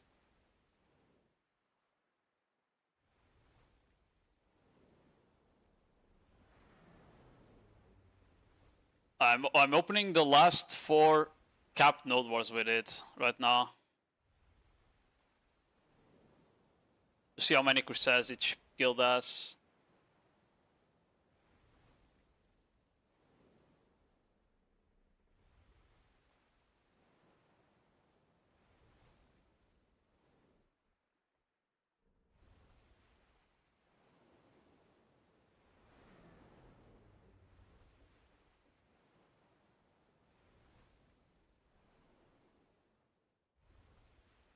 Oh, I think I opened the wrong links. Oops. I think it's this one.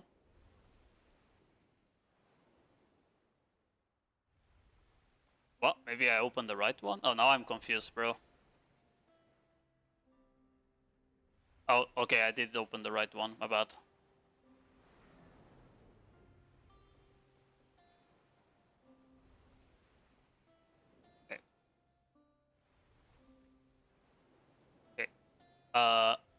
Miguel, we fought yesterday, Miguel. They had 3 Corsairs, 2 Succession, 1 Awakening. 1 went positive, the other 2 went 0.5 KD. Okay, today they fought... No, this is not today. Let me see today, because I wasn't there. Today they fought Ra, Brojob,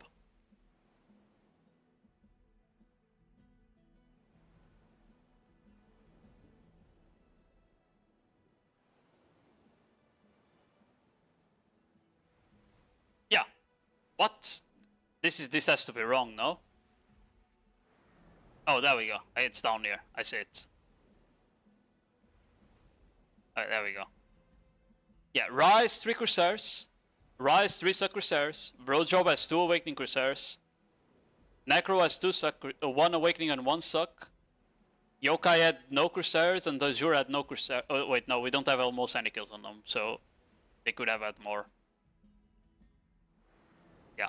Like, as I said, the guilds we're fighting have like 2 or 3.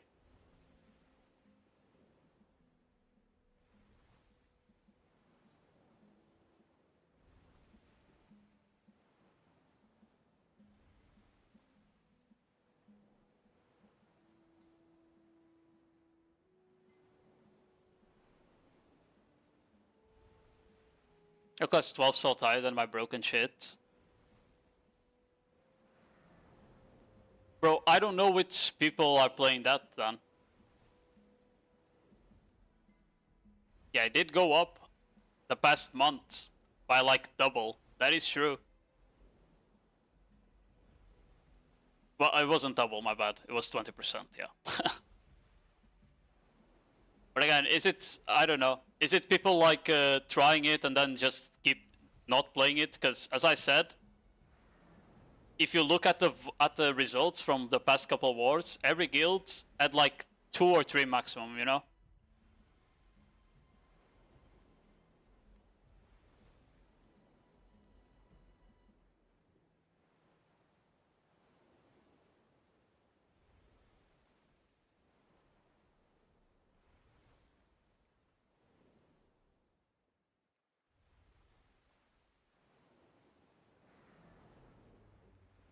Yeah. Like Sunday, I'm checking 2 or 3 maximum per guild.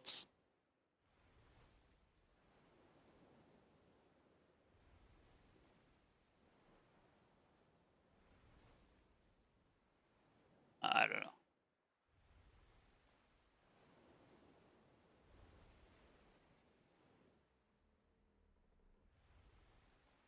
Yeah, maybe it's just the weaker guilds, because we usually fight like the stronger guilds, right? Maybe it's the weaker guilds that are stacking like Corsairs? I don't know.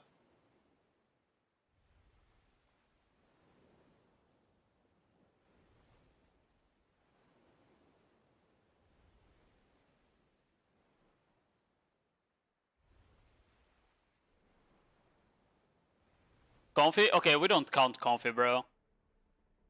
Comfy just plays Corsair because they put the fuck. It's just lingering from the fucking uncapped shenanigans of them running full DP. Corsair vacuum has to go. I mean, for me, they can take the vacuum away, just make the skill do damage. For me, like, get rid of every vacuum. Get rid of Valk vacuum, get rid of Nova vacuum, get rid of Corsair vacuum, get rid of vacuums. Simple.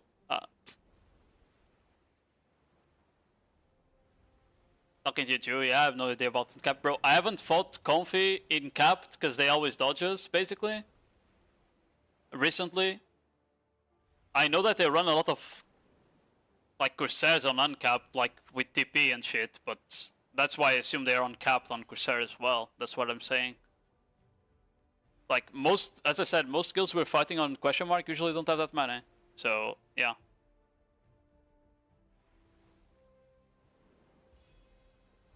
Oh, then it will not dodge you guys when you dodge uncapped. I mean, no one is doing uncapped right now. We, from what I understood, we don't go uncapped because rail is not going either.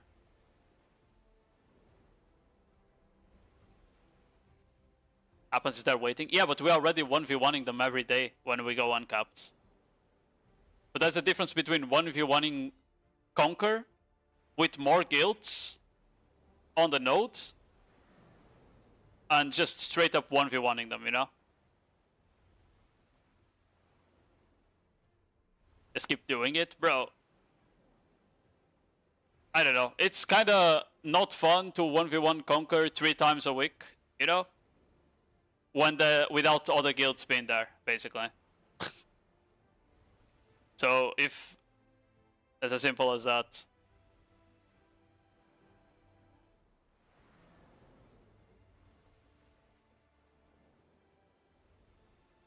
Because people are not even dodging us.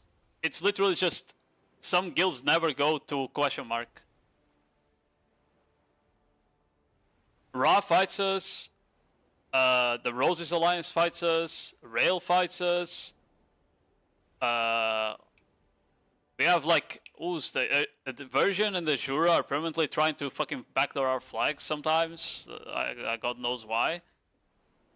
Like the guilds that usually don't show up to question mark and shit is like Comfy. And Necro. Necro also doesn't come to question mark. But like the other tier 2 guilds do fight us. Just had to 1v1 you and that left multiple times this month.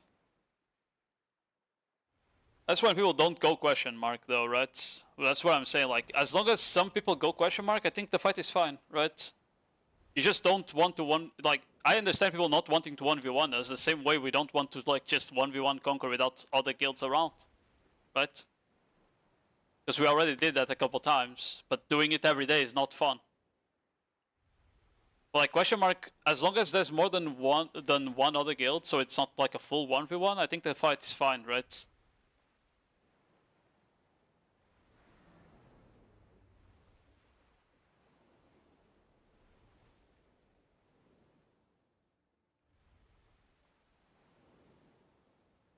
Also, Conquer is free to come down to Capped and fight us here as well, you know? It's not like they need to stay in Uncapped to get their free bags.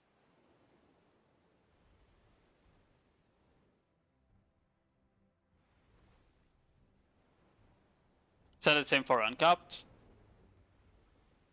I mean,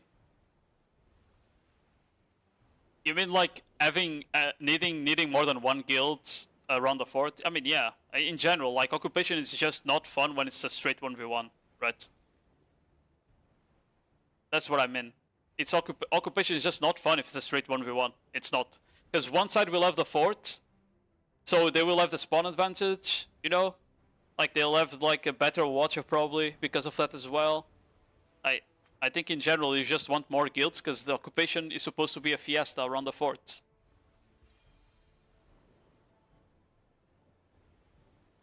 Oh, with the chicken, it was just mean waitlist and people leaving. They're not a community guild, bro. I don't think that's the reason they don't come capped, you know.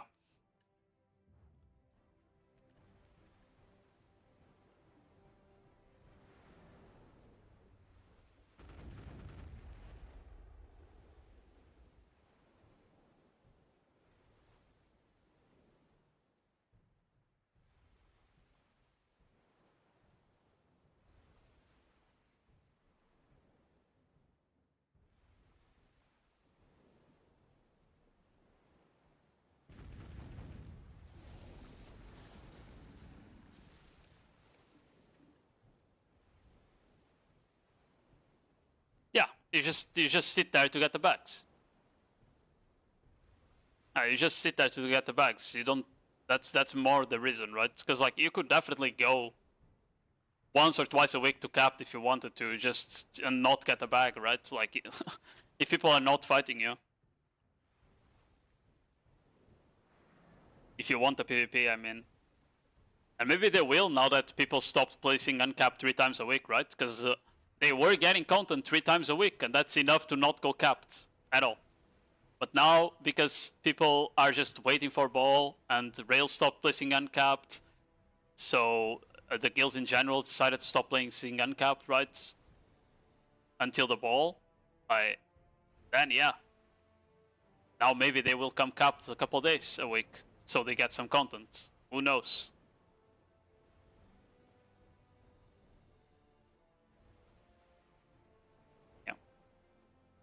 I don't know if we have like any people with alts. I have no clue.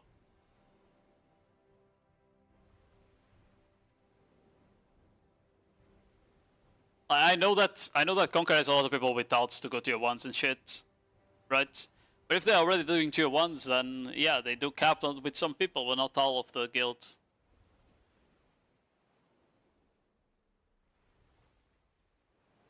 Like for the most part, for example, I don't think we on Yeah have a lot of faults on tier 1s, if any, because we Nodewar every day, right? So people, for the most part, expect to get the active players, right? That show up every day. They expect to have a slot on the Nodewar, so they don't need an alt because of that. But that only works because we don't have like 70 people looking to Nodewar, right? If we had 70 people every day, then obviously it would be cooked.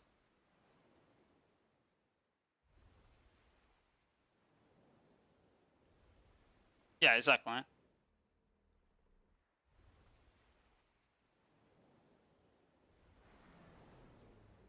But all of this to say that at least on EU, I see As I said, having 2-3 Corsairs, I think it's fine. I think stacking more than that is just a bit dint, bro.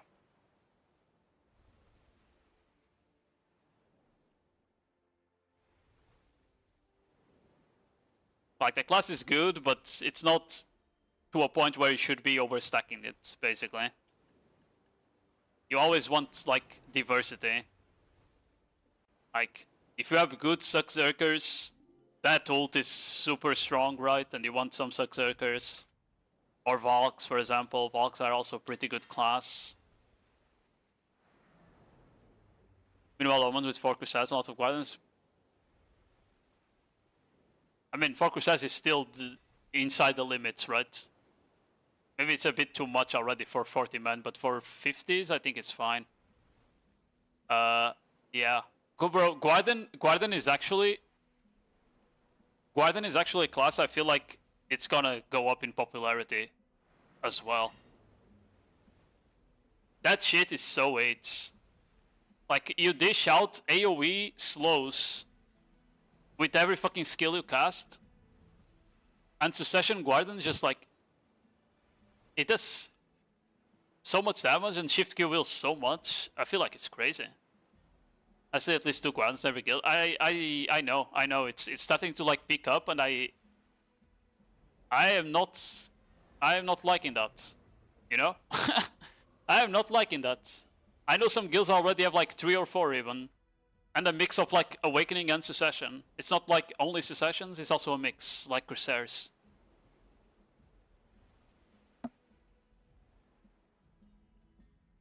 Archer Ranger isn't that good. Archer is broken, bro. Archer is broken. Ranger is really strong as well if you go good at it. I feel like the problem with Ranger is that you need to be like actual map aware, you know, which a lot of players aren't. So it makes it a bit cooked.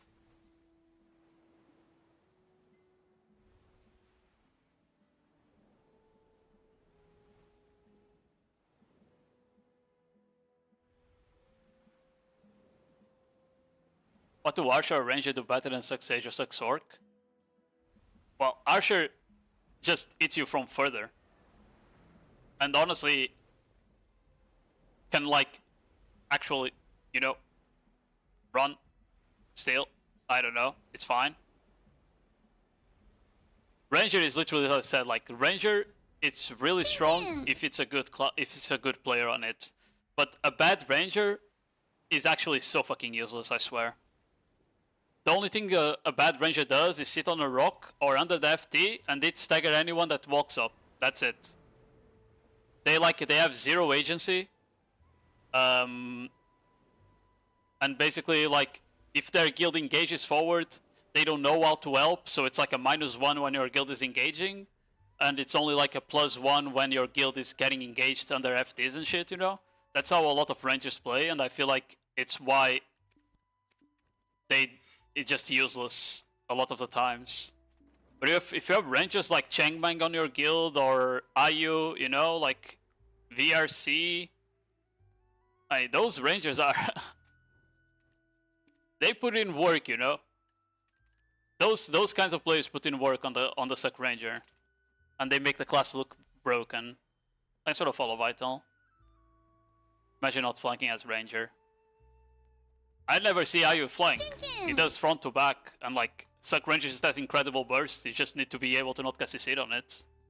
Thanks for boss guide. Yo, Gustavo, hello.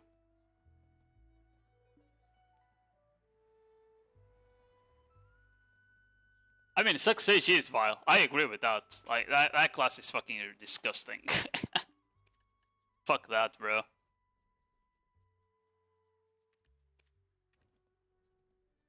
Bro, Myler, yesterday we fought Deny, the new Deny Alliance. They had like 10 Sorks, bro. I think it was 10 in a second.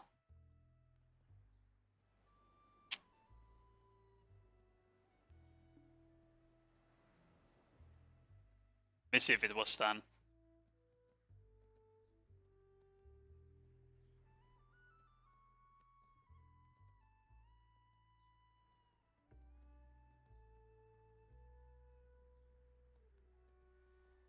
Okay, it wasn't 10. It was only 8, but still. That's so many Sorks, bro. Like, their whole comp is like so many rats.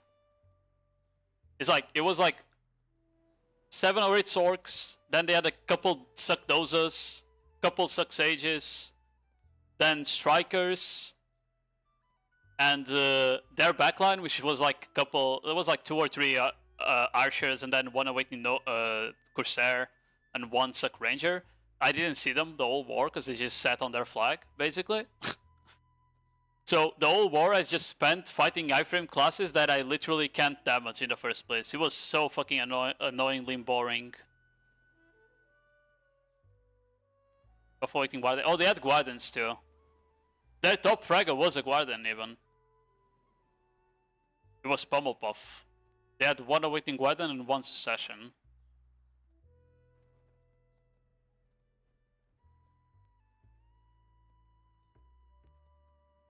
Yeah, Pummel top frag yesterday on them. Smop was second. Quite OP. I mean, it does a lot of damage. I just feel like it probably does die really fast the moment you're out of cooldowns, right?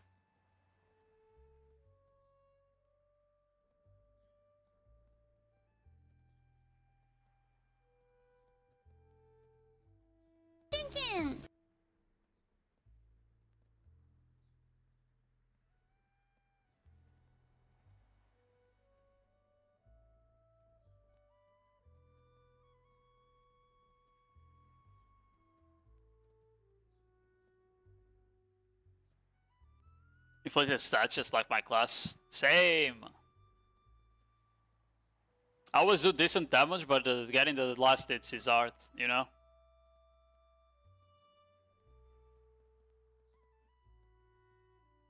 Because it's just AoE damage. It's not the same as having like single target burst. That's way better to get kills if you have like single target burst.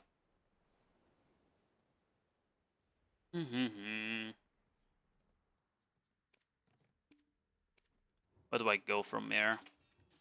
I need to go have dinner in a bit. Scale and tier.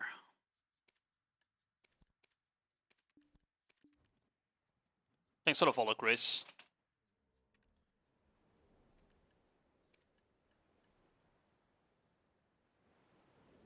But yeah, Myler, all of this was to say that I do think stacking 10 Corsairs and expecting like that stacking 10 Corsairs will make your guild stronger is not like the play, you know? That all of this was to say that. I think having 3 or 4 is fine.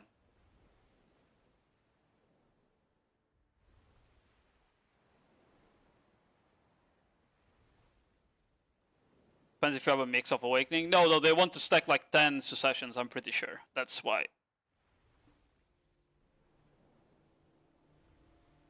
Yeah. I mean, I doubt it will happen, to be fair, Myler. I doubt.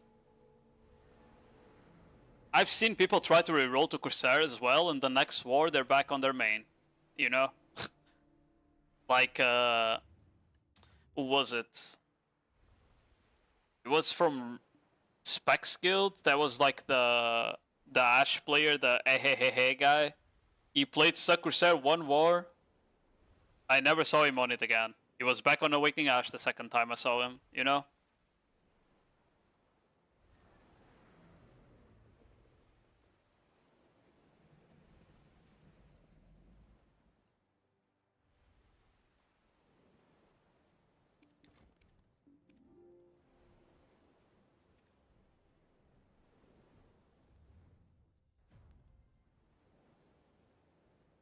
Said the same thing about Scholar.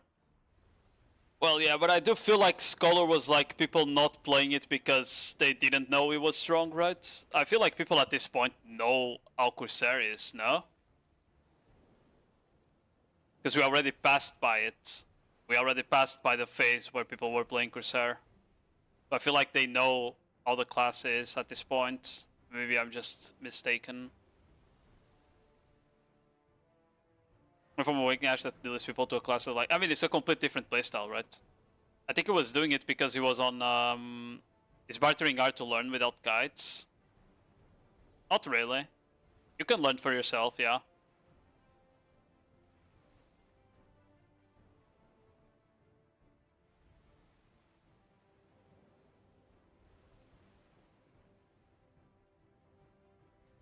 Yeah. Oh, that's another thing, right? I feel like Corsair doesn't do anything to the meta classes though, either, right?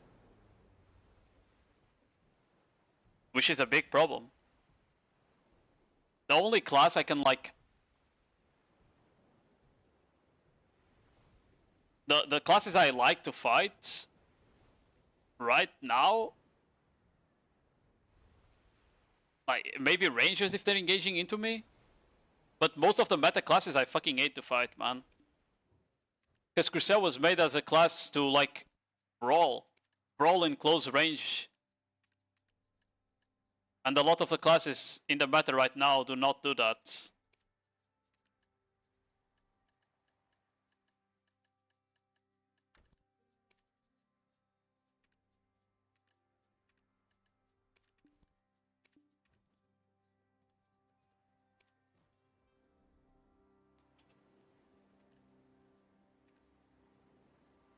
Sometimes not about us just being there to follow up without ever dying. I mean, kinda, but what the fuck? Oh, okay. Hold on then. I mean, it's nice to have someone to follow up, yeah. Like, and be there. But the thing is, like, the follow up you do, it's not like it's enough damage to do it alone, right? You need to have more people from the guild, and a lot of times, if people are just disengaging, I feel like that point, Corsair is kind of useless. If people are disengaging, you need to pair it with a good engage, basically. I don't know if you understand what I mean. I think you need to pair Corsair with a good engage. You know, you need the Corsairs, and then you need the Zerkers and the Valks. It's kind of like that.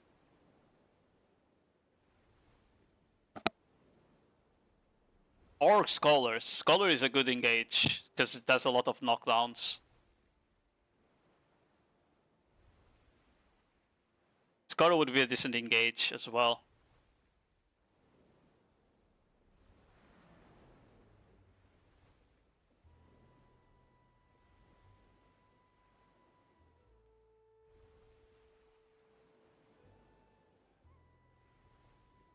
Why did Flirty go on vacation even?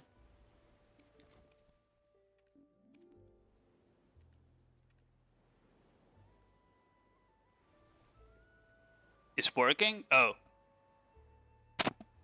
Disgusting. Thought he was on vacation. I guess the video vacation instead.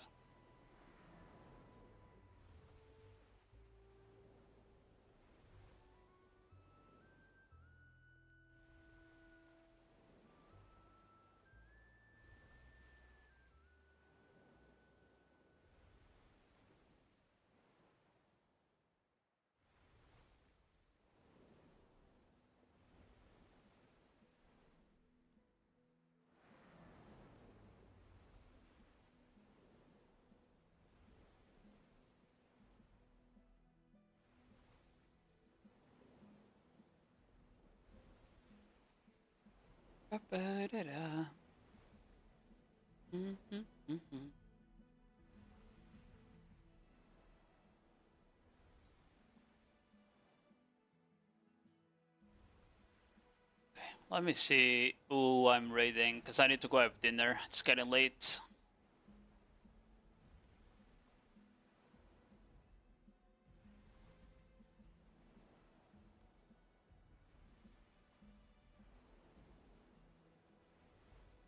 I think I'll send you guys over to Westmag.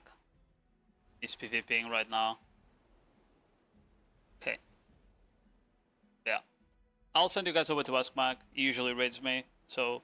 Is having a GVG against Comfy looks like Raw versus Comfy.